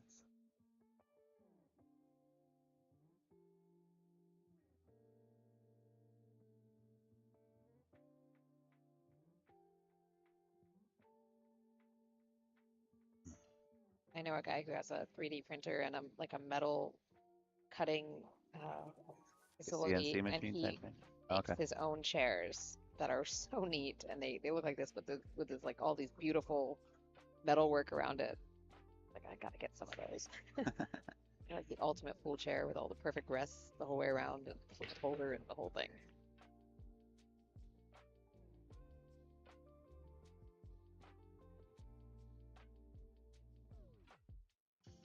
Rack free. I'm gonna check on the Bergman Eberle match. Max is up 5-4. Max a millionaire. He's such a fun dude to talk with, Max. I don't know him at all. Oh, I've known him for years. He's a sweetheart. Yeah. He knows Lucas sees like all of that pocket. everything about everything. And that's not sarcastic. He's just a wealth of knowledge. It's really cool. The random fun facts and stuff he knows. And it's pretty incredible dude. Pretty incredible guy. Maybe between racks here, maybe we can spin a camera over there and get a few shots of those two guys battling it out. Right into the eights, exactly where he didn't want to be. He looked at that so carefully too.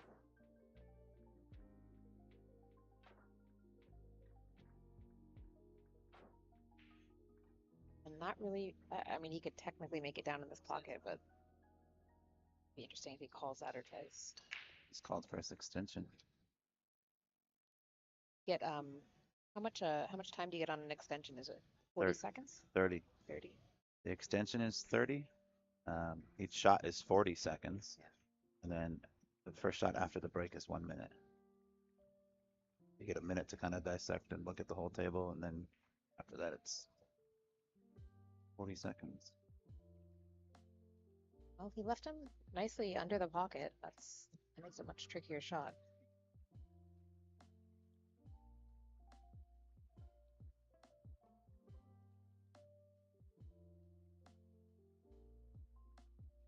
How are you doing in the women's event? Well, I am out of it. I made it Oh. to this morning, and I went up against Melissa Helen. It was a battle. Every single game was a battle, but she got me. Uh, yeah, I actually really enjoyed playing her. I felt like I played really, really well. A couple little safeties that I didn't get as solid as I'd hoped, and she's a phenomenal player, so she got out. So I finished ninth, the women's. Right on the edge. Yep. Oh, it's still a good tournament. Oh, I enjoyed it immensely. I kind of started slow yesterday, but oh, Overcut there. You playing the 10 ball as well? I am. Yes, I'm really looking forward to that. I've never played a 10 ball event before, so this is Ever? nope. I mean, I've played 10 ball, for fun, but I've never actually done a tournament. Not even like a weekly tournament or nothing. That's cool. No, that's good. Actually, yeah, That could be a great story yeah. when So you snap it off. I'm looking forward to it. I mean, I play 9 ball, so it's. It's similar, but Yeah. not at the same time. There's a lot of There's funny different little rules nuances. that yeah, I practiced with some people this week and had to kind of learn those. A little bit different strategy, but overall, I think I love 9 ball so much, and this is almost like a little bit better version of 9 ball. So That's why 9 ball's what I grew up playing, and when 10 ball started becoming popular, it was kind of like 9 ball started to phase out a little bit for a while. And anytime I was looking for action in my town, wow, I'd be posting is that the shot he called? who wants to play No, 9 ball with. I thought he was going straight for that shot. Slow down. I like 9 ball with 10 ball rules. Call everything. Yeah. 9 doesn't Yeah, count on the you can break. do it. You can do it either way for sure. I kind of like being able to combo the final ball though. I think it adds a little bit of like an element to the game where, if the nine's in the pocket or something Yeah. going on, you kind of have to play a different strategy for that. And I really actually enjoy that part of it. So I'm a little sad that you can't combo it early. I think in the Predator events in 10 ball, you can combo it early. Am I wrong? I think so. And like what is it, the PLP or Predator the Pro Billiard Series, excuse Yeah. me. Mm-hmm. There's so many acronyms now. There's just Yeah, so I many know. letters to. The ABC's a fool here. Yeah. But yeah, I actually like that they left that one rule because I think that is a fun little twist. Did that leak out or can he? Close.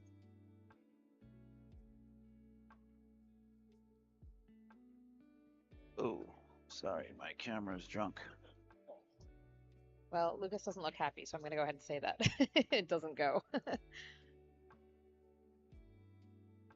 Some of the lighting in here, this is all brand new equipment. We just got all this. Is he jumping? Right Yeah, before and this. he's trying. He already used his extension, so he has to hurry.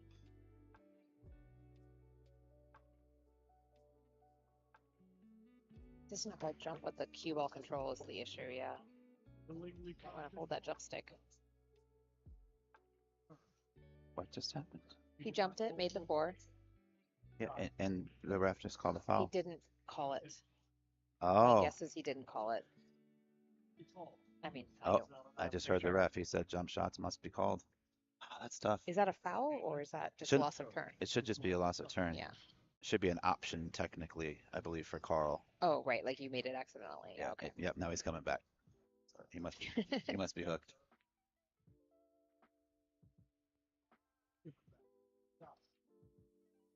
He said he can't give it back. That's He lost his turn by playing shot. It's not. Oh, I have the. okay. Yes, no, I apologize.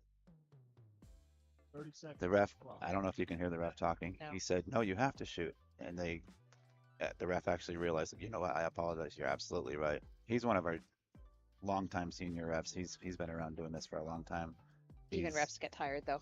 Oh yeah, and there's a lot of rules to remember, and Yeah. I kind of get why he would think that at first. Yeah.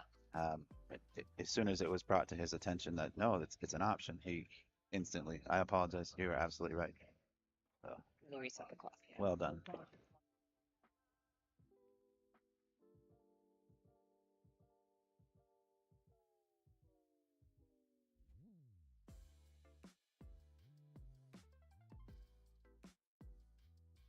I think he can see that, Oh yeah. and I think the 6 goes. Did move it a little bit. Yeah, I think this is a good spot.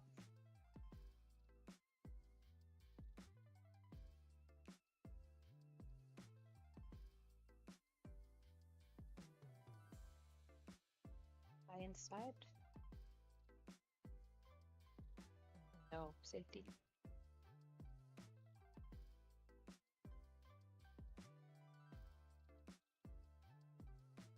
That might not work. I mean, he's got some distance, but I think he's gonna safety it. You've got that 10-6 there. just roll the cube. He's playing it that way. That works. I thought he was gonna roll forward. I thought that too, but Maybe the angle. unfortunately he didn't really get behind it. So Lucas's safeties have been so good.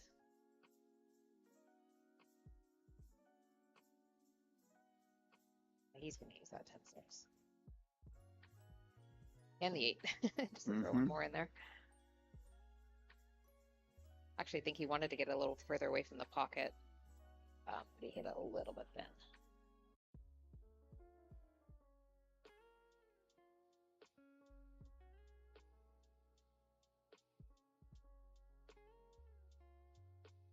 Carl's coming behind.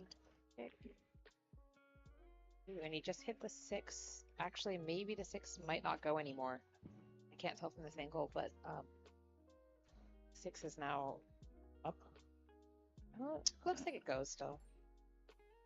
Lucas is trying to figure out. Well, trying to read his face. It says concentration no matter what. It's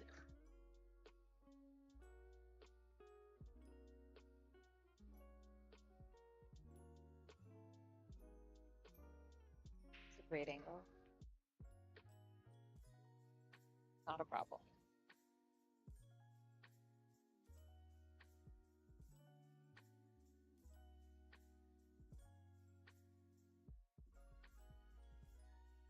This can take the lead for the first time this match.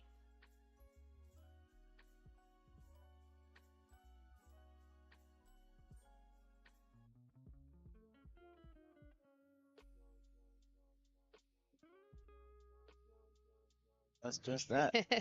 No time on that 8-ball at all, or 10-ball at all. He did the same thing last track too. He got down one stroke, pumped it in there.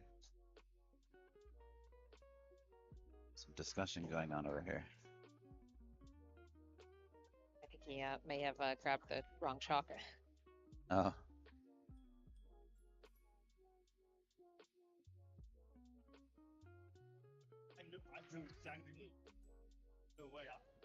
Yeah, I was in a discussion with another player earlier about the races, and the longer races definitely favor the the stronger player, and it's kind of a you saw Lucas kind of start a little bit slow, Carl really coming out playing well. Now Lucas has come. They're actually joking around back and forth with each other about that jump shot that tried to get pushed back. It's nice when players can do that. Have some friendly conversation. I'm trying to go back and forth as they talk.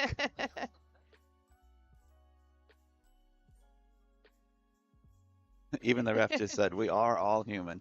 That's right. We should go back and dub that with some funny some funny conversation. Like one of those false commentary things that you see online. Those are funny.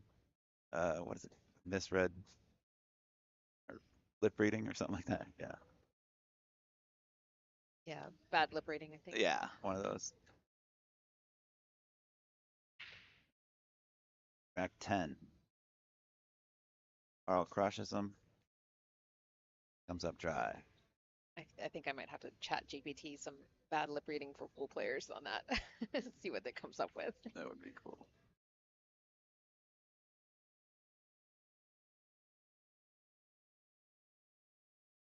You're roasting the ref, lip reading.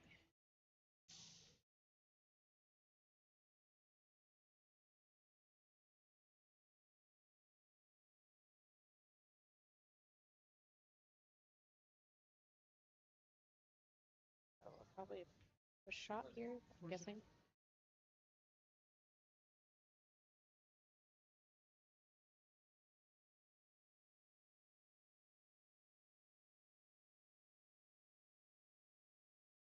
Kind of a tricky one because there's so many safeties options here.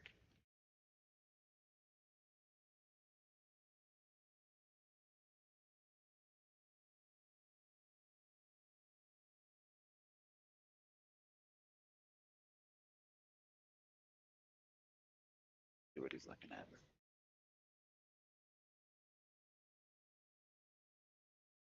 For it.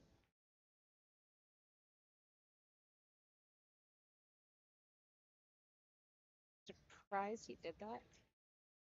Because the 8 and the 3 were sitting there, and also, you know, the 7 and the 9, he had quite a few walls, but still not an easy rack out of.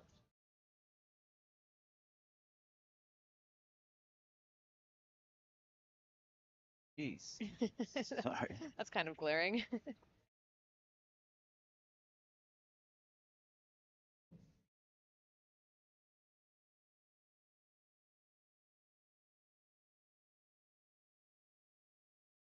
Playing with camera settings off screen, trying to get things dialed in so it stops doing that, and it went the wrong way apparently. Yeah.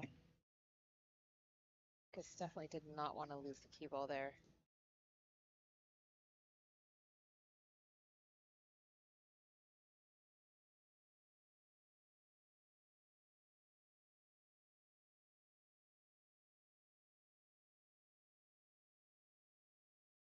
Nice recovery. Beautiful recovery. Jeez.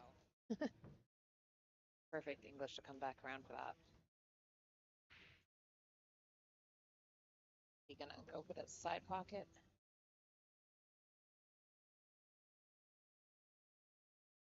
It's tricky. I mean, Not bad. he's got such good cue ball control. He probably has no problem with it. But for me, that's always the question of losing it. 10.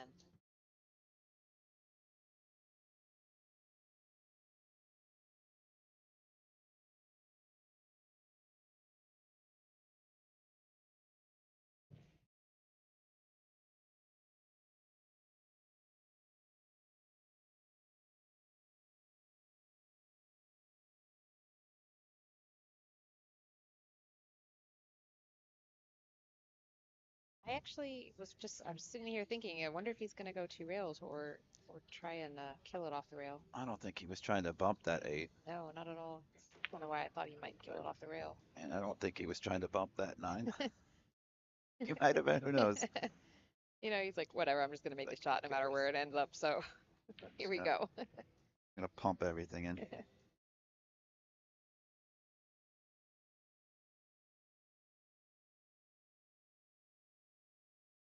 Beautiful. Focused on that one though. He wasn't gonna let that one get away from him.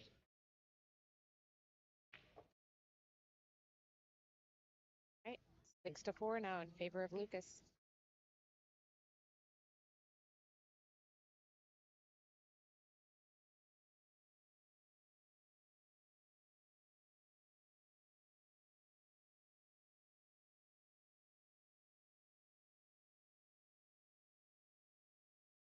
I turned up the volume a little bit on the stream. We were getting some comments that the volume was a little bit low. And it's not just us speaking, it's been the overall volume of everything. So It's a little tricky when you're in kind of a big room and there's, you know, it's a little bit quiet, so you don't want to, you know, you feel naturally like you don't want to talk quite as loud as normal. that should be good though. Hopefully maybe someone in the chat can give us a thumbs up or let Rack, us know how it sounds and make sure the audio levels are where they should be. rack number 11, Lukas's break.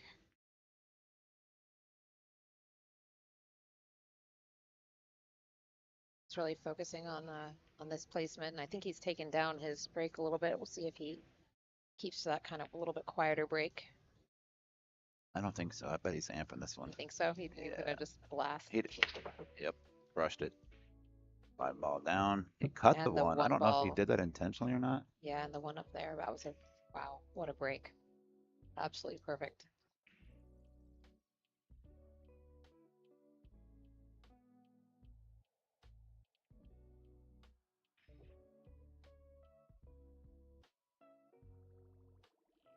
Do you know, does Lukas play on like the 9-ball tour, the World 9-ball tour, or Don't know. I was just wondering if he was going to Saudi Arabia. I honestly don't know. Something tells me I want to say yes, but I don't know.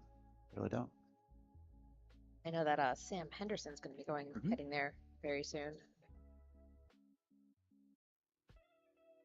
Sam's heading over. Shane's heading over. Sky's heading over.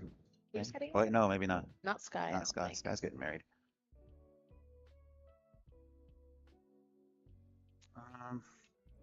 Can't remember. It's tough to keep accurate tabs on everything that's going on.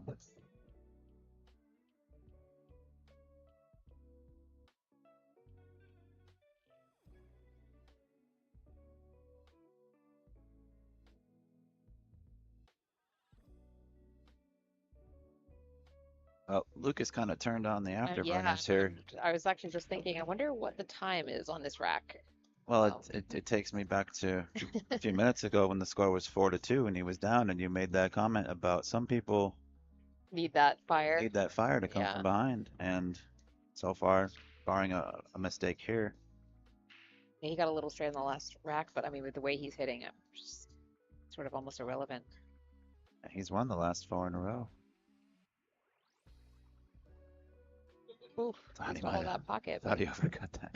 I was gonna feel like a jerk, like I jinxed him or something. Commentator's curse. It's a real thing. It really is a real thing.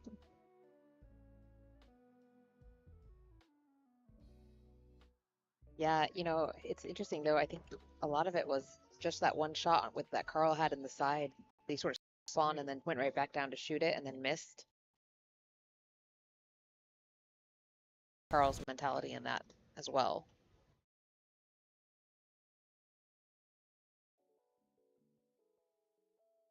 My guess is he's probably played plenty of pool and he'll let it go, but Lucas is definitely taking no prisoners at this point. Mm-mm. And he's on the hill. He gets that gear going. It's tough to stop, and it's fun to watch. Unless Yeah, you're, it really is. unless you're Carl Morgan. I wonder if anyone was like in the chat was like recording that to see how short of a rack that was, but it seems like they're definitely less than a minute. Didn't take much time.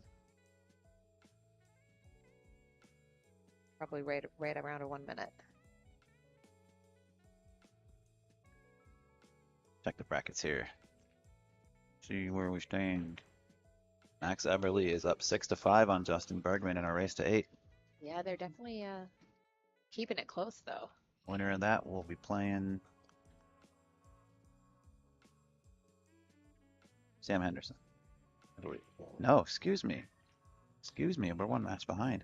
The winner of that match plays Jamison Gall. The winner of that match will play Sam Henderson. So Sam's going to have a little bit of a break. That match was scheduled for 4:30. That's going to probably end up being... That was a tremendous break by Carl. Yeah, the 3 and the 4 look like they're in a little bit of a tricky spot, but oh, that was nice. 2 balls down and a shot on the 1.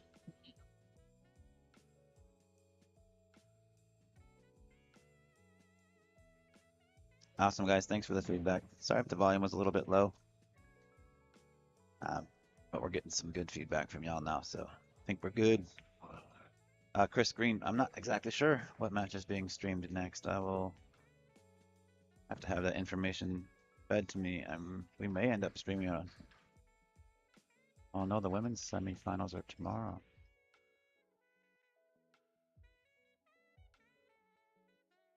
We may have... That's what we'll do. So Carl went for the break out there and got it, but unfortunately it was not favorable cue ball. It's always one of those, risk items. Maybe he'd just gone for the combo.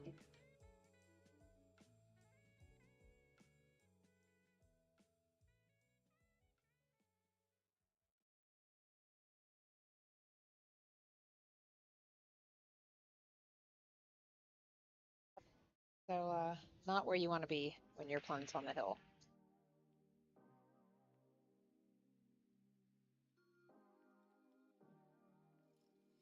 Especially with the way Lucas has been shooting the last couple of racks. Should say the last 7 racks. Yeah, he's been pretty flawless.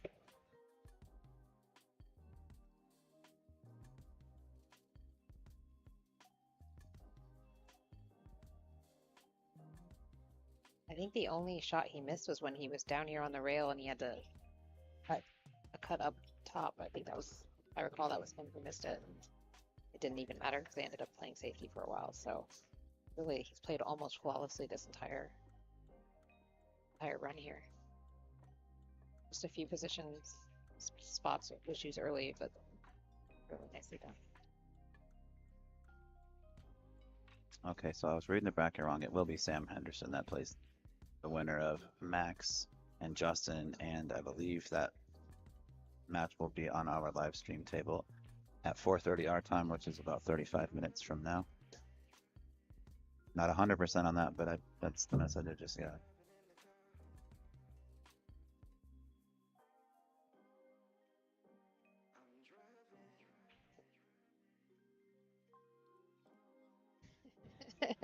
He says Let's that's not even good. worry about it. I wasn't expecting the concession. That's not why I panned over. I I like actually was thinking, wow, you knew exactly what was going to happen there. I've been doing this a while. No, I'm just kidding. I'm struggling with this camera. We got new cameras and joysticks and all this cool new technology we're trying to get used to. So I didn't know if you were allowed to concede. I mean, I what are they gonna kick them out? I mean, fair point. all right, Tara. Thanks so much for sitting in with me. We're gonna kill our mics for a little bit. We'll keep the background audio going for you guys. And I'll find out who we're gonna get up next. But our next match will be 4:30, so we got about a 30-minute break or so. So sit tight, share the stream, hang out, grab some popcorn. Thanks for joining us. Thank you, Tara. Yeah, thank you guys so much.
All right, ladies and gentlemen, welcome back.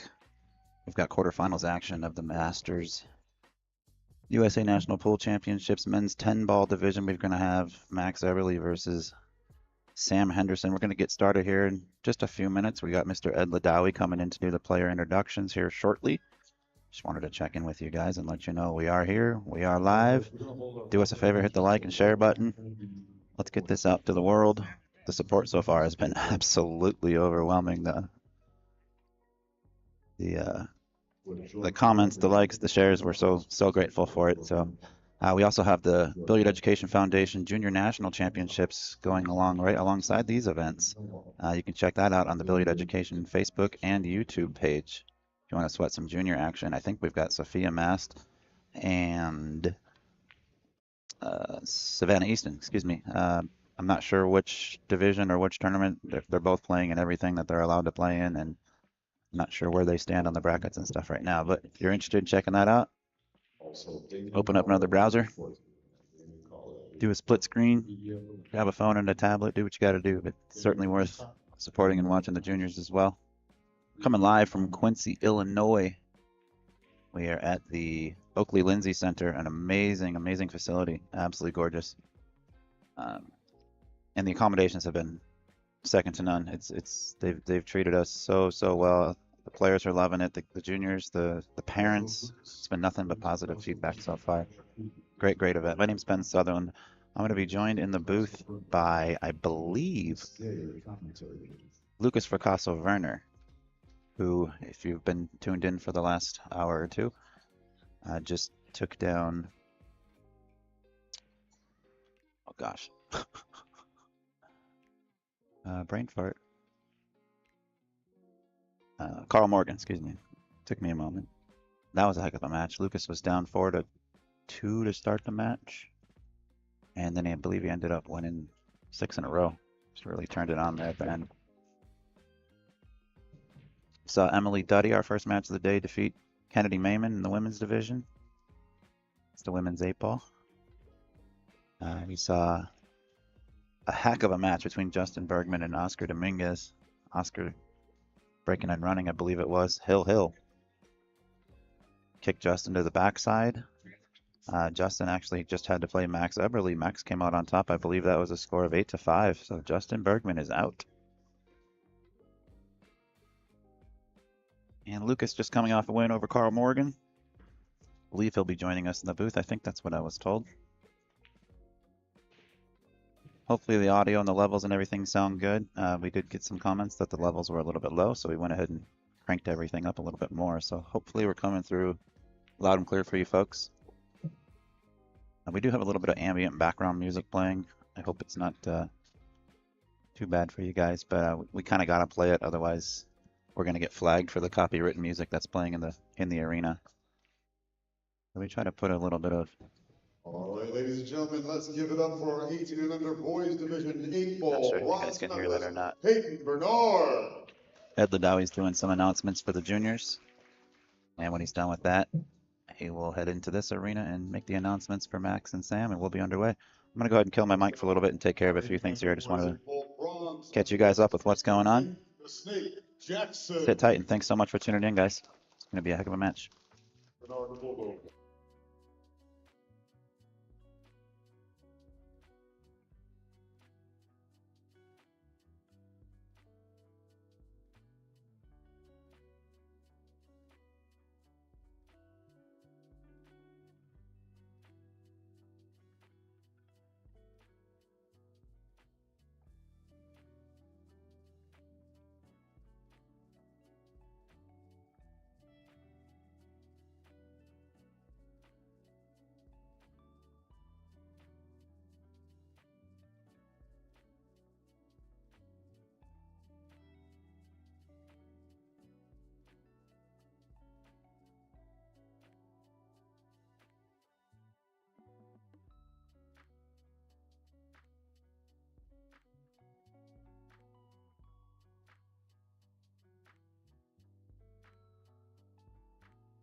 All right, Ed Ladawi just did the trophy and awards presentations for some of the junior events. There's an arena right next door to us where they're doing the BEF Junior Nationals on another broadcast. He's going over there right now to announce that match, and then he'll be in the arena here. So we're a few minutes behind. It's okay. I'm going to actually go ahead and turn up his mic, even though you can't see him. You'll be able to hear the introductions. I'm going to turn my mic back off, but you'll be able to hear Ed.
I can actually probably do this for you guys at home just so it's not completely static right now.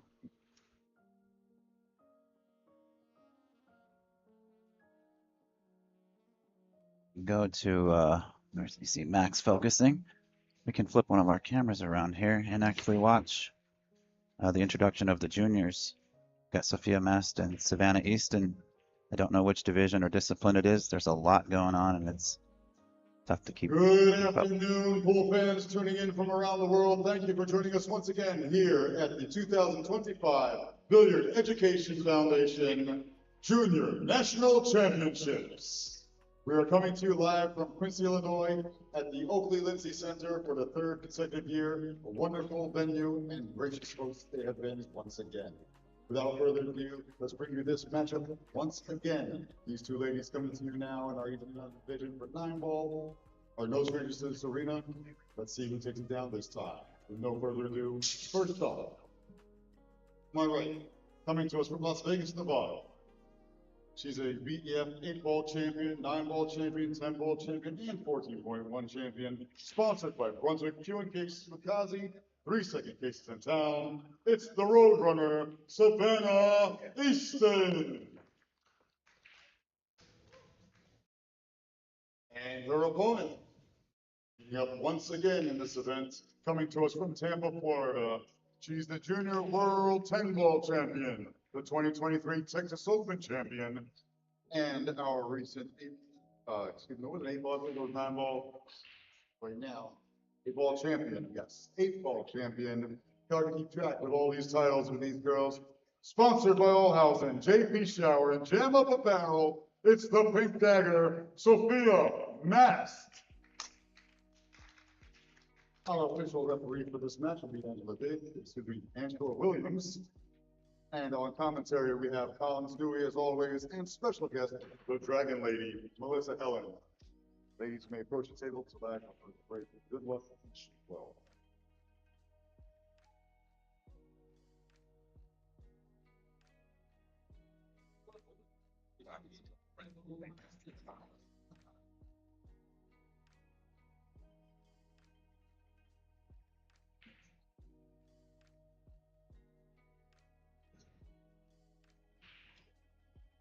And if you're not tired of hearing me yet,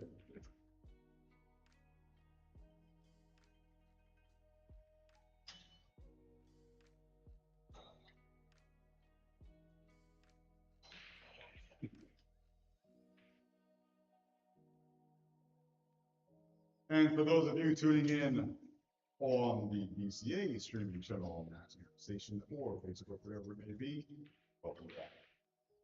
We are coming to you live from Quincy, Illinois, at the Oakley Lindsay Center for the third consecutive year, and we present to you the USA Pool Championships.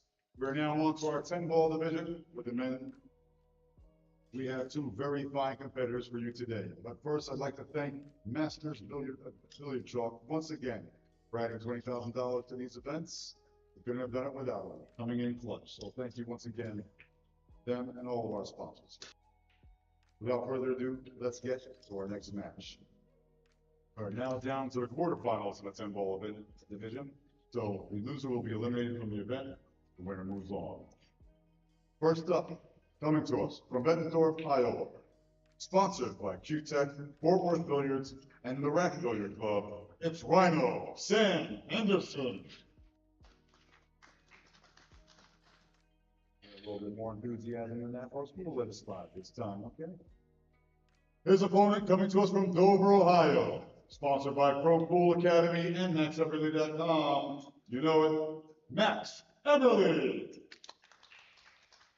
Our official referee presiding over this match, Mr. Floyd Eigelhart.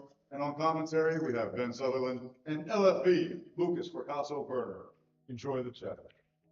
Good luck, gentlemen. Thank you for the bell.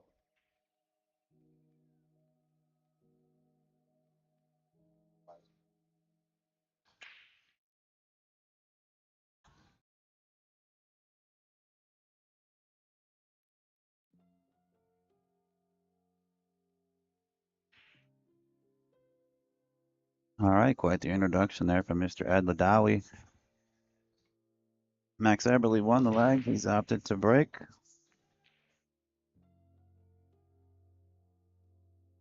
Give me 1 second. We'll get the scoreboard up on the screen.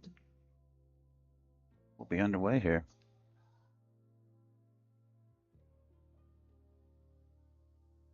My name is Ben Sutherland. LFV is not quite here yet. Trying to track him down. Oh, here he is. He's walking in right now. We're going to have Lukas Fracasso-Verner in here. If you guys have been tuned in at all today, you just watched him defeat Carl Morgan.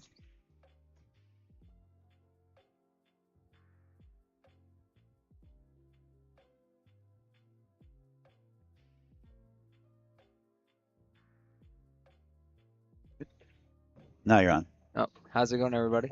What's up, Lukas? How are you, buddy? I'm good. Man, that was a hell of a performance last match. Yeah, I mean, minus the scratches on the break. Yeah.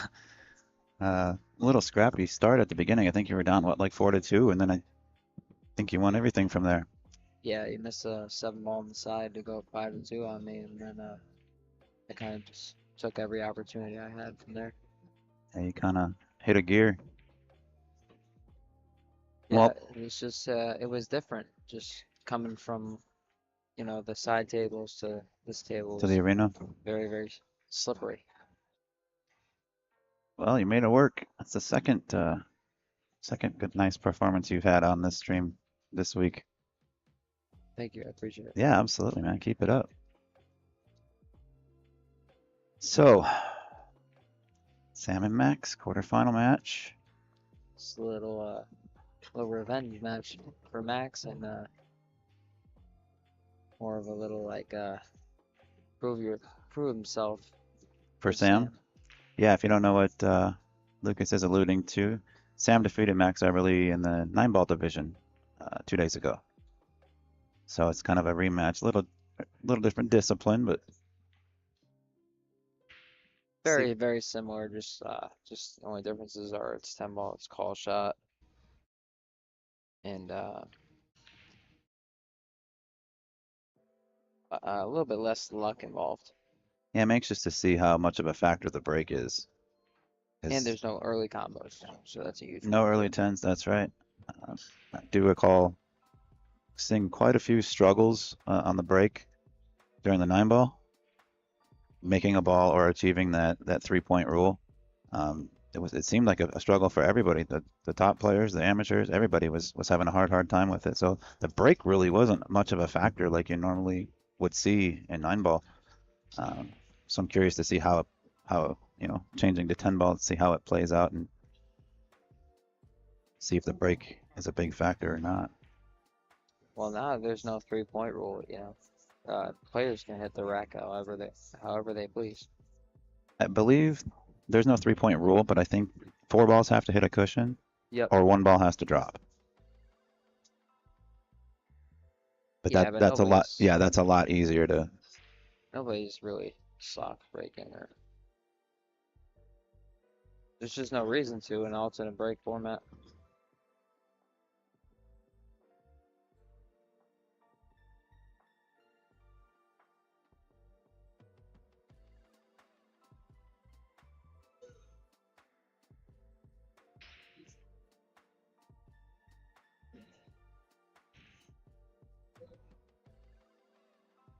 So actually, somebody in the chat when you were playing asked about your the shaft on your pool cue. Is it maple? Does it have a carbon core? People were curious about the technology behind your shaft. If you're allowed to, your pool shaft, I should say, if you're allowed Actually, to elaborate. I mean, yeah, it's just it's a custom wood shaft. I mean, it's definitely not carbon core. No, Okay. I'm working on one though. I might switch to one. The way you're hitting them right now, though, I don't think you need to change anything really. No, I know. I was wondering like, cause I shot balls with Oscar's cue, last time I saw him, and I was just like, certain shots felt so much easier, Gotcha. like straight in draw shots or kind of jacked up off the rail a little bit. Just felt like the cue went a little straighter, and I didn't have to try as hard. So I just wanted to kind of experiment with it. Yeah. Who you like in this one? I haven't got a chance to see Sam's 10 ball break yet.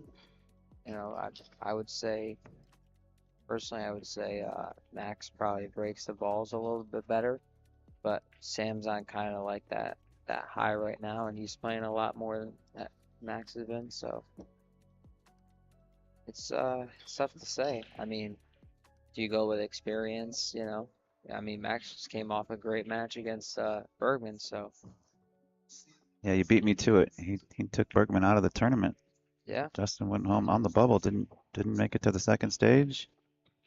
I personally feel like maybe Max's confidence is pretty high right now.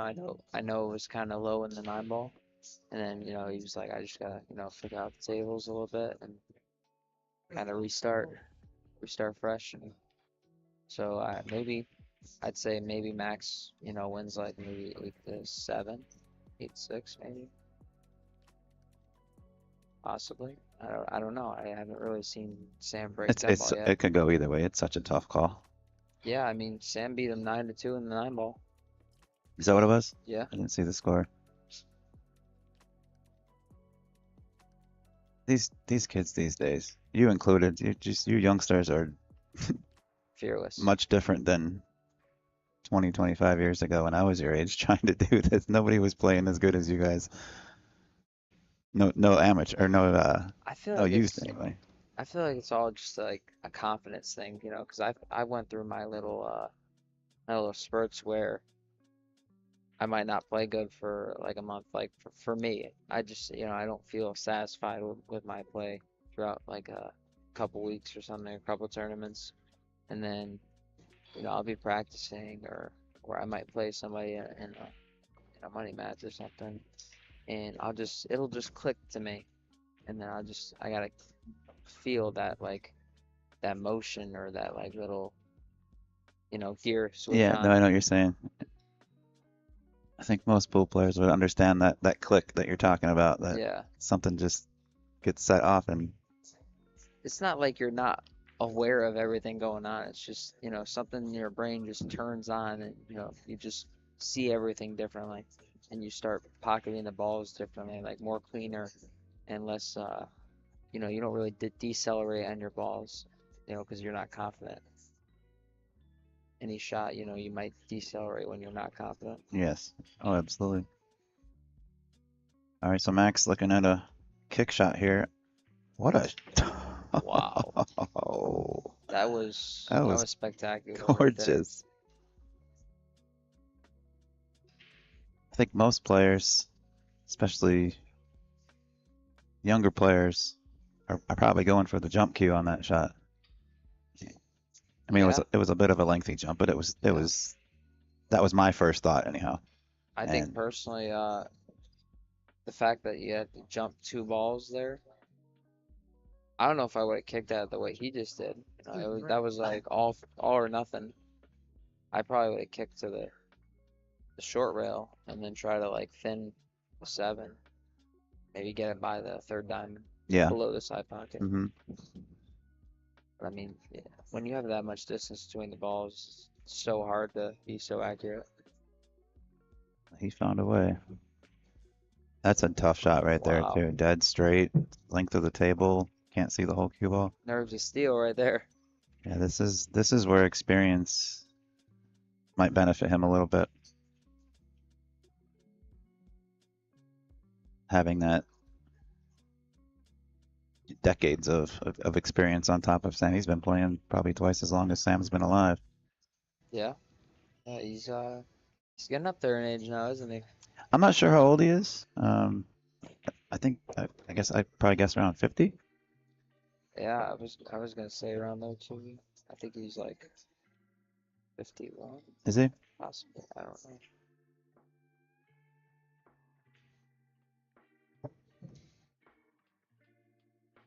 Oh, that was a hell of an out, if I'm being honest. That kick in on the 7 That was ball. crazy. I mean, that was just insane.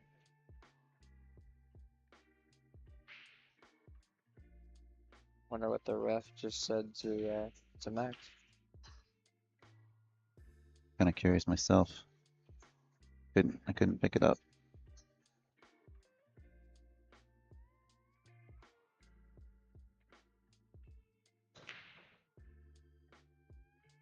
I You just check. I just think like personally right now, I see Max like checking his angle, checking his angle. I don't know if that's his normal like confident, pre-shot routine. He just hasn't seemed like that confident guy the whole week. And then like when I watched him play Bergman, he was just like I was watching kind of from my chair as I really shouldn't have been, but while I was playing my match, I just watched the way he walked around the table. Though he pointed on the table where he wanted the cue ball. He just did stuff very, very different in that match versus all the others. Well, he changed something up and took out arguably the tournament favorite. Yeah, yep. Either him or Oscar.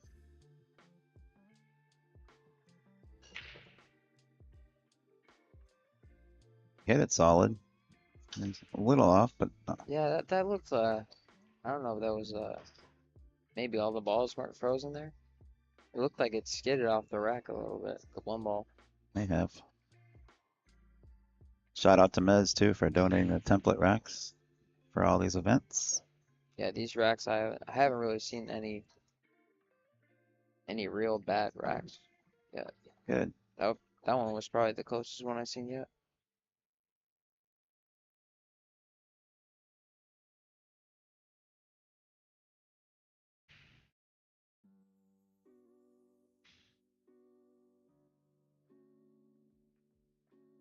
Looks like he's gonna play the one over by the 8 and just kind of float the cue ball right by the 9.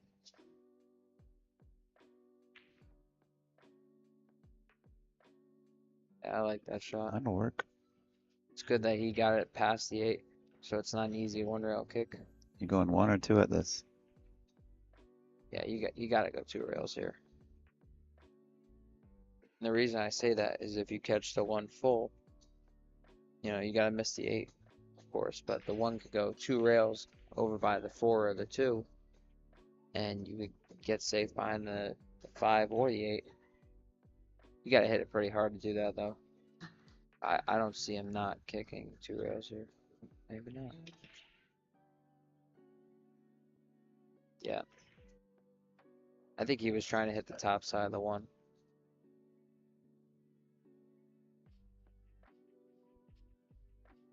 Max with an opportunity and an open table. This is probably the toughest shot here. Getting from the 1 to the 2. Yeah, then maybe the 3 or the 4 after that. After that, you're kind of in the clear. Mm-hmm. It's really juicing this up with a lot of left-hand English. Is he putting left or is he putting right? Oh, wow. I'm surprised he went that way.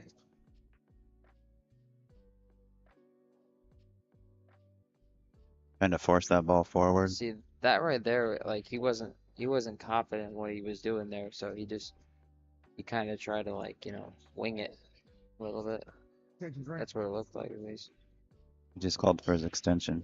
Now, if I'm not mistaken, it's a 40-second shot clock, 30-second extension, and 1 minute after the break. Yes.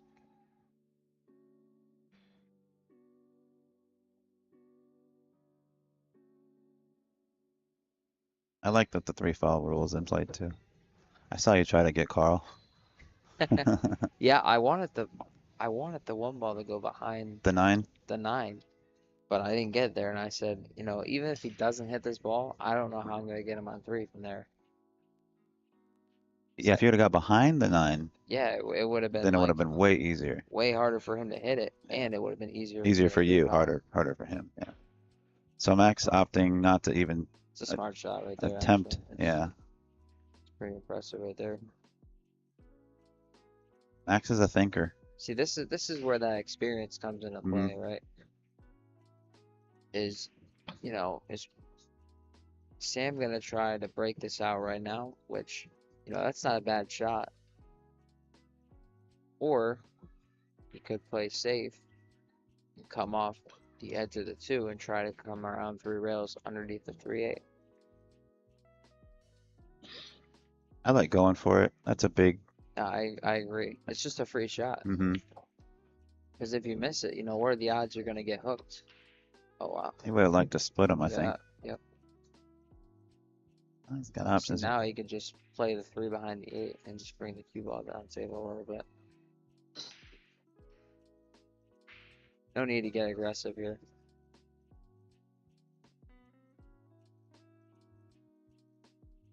He's going for it.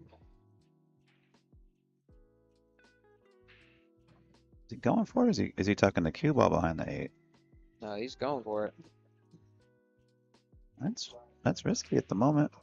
Yeah, I think he might have got away with it though with the 9. And the 9 was huge there. He's called the 3. Maybe he has to go rail first and spin into it. Yeah, this is crazy. He's massing this ball. I want to see it from This here. is just nuts. If you can't see, I'd kick out at 1 rail.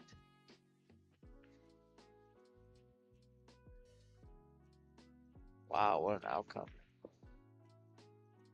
If he didn't sell that out, that would have been a great shot.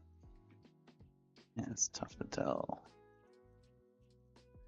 Yeah, that angle's not gonna help us. I don't know. It's very close. No, I think he's got it. The whole ball, or is he crossing it? I think he's got the whole ball.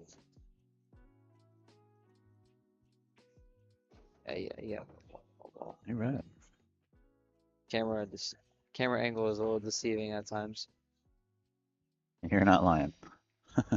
It tricks us a lot back here.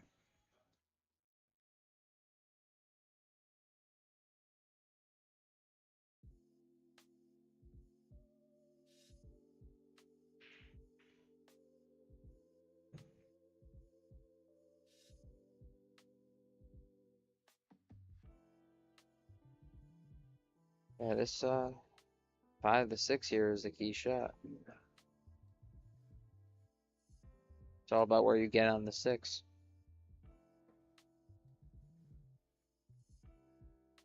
See if we can do some score updates here as far as what's going on with the other 6 players left in this event.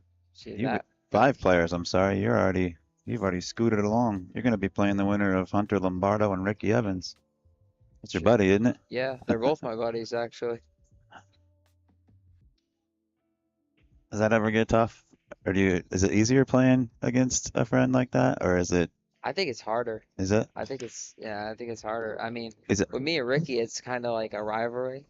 So it's just like, that's like a little easier on me because it's like, he's like, I'm gonna drill you, and I'm like, no, I'm gonna drill you. Bet.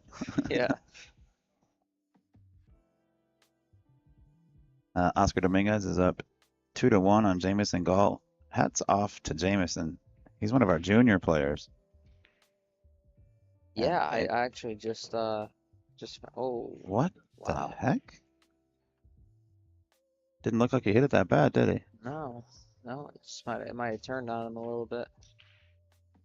That's the thing with the cue ball is the whole week everybody's been struggling with it. The cue ball? Yeah, I don't know if you saw like that Is last it the rep. diamond I cue kind ball? of just let my cue ball go and just pocketed the Mhm. balls and just wherever it was going. We made a comment about that too. I was Not a bad so one, but frustrated with we it noticed already. it. I was just like, Is it the diamond cue ball? yeah, Is yeah, it the is it same cue ball humid they use or at Derby. is it humid or what's the? Well, no, it's generally the fact that this isn't the same cue ball that goes with this set of balls. Mm-mm. No, So you're right. all the other tables have centennials on them, but we're not using the same cue ball for that set. They Cent, brought the cent, diamond cue ball in. I don't know for what reason, but like that's the ball we're using with a different set of balls, and it's making things a lot more difficult to control the cue ball because when you have to draw the ball, if you decelerate even the slightest, the ball's just gonna go straight on you. It's pretty crazy. Hmm. I haven't. You'd have to try it to see it for yourself. Like shots like this on the 9, Mm-hmm. if you put like low left on it and you decelerate at all, It's going forward. it's gonna go forward. Huh. It's gonna go forward and then backwards. So it's almost like the draw doesn't even take at first. That's why I make sure like I stay down, fall through for every ball. Interesting. But in the 9 ball, like I was going through it.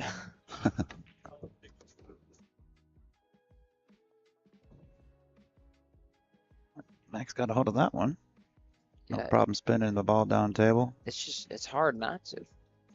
Cause like he already figured it out, a couple days ago too. He said he's like, yeah, this cue ball is kind of weird.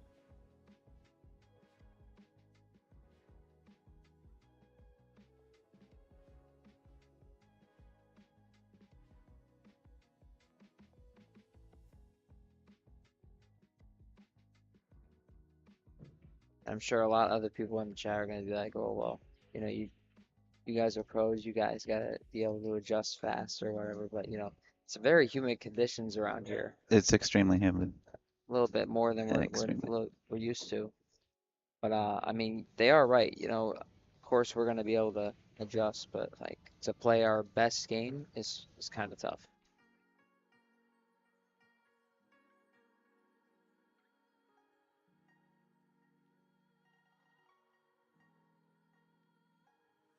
But that's what happened on that ball with Sam, is he decelerated a little bit because he was trying to control the cue ball and he undercut the ball. Mm-hmm. Are you? Somebody was asking earlier. Are you playing WNT events? Yeah. Thought so. Yeah. Just wasn't sure which ones you had played or how you had finished, so I wasn't sure how to. No problem.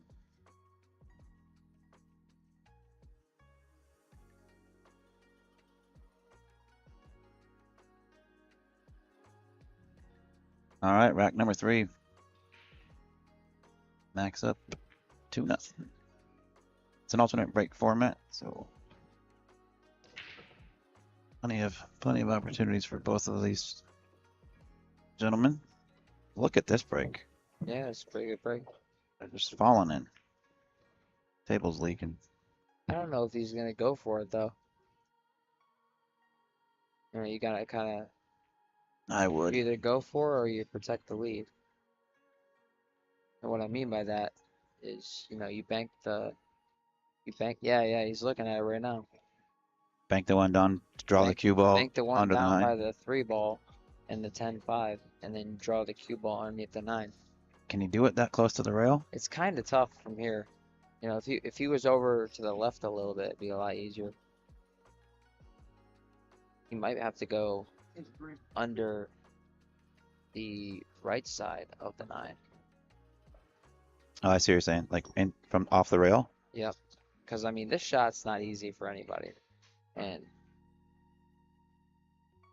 there's no real clear path to get to the three, and you have to get in that small window. Yep, that's a shot.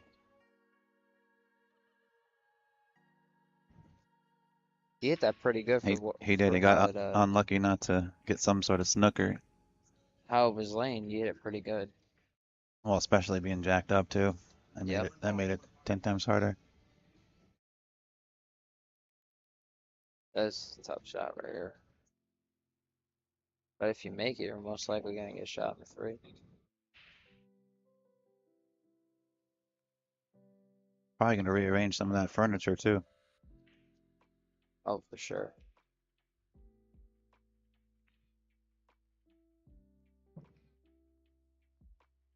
Yeah, on the wrong side of the three here, so he's gonna have to come around table. 3-4 rails. Yeah. Yep. Just gotta miss the 8 ball. He should be a full diamond above the 8, I would think. Yeah, he should be alright. You gotta hit, you know, right where that half diamond mark is between the corner pocket and the first diamond. They have the speed. Oh, it's a little humid in here. There's the flip of the hand. I get it. It's been happening to everybody on this table.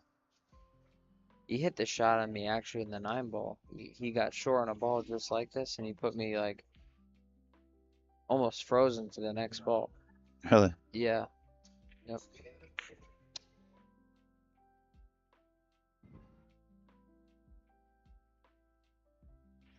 What he's doing here.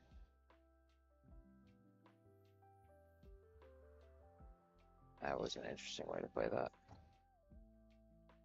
See it? I'm shocked he yeah. didn't just See bank the the whole 4 thing? up and bring the cue ball on the 5. Like I mean, he did that to me in the 9 ball and he did it really well. I mean, the ball was a lot closer to the 4 ball, or to where the 4 ball was, but I thought that was the shot. I think Max is just gonna clip the into the 4 ball here and bring the cue ball over by the 8. No?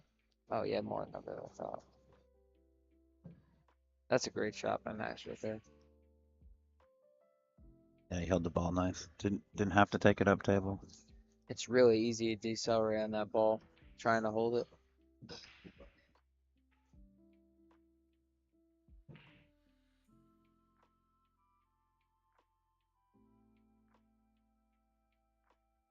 Playing the rails here, or you drawing out straight? I draw 1 rail out. Not to the right, but to the left. Yeah, just like that.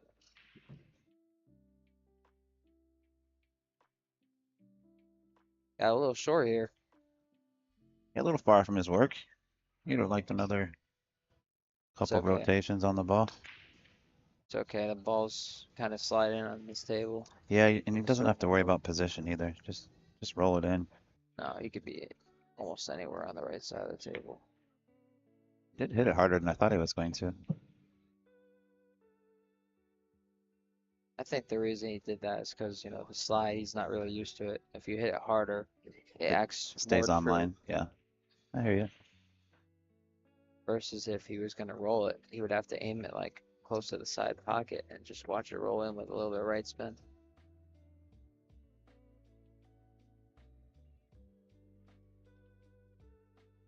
I'm over to the left side of this 10 for the lower right corner, I would imagine.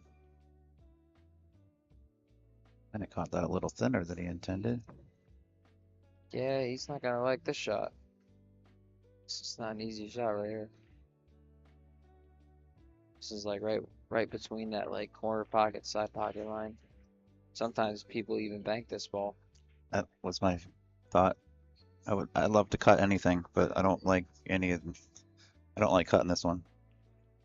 I mean, just because the corner pocket and the side pocket come into play on this shot, you almost might want to even play safe on this. Just bring the cue ball off the table. Oh, he rolled it nice. Wow, he shot. Oh, No. no. Oh, Yeah. Good shot. what a shot.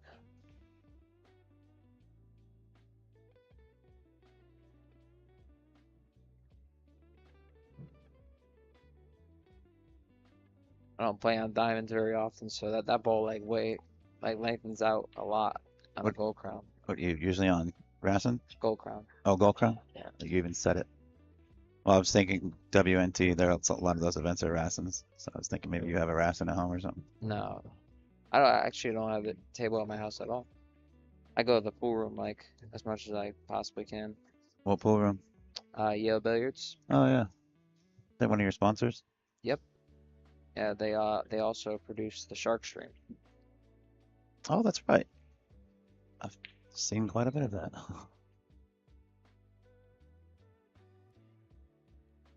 Max is getting warmed up here. He's heading over to Saudi Arabia. Is he really? Represent the USA over there. Yeah, us- he do us always proud. loves traveling. Yeah, he does. I used to live in Las Vegas. I recently moved to Colorado Springs, but when Max was living there, excuse me one second.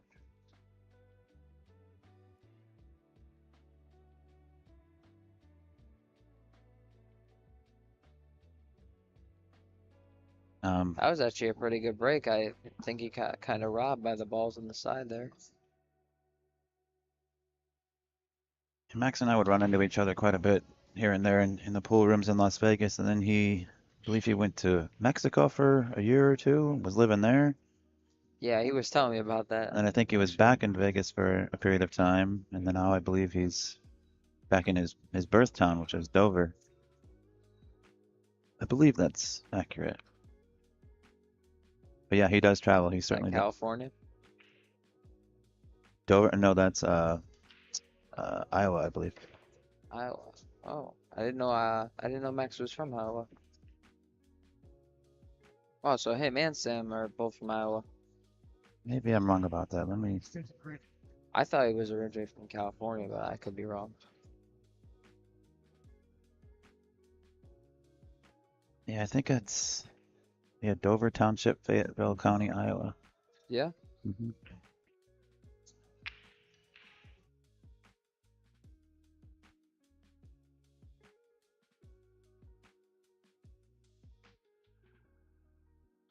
Oh no, he's from Las Vegas, Nevada.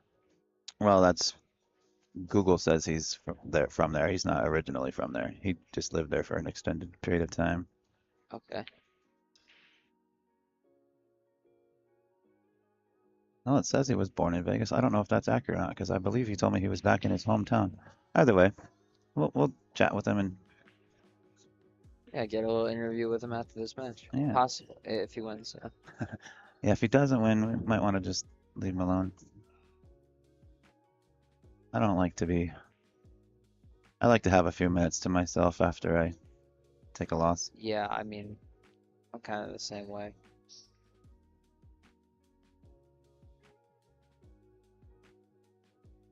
Just kind of process it and then go do all the autographs and pictures and stuff like that. Yeah. This is a shot that doesn't come up very often. Kick and stick behind the six. Little bit. Park it and freeze it right on it. That's such a nasty shot when it works. Just a hair of inside English. So Oh, he's elevating. little low right spin would bring the cue ball into the six. Yeah, he hit it with a low left actually, I think. Score update.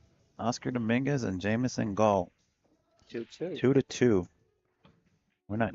Fargo doesn't have any influence on this particular tournament. It's not handicapped. But we do have their Fargo rates on the digital pool brackets. Jamison is a 620. Oscar is a 790. It's a 170 point difference. So that's great that Jamison the junior is hanging right with him. Yeah, I was watching the kid break. He actually has a pretty good break. He just came over. He That just could came pose a back. threat. He just came back from Australia. He represented USA over there for Hayball, the junior Hayball world. I believe it was the 14 and under or 16 and under, something like that. Really?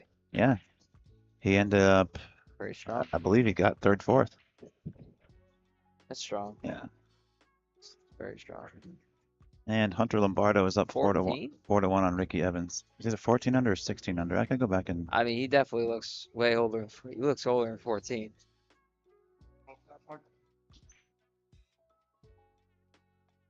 He's almost the same height as me. I was like, if this is 14, you know, there's something wrong here.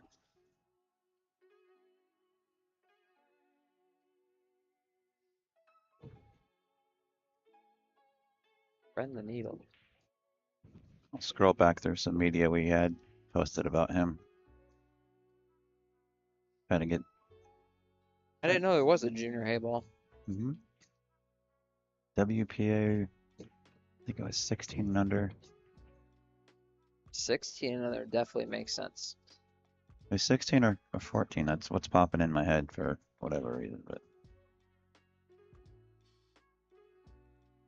He's right there. oh, excuse me, 19 and under. That was See, way that off. that makes more sense. Okay, yeah, you're right. I'm like 16, you know, I need that's still a little I young. need to get my facts straight before I open my trap. That's all right. Hey, listen, I might have been wrong on Max's location. Google might be wrong. I might be wrong. Who knows? So looks like round 3 on the winner's side is a race to 7 in the juniors 9-ball division. Savannah Easton and Sophia Mast. Savannah's trailing 2 to 3. Just a quick little update on that one. That's on the BEF YouTube and Facebook page. So if you're interested in that, head on over and check those out as well.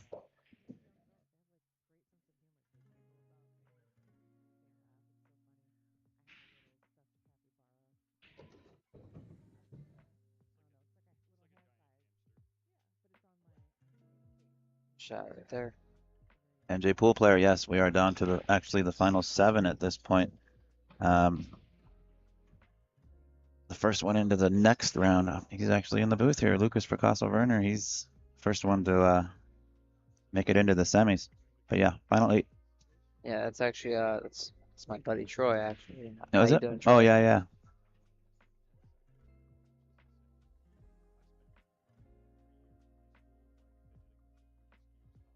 Dover, Ohio. It was Ohio. Somebody in the chat is saying Ohio. I said Iowa. It was Ohio. I thought I was close with. Dover, Ohio.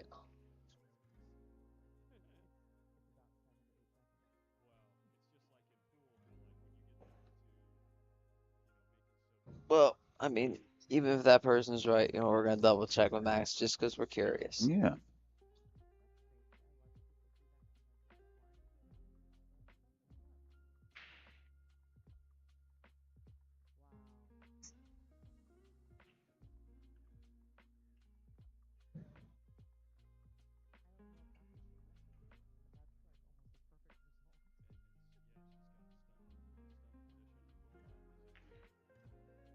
All right.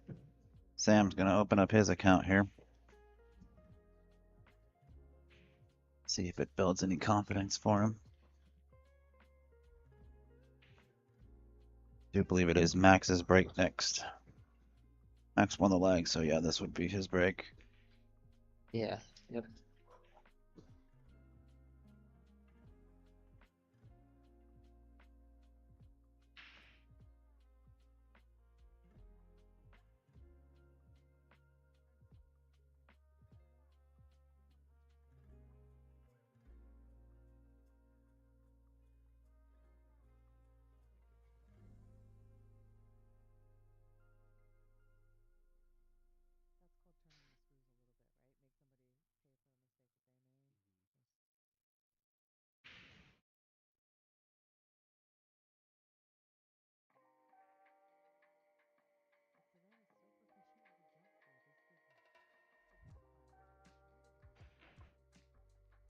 Love that big flag.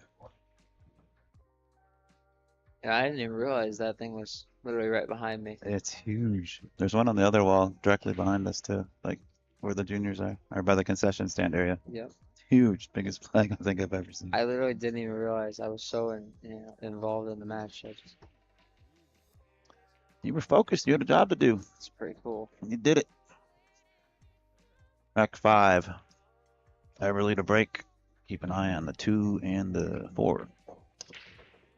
Whoa. What was that? Cue ball got Yeah. lost a little bit.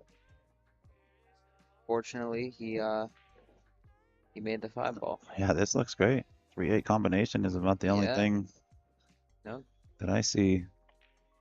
as long as he gets on the left side of the 3, that combination shouldn't be an issue.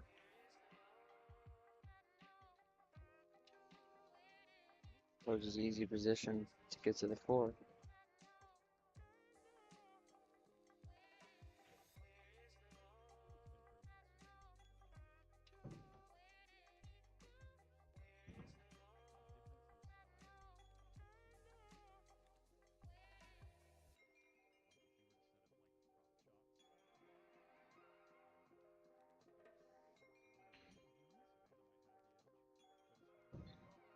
Oh, 25.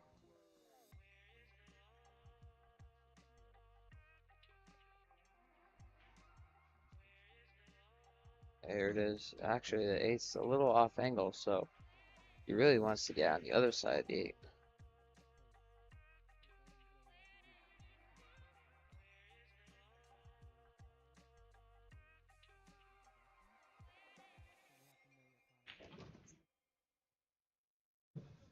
Yeah, that was the problem with that shot.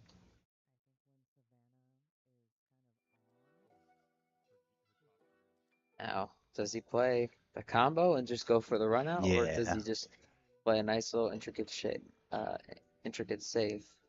onto the Oh, 7? now he heard you. He was thinking, man, let's combo this. I don't think he's going for the combo. I mean, I don't, sounds maybe Filler might. does Filler ever play the safe? I mean, very rarely does that guy ever play safe, but he makes- shoots so he- straight. yeah, It doesn't. when you I make mean, everything, why play safe? it's almost like he hasn't gotten punished enough for not playing safe yet. I'd like to see a Filler Federer gambling match at some point. I do agree. Actually, I heard possibly a little all-around battle between them.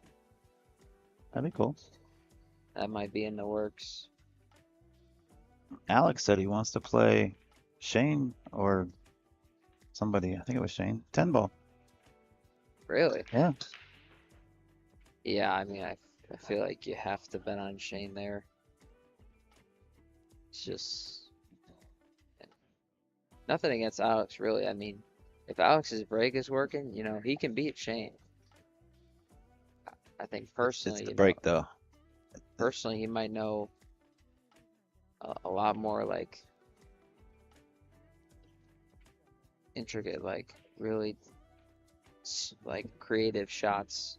Oh yeah, he's gonna have He's a little definitely a more. more creative player than Shane is. And when he's in a tough situation, he might find, some way out of it like most of us might not. Yeah, he's a genius. Literal genius on the pool table. Mac's not liking this. I don't know if he could see this ball enough to Oh, make it or not. Just kind of roll it in, take your mess on the 4. I think he just called his extension. I couldn't hear. I think if you can't see this ball, you got to kick this, medium speed with a high left ball, but maybe like a tip of left, not like 3 tips Not of left. extreme. And it'll just kind of float there on the 6 ball if you hit it full in the face. Just drift right up on her. On that 6. Yep.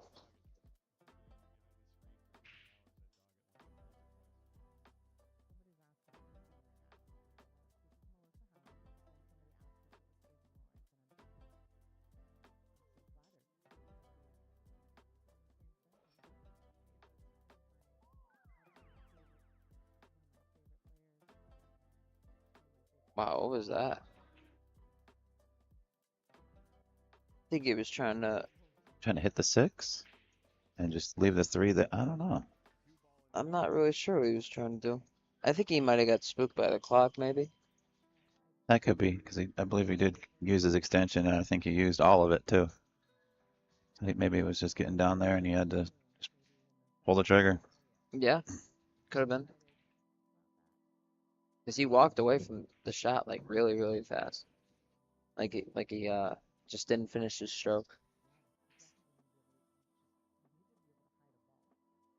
Or he might have just played the 3 up to the short rail and try to just kind of leave it there and play like a containing safe. Yeah.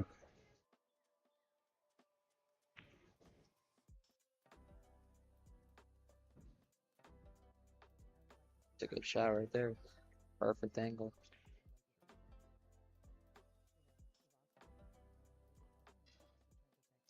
Sam's been getting quite a bit of travel in too. Playing the WNT events. Yep. It's nice to see these youngsters have that type of support from their family and parents and stuff. Like, that's crucial if you're gonna have any type of future Yeah, starting at this young of an age. it's huge. How young is Sam? I want to say he's like 19? yeah. I was gonna say I don't he's got to be like close to 18. I don't think he's 21. I'm pretty sure he's not. I think he just aged out of juniors. I think he's 19. Somebody in the chat could tell us. I feel bad for not 19 remembering. makes sense.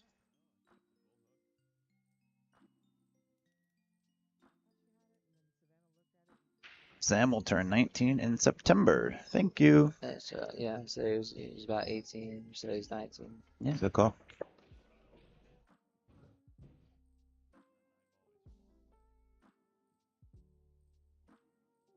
Two to three. Only trailing by one now.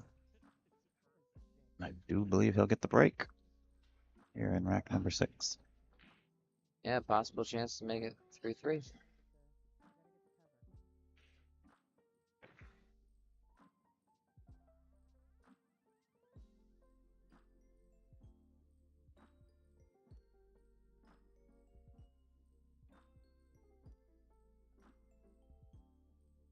Mark Harper says if anybody wants to see the best match of the world, 19 and under hay ball, go YouTube day 3 at the 2-hour mark. Jay Gall from the USA, referring to Jameson, the one that's playing Yeah. Oscar. Jameson Gall and something McQueen. Manaya? Apparently the ending is crazy. Well, got me interested. Yeah, Queen. So New Zealand or Australia? That flag. Oh, don't know. It was in Australia, so that would kind of make sense, but I feel bad. I don't know all my country flags. New Zealand. Somebody just said New Zealand. Yeah, I mean, I figured it was New Zealand.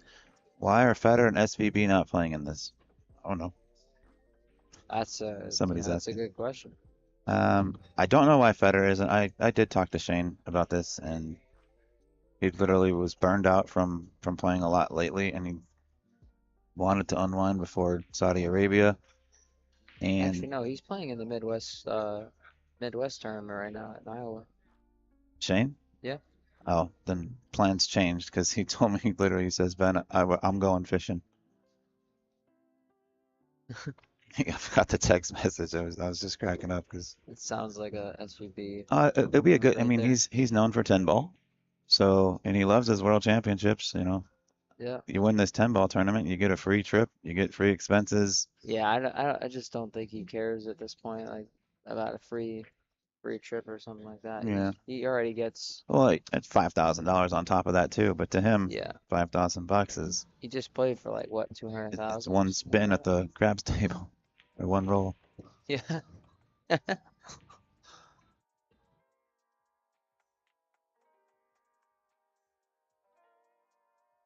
Now, Ben, are you just you retired from pool or? 7 years ago I got married, and 3.5 years ago I had my first kid. So Oh, so I had to you're out on start. the back burner right now. Yep, yeah. No, I wanted to try and go deep with it, but I never really got to that level, and I started getting older, and like I said, got married, got a kid now. I know I've got you. this good job with the BCA, and I really enjoy it. So I don't really get to play anymore.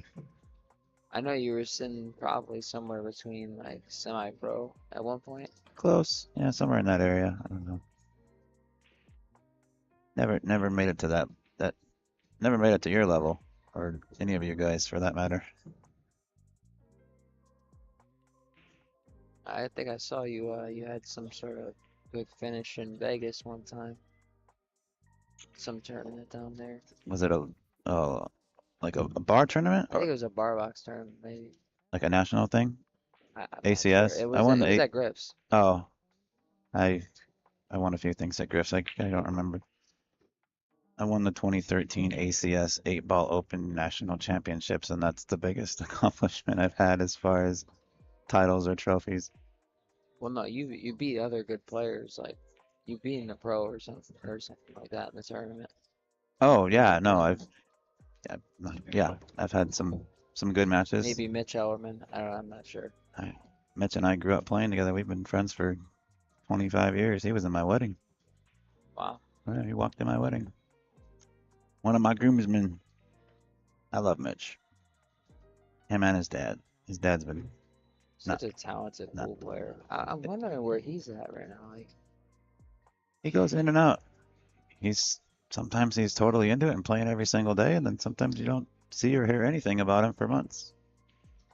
And unfortunately, we don't talk as much as we used to. Nothing bad or anything, just life.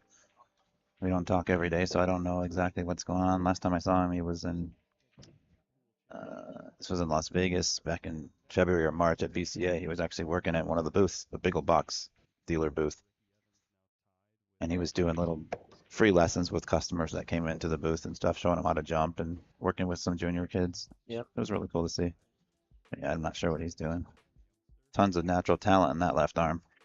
That kid's got some power. such a crazy, crazy straight shooter right there. Yeah.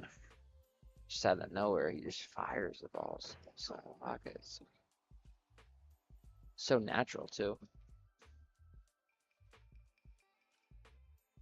Doesn't really have no like pre-shot routine. He just kind of jumps into it and Pre-shot routine is just get down on the ball and fire. yeah, yeah, it's usually- impressive. It's usually one stroke and fire with him. Yeah, I believe me, I played him in Alabama. We're actually supposed to play again at some point. Play a set. Mhm. How'd you do?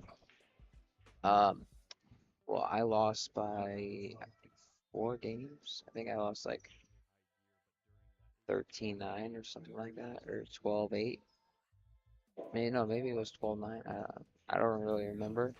I just know that I lost, and he was like, he's gonna give me the same return action next time he sees me. So Yeah. All right, that was really cool of him. players decided to take a break. I'm gonna actually cut our mics off for a few minutes and give us a break too. We'll be right back with you guys.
All right, both players back from break.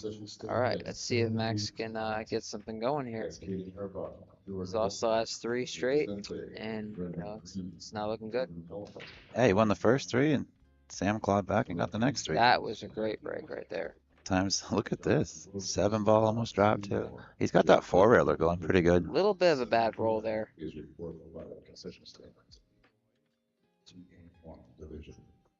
Yeah, that was a little bit of a bad roll there. I wonder if this combination's lined up to the 7.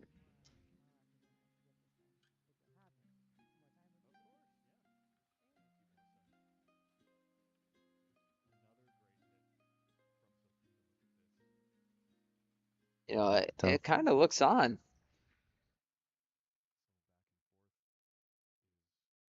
He's looking at it. Man, that looks really good. Oh yeah. There's enough room between balls that you can cut the 3 a certain direction to make the 8 do something. You know what I mean? Yeah, Like, but that if that 7 ball was out a little bit more, it'd be way easier. He's got to oh, hit you're this saying how like, deep the 7 is. yeah, he's got to hit this like pretty perfect. I think right now he might be looking at the carom. No, he's still looking at the combo. Well, the ref just announced that he called the 7 ball. Heard that. So is it a 4 ball combination, or is it a? I don't like playing the carom with the 7 that deep. I feel like I'm gonna end up scratching more often than not. I wonder if we can cut a 3 and just kind of come up. Yeah, see that was the problem with the combo there. 10 in the side. It's just it was too deep.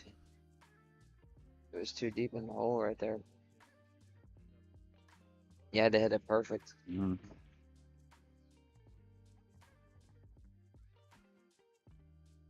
At least if it was out a little bit, there's some wiggle room. So if you hit it bad, might be able to catch the top side of the 7.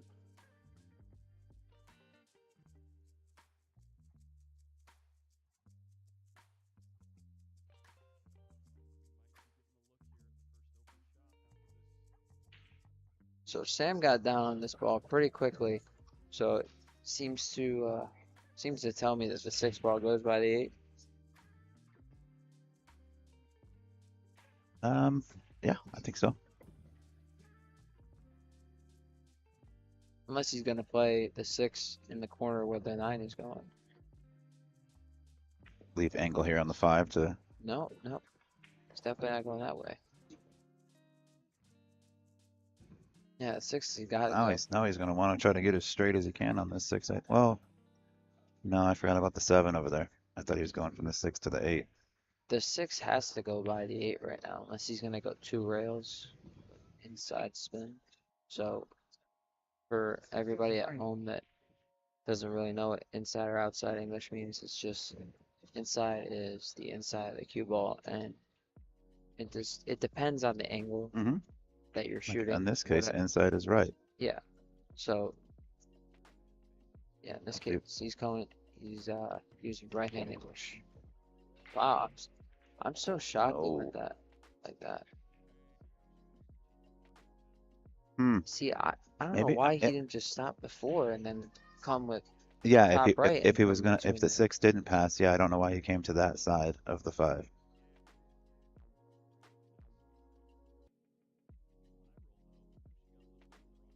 Yeah, it has to not go because he would just shoot the 6 in the corner right now, where the 8 is, and just follow up for the 7.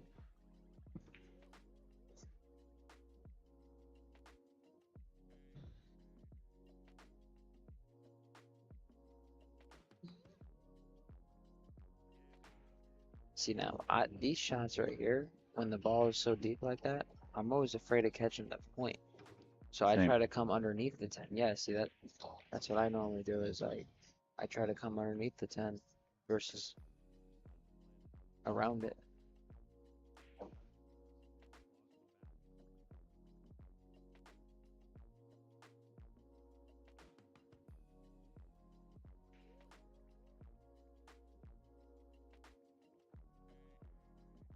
Scott. That was a good recovery right there by Max. This is like a shot. If you decelerate on it a little bit, you might catch the point. Very important. He just goes right straight through the ball.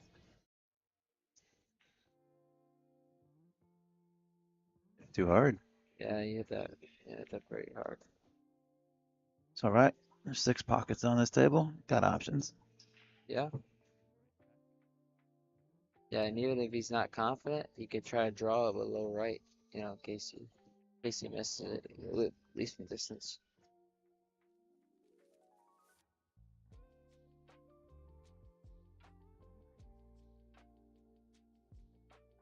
Yeah, you can tell he's not kind of confident on this shot because he's keeps coming up and up before he shoots it. Smoked it in there.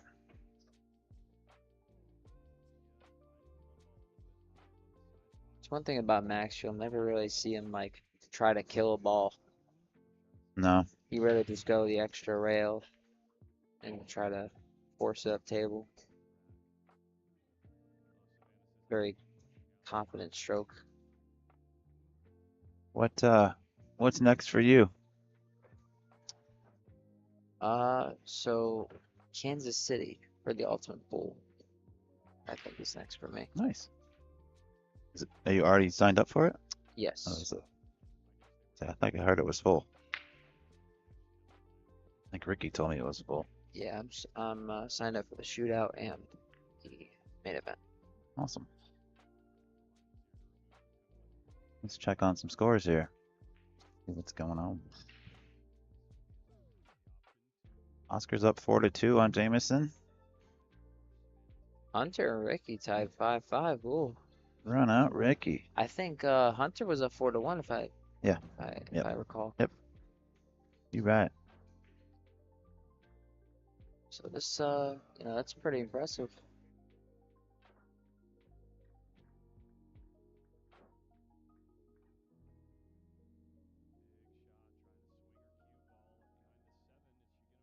And starting tomorrow morning at 9 a.m., which I realize is an early match, but this was Wow, what a bad roll that was. I wasn't looking. I was looking at the digital pool bracket.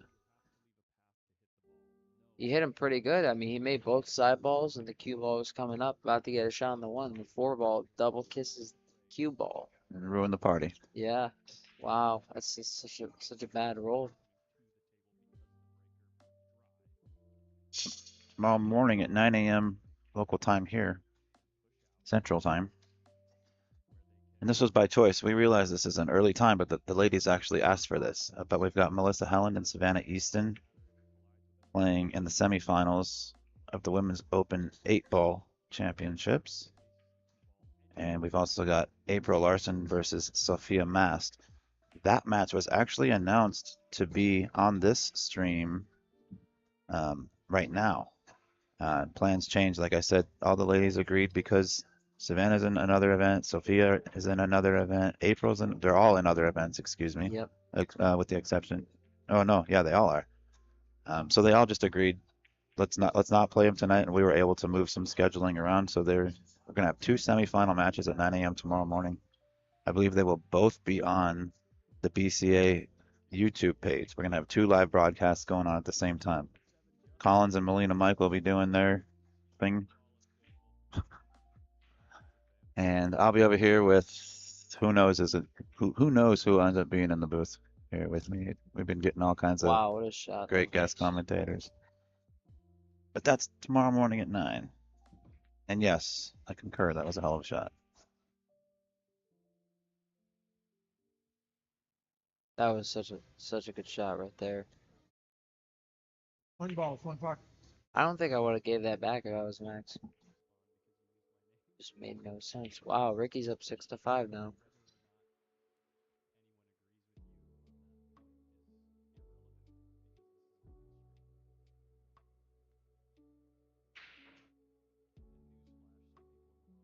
What a shot. Oh He my called that. He God. called that corner. I heard it. I heard the ref announce it. See? Jeez. Wow, he almost made it too. Both two great shots back to back like that. That was insane. That view doesn't help us much, does it? Wonder if he has to mass save this or jump it. I think he's going for the jump cue. Yeah, he's going for the jump cue.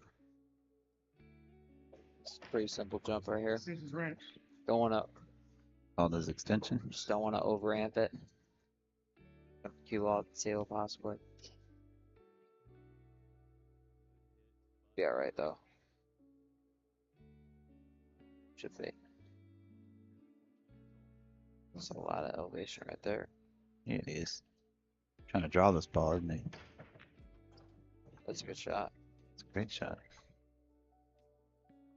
I always think they're gonna jump off the table when they elevate like that, but then they come down in their stroke to level out. Feel like they're gonna jump it off the table. Yeah, because he was so high up. So elevated.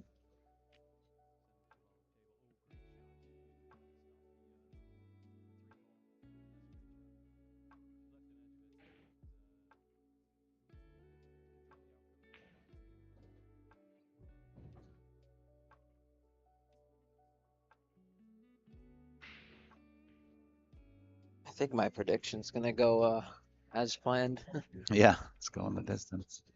think one of them's gonna win 8-6.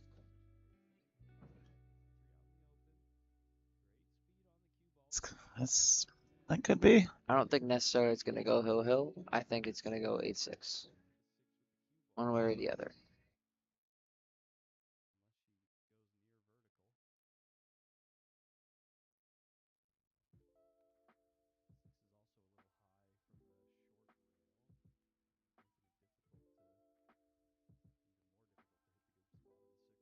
Well, if I'm being honest with you, Lucas, looking at the bracket and given the fact that I have a little bit of influence occasionally on which matches get played, or at least input, I should say, not influence. Whoever wins this match is going to be playing the winner of Oscar and Jameson.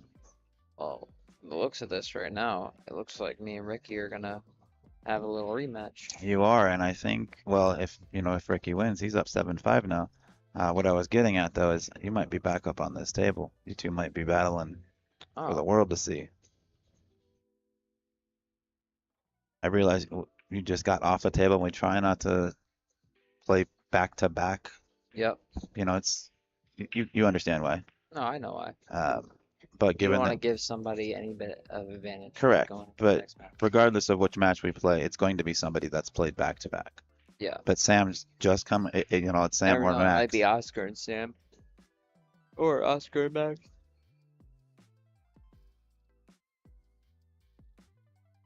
But yeah, that's what I'm getting at. I don't know if we're going to end up playing Max or Sam right away again on the same table. At least you've had a break away from the table. We'll see. That's just my guess. It'll probably be me and Ricky, to be honest. And I think you'd be okay with that. I'm okay with it, yeah. That's picking up. It's okay. Everybody does it. I do it too. So. But sometimes if your phone's near the table and you're doing something with it, it picks up a little Gotcha. signal. It's all good. No problem. I was actually just checking something. It was about Kansas City, and seems like Nick Evans is in the shootout as well. Oh yeah, I did see that. Yeah, there's all kinds of. Are they related? Yeah, they're brothers. I think I saw him posting about his brother being in it, and he said, "Oh, It's actually nice to see his brother get back in the spotlight a little bit. They've had that brother rivalry for a long time, and Ricky's playing a lot more than his brother is, but his brother was a heck of a player when he was playing. I know I'd heard the name, and he was actually Nick was signed up for this event as well." Was he? Mm-hmm. And Surprised he something was. happened to where he wasn't able to make it. I remember having to remove him from the registration list. I don't know what the situation was, but he wasn't able to make it. At least his brother made it. Yeah. Yeah, score's 4-4. Sorry, I was a little bit delayed inputting that.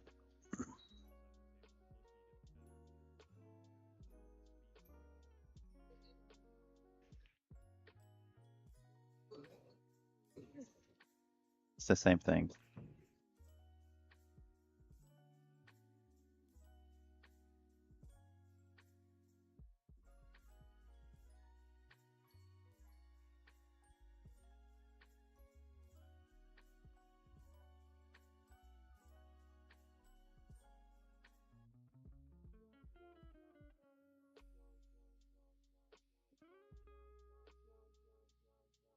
All right, mics are back on.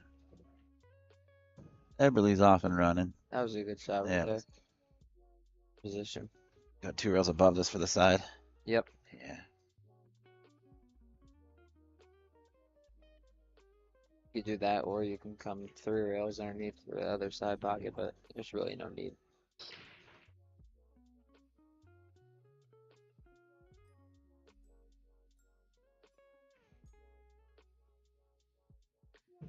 Slow down, ball. Pump the brakes. Might just roll this ball in with a little bit of left English. Raymond Lenars. Sam has the hair advantage. Oh, Well, then again, Max has more hair on his face than we made a comment. Sam does. Max is pulling that beard off. Yeah. It looks good on him. Looks good on the guy. Got a little gray coming in too. Looking sharp. I mean, if he is in his 50s, you know, he's in good shape for his age. Are you the Canetti kid? I'm not sure what that means. It says Well, sounds like the Canetti kid in the comm box. Connecticut kid, maybe? Yeah, I know it. But I think he meant Connecticut kid. Wow, look at this shot. He missed the 4 and hooked him.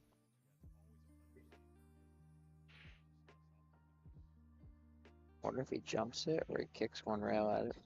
I don't Oh, think 2 rails I at don't it. think I'm jumping at this ever. Listen, I seen Fedor do some Yeah. You saw who do it? stupid stuff. Who? Fedor. Who? Yeah, Fedor. Thank you. Mhm. No offense, Sam, but you ain't fatter. That guy's incredible with a jump cue, to say the least. You know who's, in my opinion, like one of the best jumpers in the world too, and doesn't get enough credit for it, maybe? Atencio. Oscar. Oh yeah, for sure. Jesus is up there too. Oscar jumps the ball so damn good. It's insane. He's right up there with. But yeah, I forgot about Jesus. Mac and cheese. Mac and cheese. It's an inside joke nickname for him. A few people in the chat will get it, but he apparently he went out to like a real nice dinner with a steakhouse with a bunch of pool players or some. You can probably see where this is going already. Some You drop mac and cheese on sponsors or himself? no, everybody's ordering steaks and everything. He orders mac and cheese. That's all he got. What? He goes to his steakhouse and just gets mac and cheese. I think that's how that nickname derived. Yeah, I don't blame them for calling it mac and cheese. Who doesn't order steak?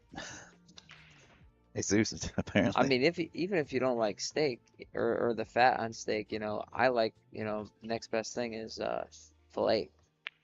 That's my favorite cut. I don't care for fat on That's my favorite cut. yeah. Petite filet mignon. Uh-oh. A petite filet mignon? Mhm. What's the difference?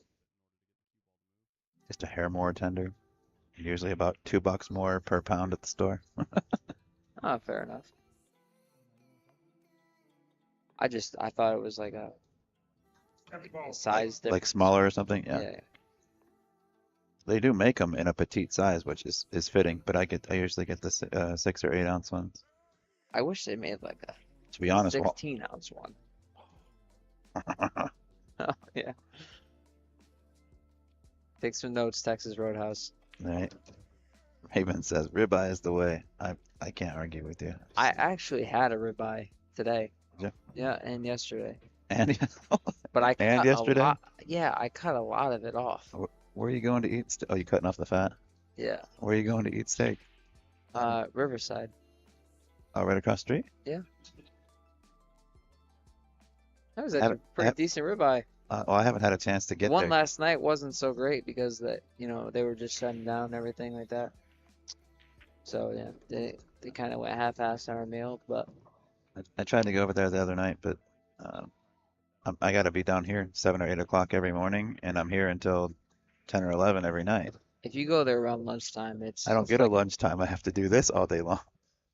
well, So, I mean, I'm just saying if you can yeah, get like 15 minutes to yourself, you go pick up that ribeye, and it's maybe I will do that. such a steal for the price. Not bad. Not bad on the price, huh? It was really good ribeye. That's All right. actually the first time I ever had ribeye. I know people are probably gonna shun me in the comments right here, Here's a but I fun- mean, I always eat like sirloins or fillets,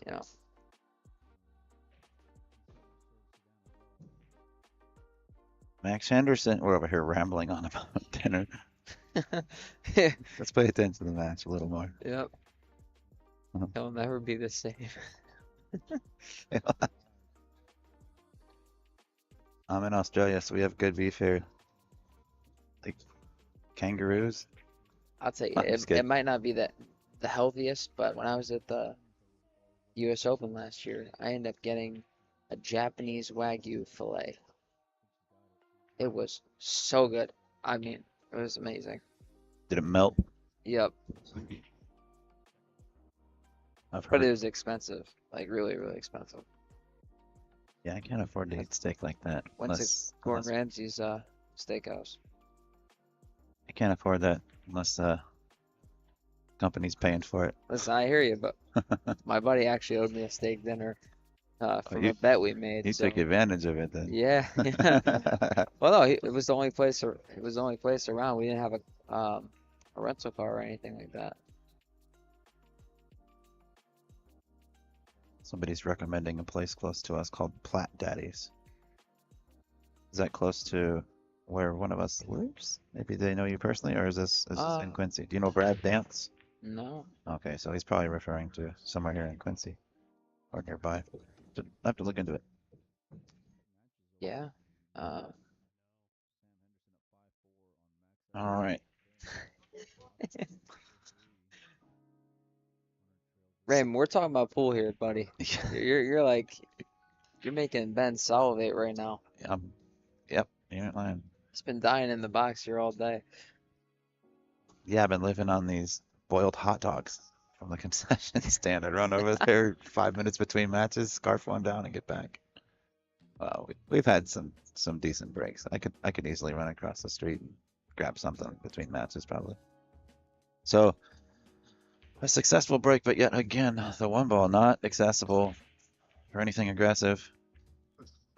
He called the push out. Yeah, I don't mind a ribeye, Raymond. It's just, one with a lot less fat than what I had from last night. I cut like half the steak off. It was just like it was all fat. All right, Sam pushes out. He's left, not sure how much. He's certainly left an edge. I don't know if Max can see the whole one or not. Yeah, Max is definitely gonna thin this ball and try to come behind the 5 or the 8. I don't see him really. Can he play it like a two-way shot? Oh, he's Is he looking at going for combo. this? If he can see it, I don't hate it. No. That's insane. Can't see it. I don't mind trying to cross it to the top right corner and bringing the cue ball down somewhere between the 3 and 5 area. It's like Yeah. a two-way shot. Yep. What are you doing? He's thinking. So he had to have used his extension there. Don't blame him. This single shot here could Yeah, I mean, determine the game. Blitz, I've never been to Australia yet. Okay, folks, just But when I 45 do go minutes. there, In hopefully 45 for a minutes, we're tournament going to give away the merchandise at some point in in my life. the I'm gonna sign-up remember this section. this So thread you're here. bidding out there. I'm gonna try Get to your beef. bids in now. In 45 minutes, 7 o'clock, we're giving them one away.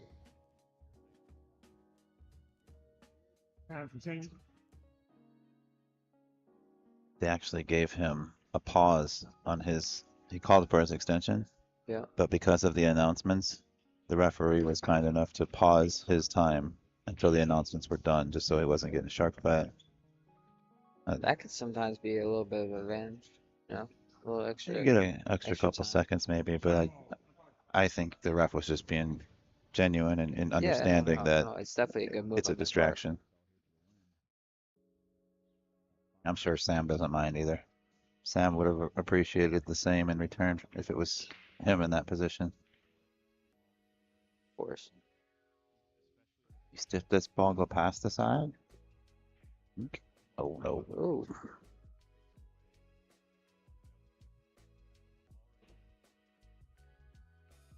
Ball in Well, hand for Max. big Everything's open. opportunity here for Max. Everything's open. Max needs to take advantage here and Run out, and then you're breaking tie this back up. to go up 6-5. If he runs this out, you got the first break, right? Max, yeah. Yeah.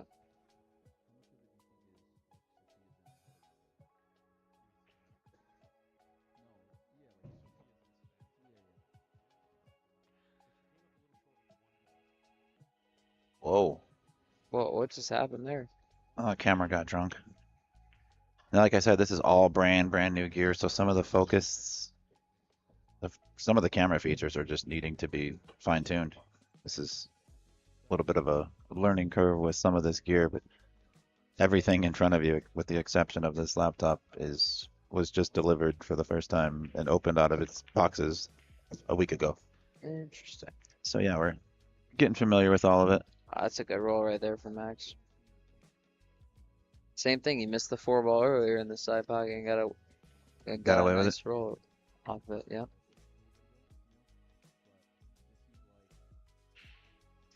Safety player.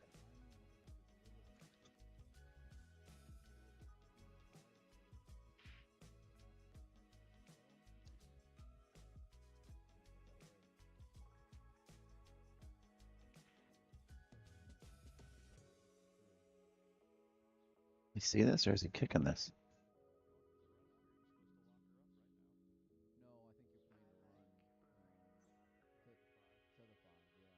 What in the Wow. world?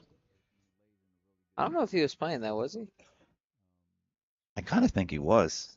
Just Looked what like he else was he kicking trying at to it. do?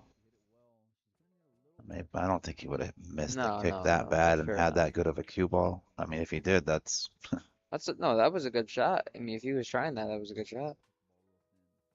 I didn't know he could see the ball.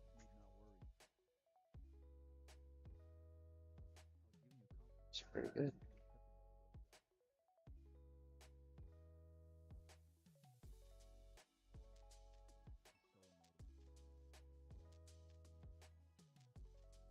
Seven, 6 between Hunter and Ricky. Woohoo. Things are heating up. well, I want to go. Well, I'm not going to leave the booth, obviously. I just wish I could see part of that Might Oscar see our Dominguez. first Hill match in the top 8.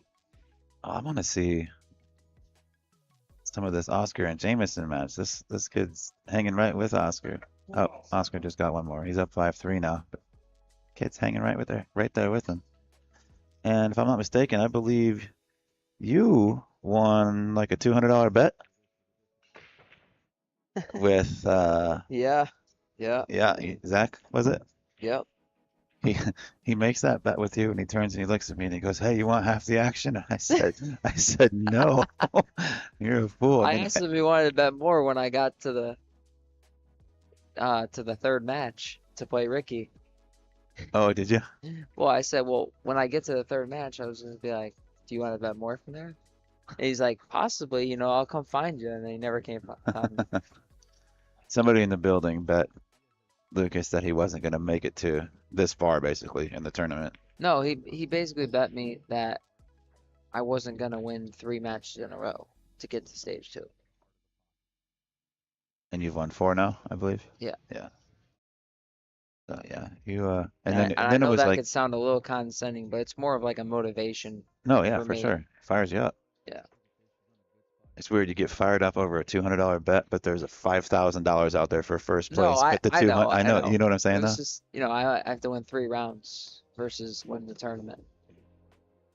obviously I'd like to win the tournament. I'm gonna try my best to win the tournament. But the $200 gets you fired up a little more.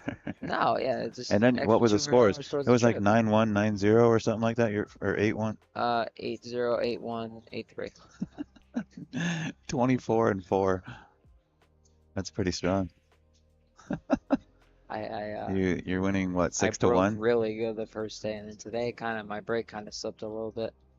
I think that's 6 to 1. Every 6 games you win. That's funny. This is not an easy shot right here. Yeah, caught it fat.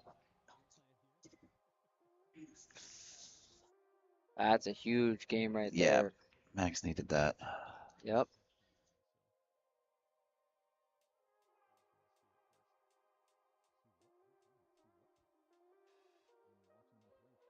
I'd like to know what happened in this Hunter and Ricky match, because Hunter was up 4-1. Oh, he's down 7-6. He was at 4-1, and then he went down 5-4. 6 to 2. Ricky's Yeah. going on a 6-2 run. That's pretty strong. He had potentially 3 breaks where he could have changed that momentum.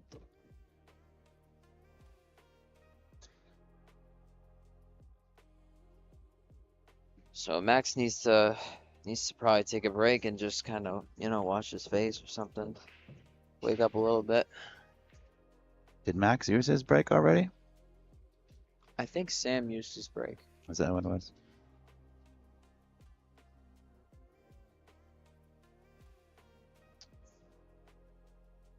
Keeping hydrated. Look at this wild break here. That's so cool looking. Yeah, I didn't even realize it was a break cue. I thought that was a shoot cue. That's a pretty nice break cue.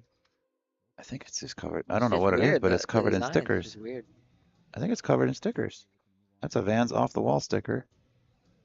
That's a Bass Pro Oh, Shop no, sticker. yeah, no, you're right. They're stickers. That's cool. That's interesting. I wonder if he got them embedded into the cue. Because, like, I doubt it. I wouldn't want to feel that in my backstroke, you know? He's such a smart and intelligent guy. He's probably got the stickers placed in certain positions that he knows where his hand is at all times, just based on which sticker, or you know what I'm saying? Like he's probably strategically placed them. It's just, yeah, I don't know. It's cool looking though. To me, that's just, I don't know. It's wild.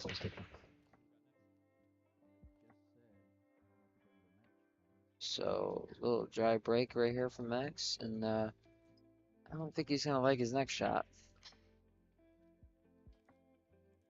Kind of similar to that shot Max was taking on earlier in the set. Yeah, except for he's got a lot more angle this time.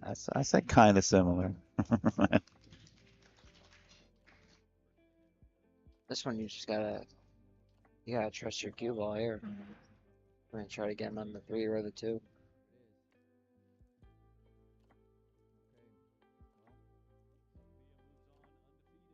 Maybe he has the angle that could go in between 2, 3. Yeah, like that. Yep. That's the shot right there.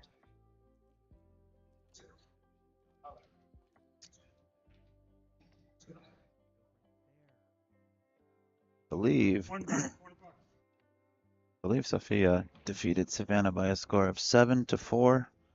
That's winner side action. Races to 7 in one of the girls' 9-ball divisions, probably 16 and under. I assume that was a winner's side match. Yeah, it was. Winner's bracket. Yep. Extension grant. It's huge. That's huge right there. Sophia's got the best of her twice now. Look at this. Look what Sam did to Max. Max just called for his extension. I think you probably just gotta put the. What the? Wow, what a shot! This is. I was gonna say, I think that was by design. Whoa. That's one of the best. That is one of the best sacrifices. fouls Like, I've yeah, ever foul. seen. Thank you. Sacrificing ball in hand in like the best way. Yeah, if that 3 doesn't go by. No, it definitely doesn't go by the 7. Wow, that's very smart actually. It was really smart. What a smart play that was.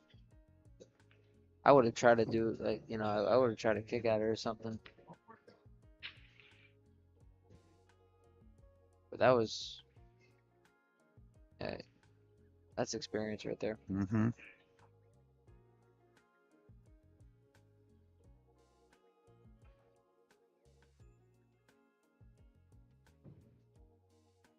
What does he see here?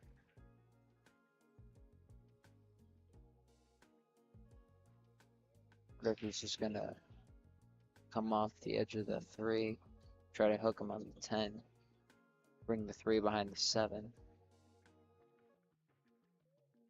or like maybe right on the 7. But you have to make sure you get the cue ball there. Yeah, I mean he's in a tough spot here.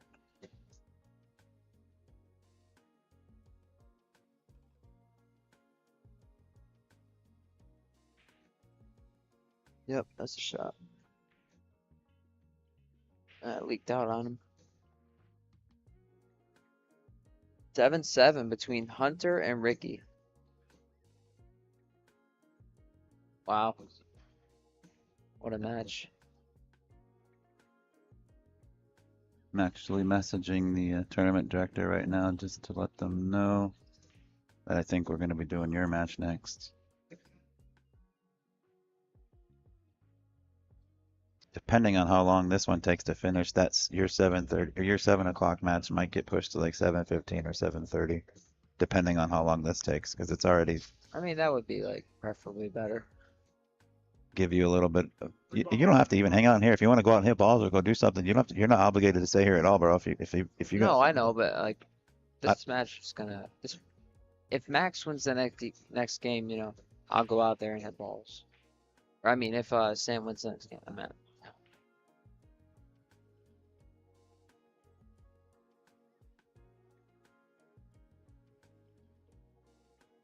Look at this shot. Did you see that shot? I didn't know. I'm sorry. I'm trying to do some back end tournament stuff here.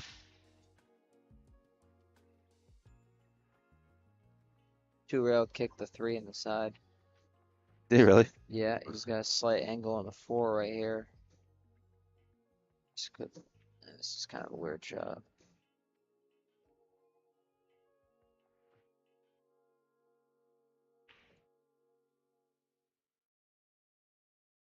It's a weird shot. Yeah. Well, Max better pick up the pace here. It's easier said than done given the position of that cue ball right now. This is tough no matter what you take on. Shooting kind of out of a pocket.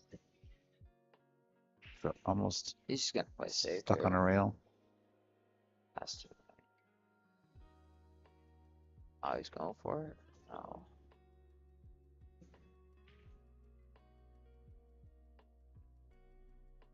Yeah, I'm not sure why he went for it. Just where were you going with the cue ball? I mean, maybe shooting the side.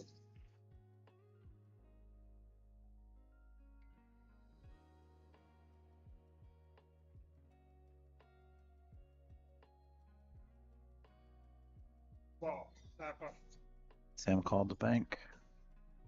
Gonna use the 9 ball to kill the cue ball right there, or does he try to manufacture something? He's going forward. He's gonna play off the top of the 9 with the cue ball and back up. Yeah, it's a good shot. Would have liked a little more out of it, but it's still a pretty good shot. Yeah, Actually, no, that's fine. He's good from here.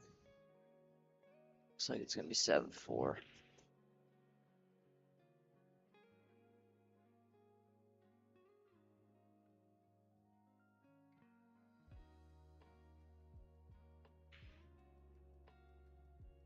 It's not very good shot right there. I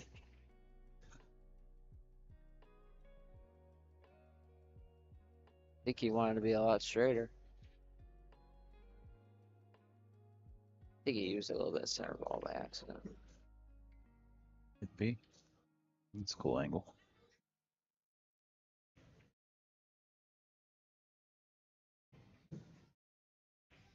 Good recovery.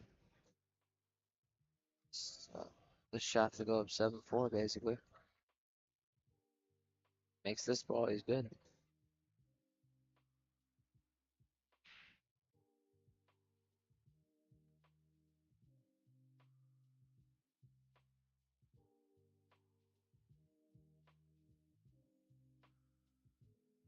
You overcut it. Wow. Is then Max back in? Similar shot to what Max just took on. A little easier, I think, given that you can see more of the cue ball. I feel like Max plays safe here. I would bet a large amount of money that he doesn't. The only reason I say that is because you just missed the last two shots you shot, right? I look at it the other way, like I just missed this same shot. I know the little micro adjustment I need to make to do that. Wow. I smoked it in there, so Okay, never mind. No, never mind. hell of a shot there. I was just gonna say bank the one. You know, I'm a little scaredy cat, I guess. I mean, if I was up 6-4, it might be different. Yeah, I guess. I just realized you and Max have the exact same Fargo rating. Oh yeah, we do, huh? 756. Interesting. Yeah.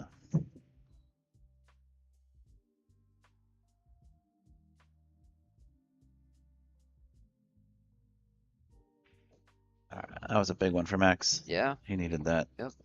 because originally it was Max's miss that got Sam to go up 6-4, hmm and now it's Sam's miss to get him to go 6-5 and possibly 6-6. I like the way you think. Observant. Paying attention. Yeah, that's one thing. I don't know if it's a curse or A a blessing. gift, but when I'm playing pool, even like sometimes if I'm not focused, I hear everybody's conversations in the room. Like try to refocus myself, and I just hear everybody.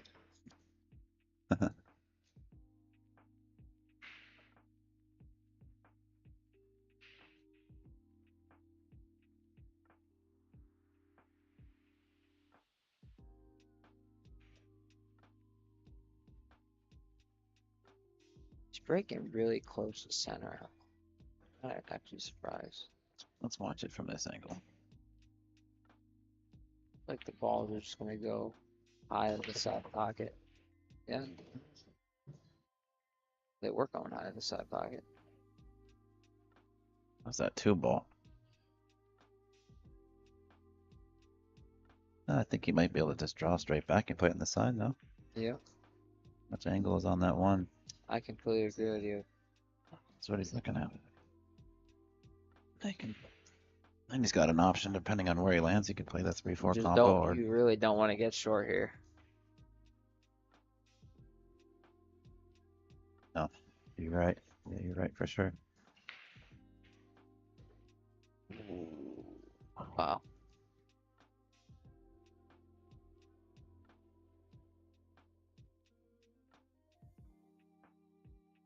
Wonder if he has enough to back cut this and run the cue ball just under the 10, or maybe around or the other side of the 10. Not How are these scratch. two still hill? Ricky and Hunter still 7-7. And he undercut the deuce. He got a good roll of it though, I think. He did.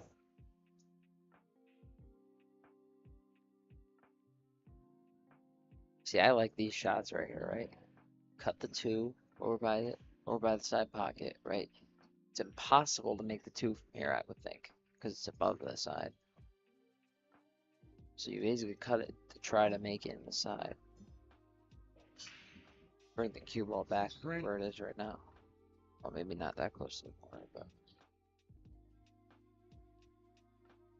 seems like the only shot.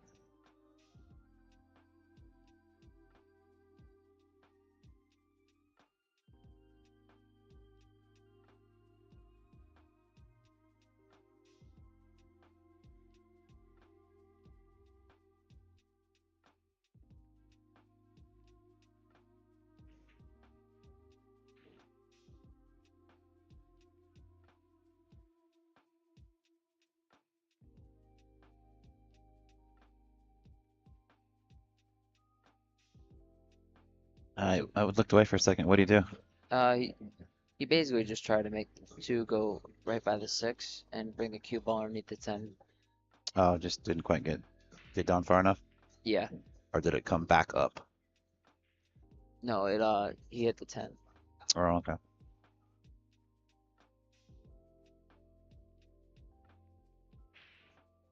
Plays it behind the 6 here. He's not playing the combo, is he? That would be Oh crazy. wow.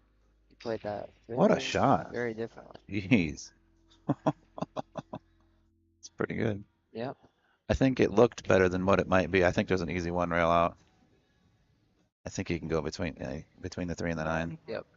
It If he just cut looked off it that just one looked rail, real- it it just would've looked been really so cool. much better. He might be able to just hit the 3rd diamond and just kind of go 2 rails and maybe kick it in, or come back with the cue ball. Wait, Save. Oscar and Jameson must be having some I- some back and forth safety exchanges or something. Either that or their tablet broke. I mean, it could have happened, I suppose. What a shot by Max. Dude, they just keep coming with it. These guys are so evenly matched right now.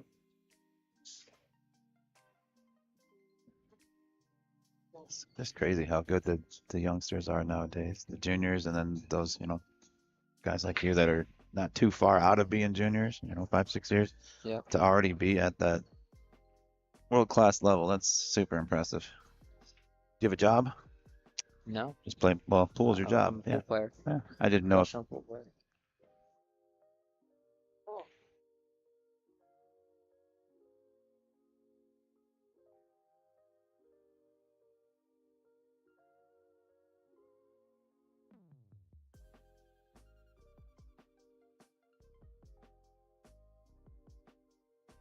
Make this go for rails. There's that drunk camera again. Yep. Drinking on the job.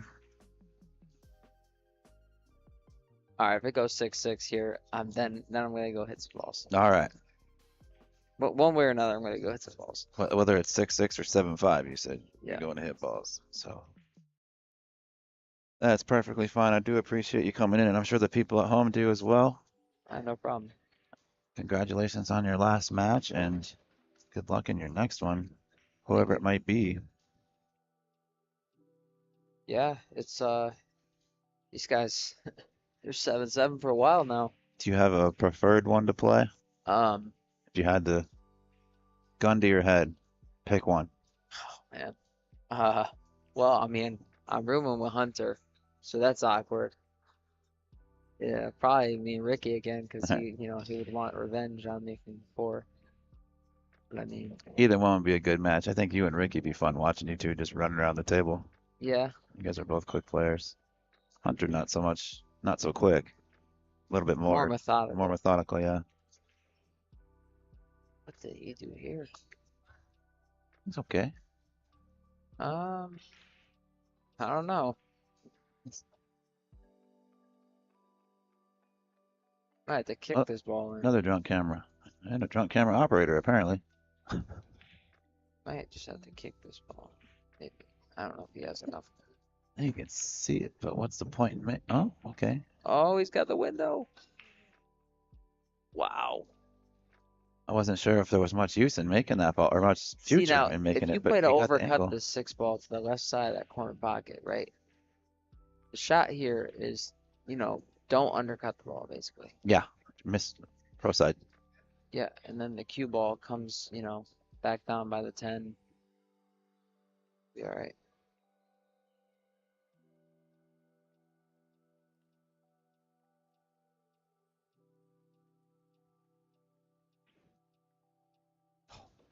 Here's all of Wow. it, and he's gonna be just fine. Lots of body English on that shot. It's a big shot. Yep. It's likely he knows if he misses that shot, it's probably gonna end up 7-5.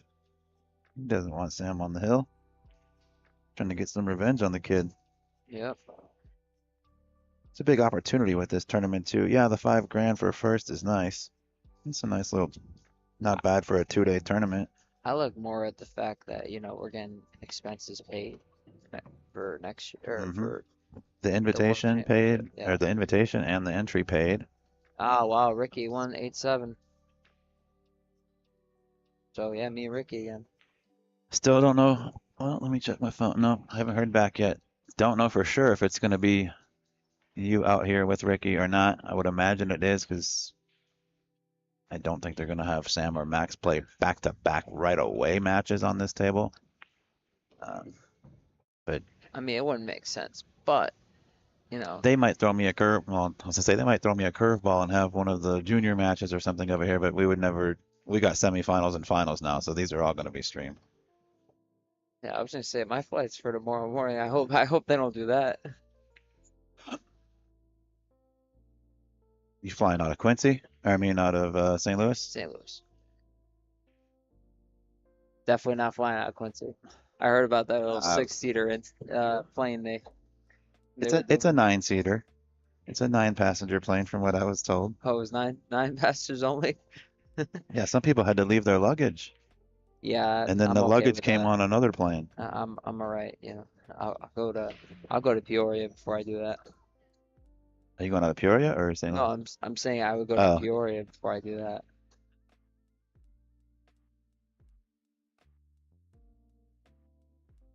All right, guys. Well, I'm gonna go get ready for my next match. all right, Lucas. Thanks so much for hanging out with us, Peace man. out, everybody. Appreciate you. Good luck. Thank you.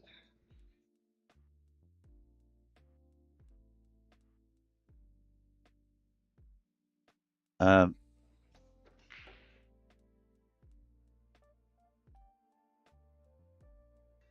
all right, might just be me hanging out with you guys for this last 2 or 3 racks. That's okay. Maybe Eberle Dowley will come in here. Maybe not. Try to not bore you guys to death.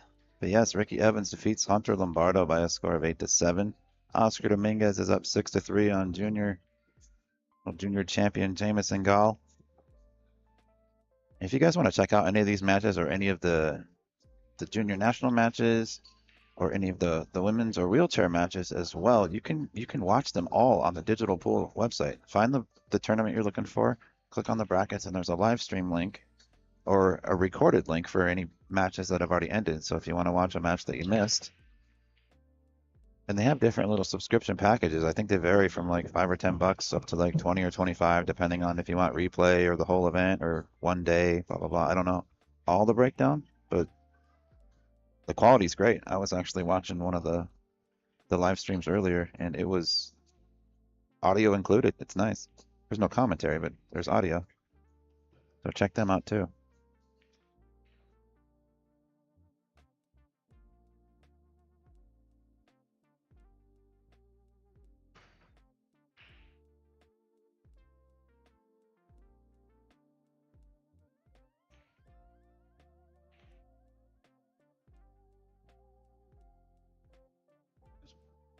I'm going to shut off my mic for just a minute. I need to speak with the tournament operator about, next upcoming match. Hang tight, folks.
All right, I still haven't been able to get any confirmation on what the next streamed match will be. I'll keep checking the bracket. The tournament director is MIA at the moment. Can't find him. I'm not going to leave you guys unattended too long in here.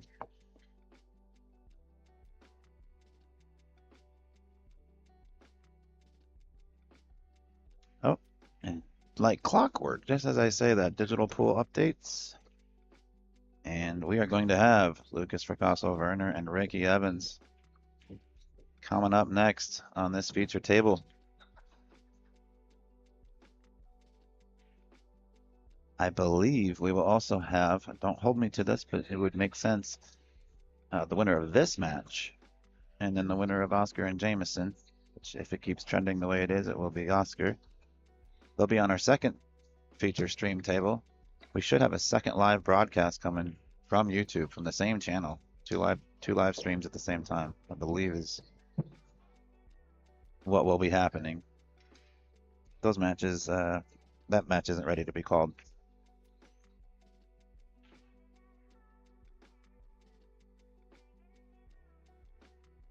That next match is scheduled for 7 o'clock at 6:45 here right now currently. I would imagine we push that back a few minutes and give Lukas and Ricky a few minutes to either practice or, in Ricky's case, maybe wind down a little bit. He just came off a hill win not 5 minutes ago over Hunter Lombardo. Lukas wants to hit some balls. He said he didn't mind if we pushed it back a few minutes. So we'll see. It'll be right in that 7:15 range. Central Time. And if you're watching in the future, just fast forward. 7-6. Max Eberle first one on the hill.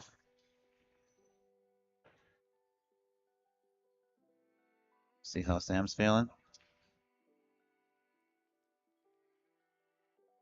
He is.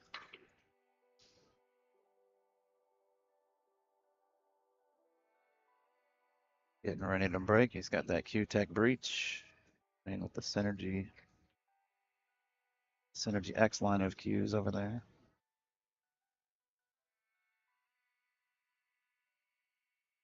Max, cool, calm, composed on the hill. I love it when he does this. He just focuses. It's such great, meditation. Rack 14, Sam to break. Gotta make something happen right now.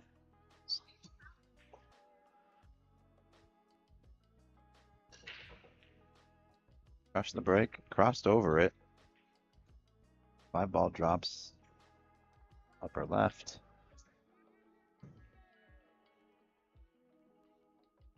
There's Floyd. Amazing referee.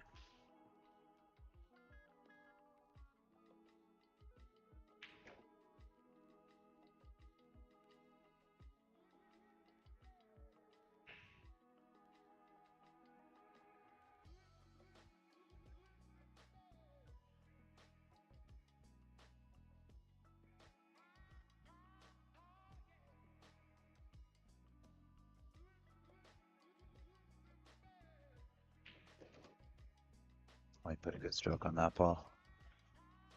Position on the 3 could be a little questionable. Not sure if it passes. He's looking at it. Oh, he's looking at playing into the 10 here. Okay.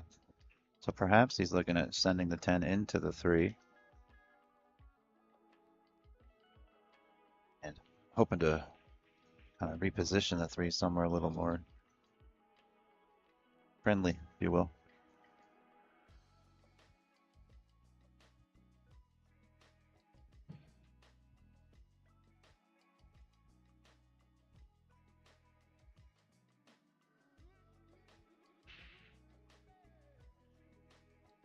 Extension right. Calling for the extension. Can't say that I blame him. Check something here.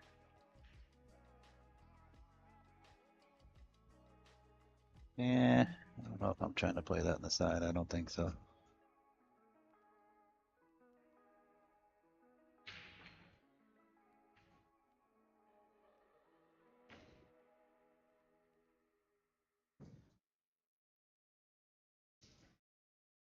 Plays it nicely, a little steep on this 4-ball, but he's recovering well.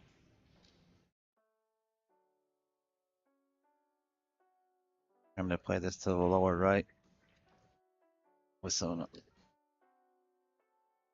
low right spin. 2 rails around the 6, probably coming right up close to that 9-ball. Or excuse me, 10-ball. That's nice. Everything leads together nicely here. It's gonna be likely up to max on this next break. We'll see what happens. I'm getting ahead of things here, but everything looks good.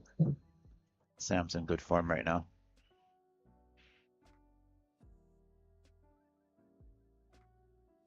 Oscar now up 7-3 on Jamison Gall. The winner of that match will play the winner of this match.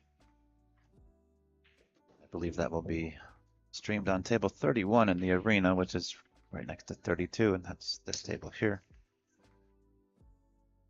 It'll just be on a different broadcast. That's scheduled for 9 minutes from now. I'm quite certain all these matches are going to get pushed probably 30 minutes, just to give us enough time to get things catered to the next match on our end, as well as allow the players some time to themselves or some practice time if they'd like. So please do stay tuned. We won't be cutting off the broadcast. It'll stay live. We'll just go straight into the next match. We'll have a little bit of, I don't want to say dead air, but a little bit of a break, if you will. Oh, Sam.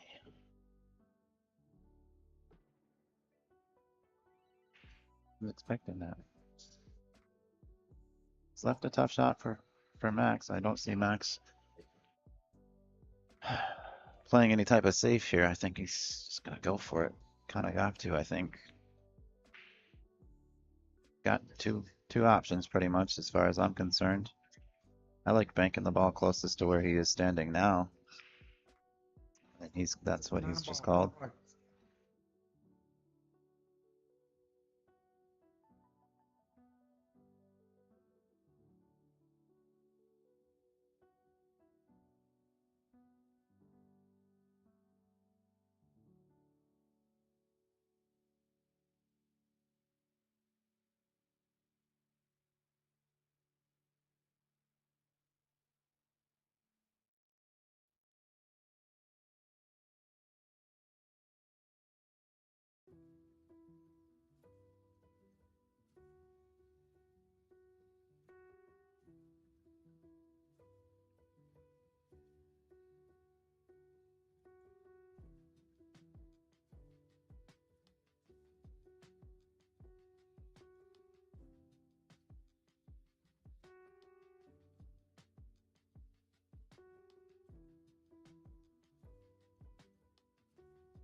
All kinds of twists and turns. We're going hill. I'm excited for it.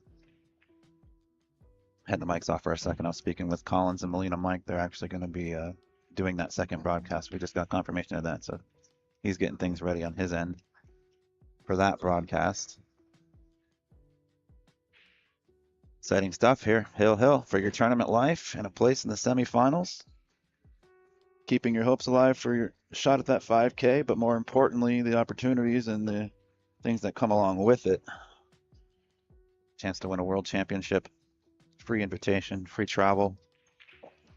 I have to imagine that the travel and the hotel and the entry fee, if there is any, I have to imagine that that's got to be just about as much as the $5,000 we're winning for taking down the tournament here. So all kinds of good things.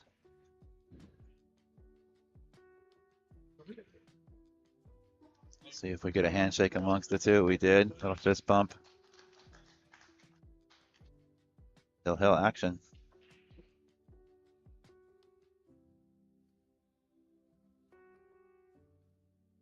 Max Eberle to break, rack number 15.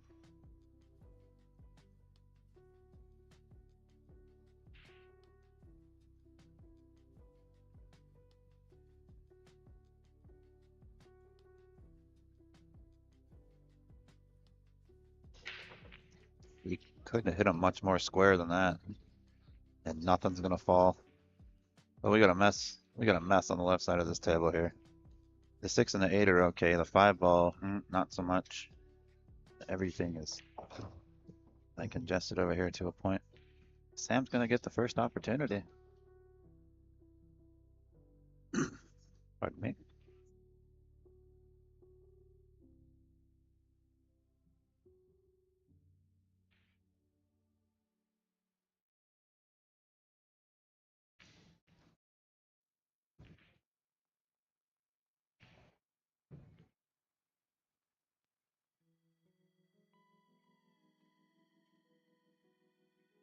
Okay, folks, you got 3 minutes. 3 minutes to make your last bids on the silent auction.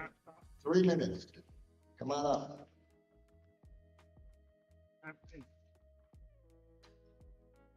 All right. Also, 3 minutes to meet by concession stand for all 14.1 players. 14.1 competitors. Meet at the concession stand, and then you called earlier. 14.1 competitors.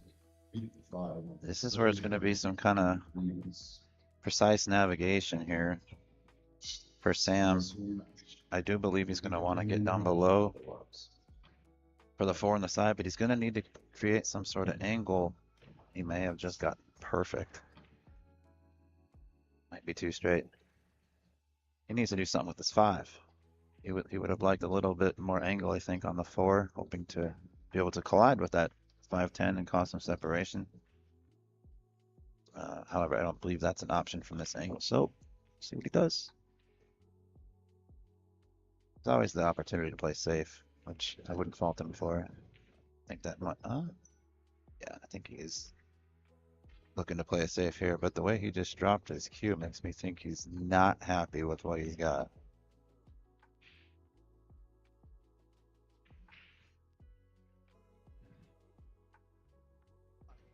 Fireball, $1. Take and drink. It's called for his extension, and he's also called the 5 in the corner. The lower right corner as we view the screen right now. But he is putting his all the eggs in one basket right here. I don't blame him when it's, ooh, how good they hit it. Is that 7 ball going to be a problem?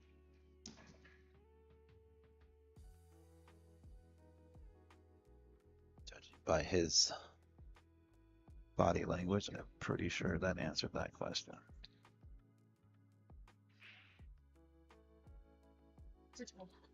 6 ball, $1. He's gone for his jump cue and he's called the 6 in the corner.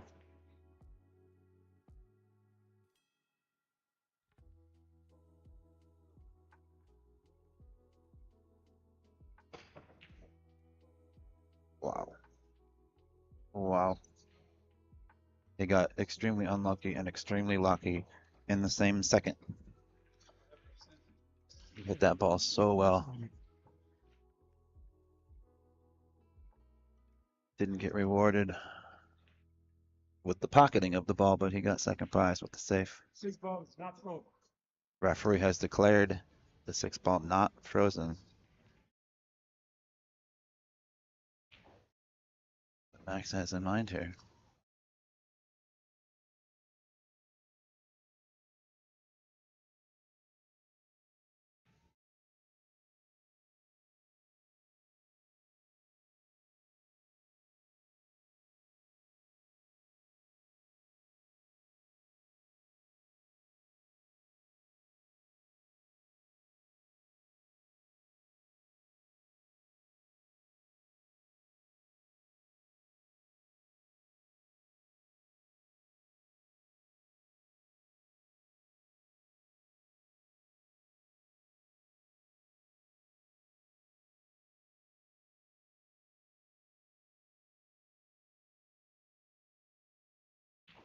Good hit. What's he gonna do, Max? Or Sam, excuse me. No doubt a safety. Just how and where. Kind of slice this behind the 8 ball, take the cue ball back toward the right hand long rail. Similar to that. That's very well done.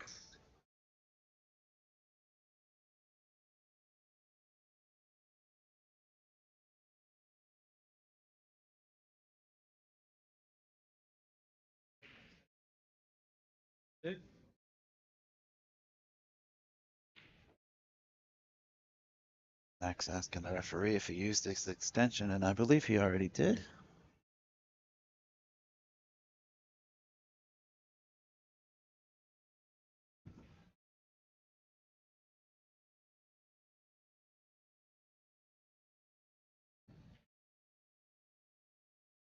Well, if you got there, I believe he's left it out for Sam. Cue ball's going to be coming into the 8, so he's going to have to judge that cue ball navigation. But a good opportunity here. Sam now. Yep, that's what I was talking about. The collision right there needed to be. It was always going to be tricky. Always going to be a big factor.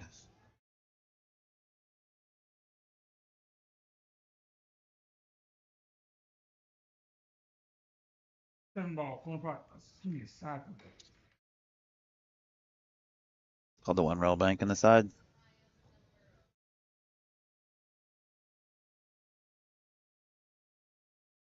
Tense match.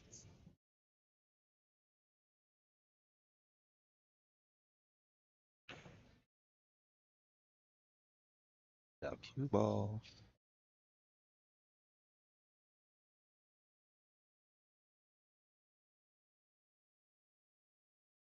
Well, I don't see Max taking on the cut here. So he's likely going to be banking that 7 down toward the 8. Trying to leave it directly behind the 8 would be ideal, right near that middle diamond. Sending the cue ball up table. That's the first thing I see.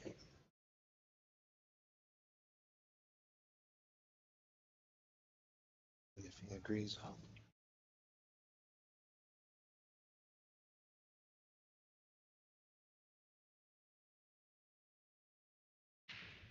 Pretty well, but he has left an edge. Sam can see the edge of this and cut it in. Cue ball goes up and down. It's a shot anyhow. May or may not be the right one. Hill, 4 balls left on the table. Tournament life on the line. Extremely tough to play safe from here. I think I'm going for it. He's not.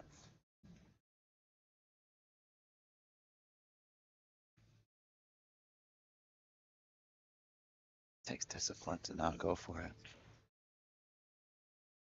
Did he leave a shot? I think he might have.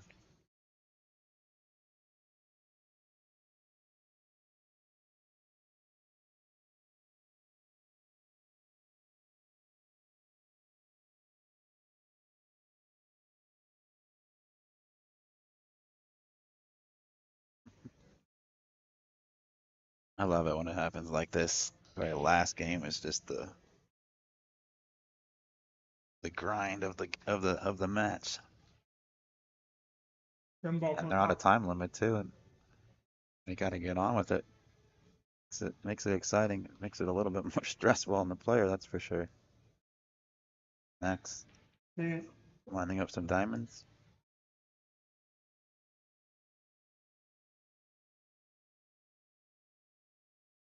Well, he made a good hit. What does Sam do here? Try to nudge the 7 and tidy the cue ball up with the 10? I don't think so. I think it's go time, kiddo.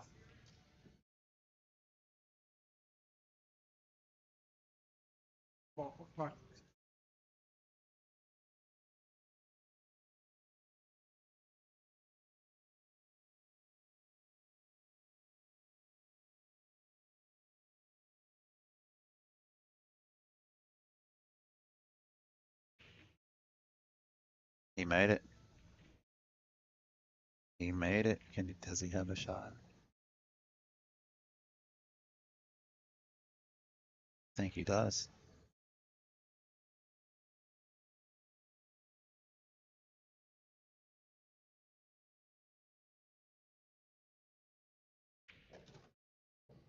Wow.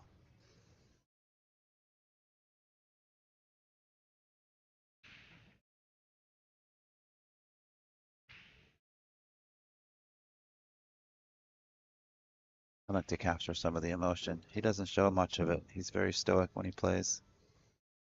It's when you're watching him, it's tough to tell if he's winning or losing based on his expressions. He keeps them under wraps very well. What a match. The comeback from the young man. Congratulations to Sam Henderson. Going to be playing in the the semifinals. Heck of a tournament. Max Eberle, great job. Pleasure to watch. My name's Ben Sutherland. We're going to kill the mics here for a minute, get the scoreboards and graphics updated, get you guys ready for Lukas Fracasso-Verner versus Ricky Evans. That's going to be some fast-paced firepower. Hang tight, guys. We're going to be right back.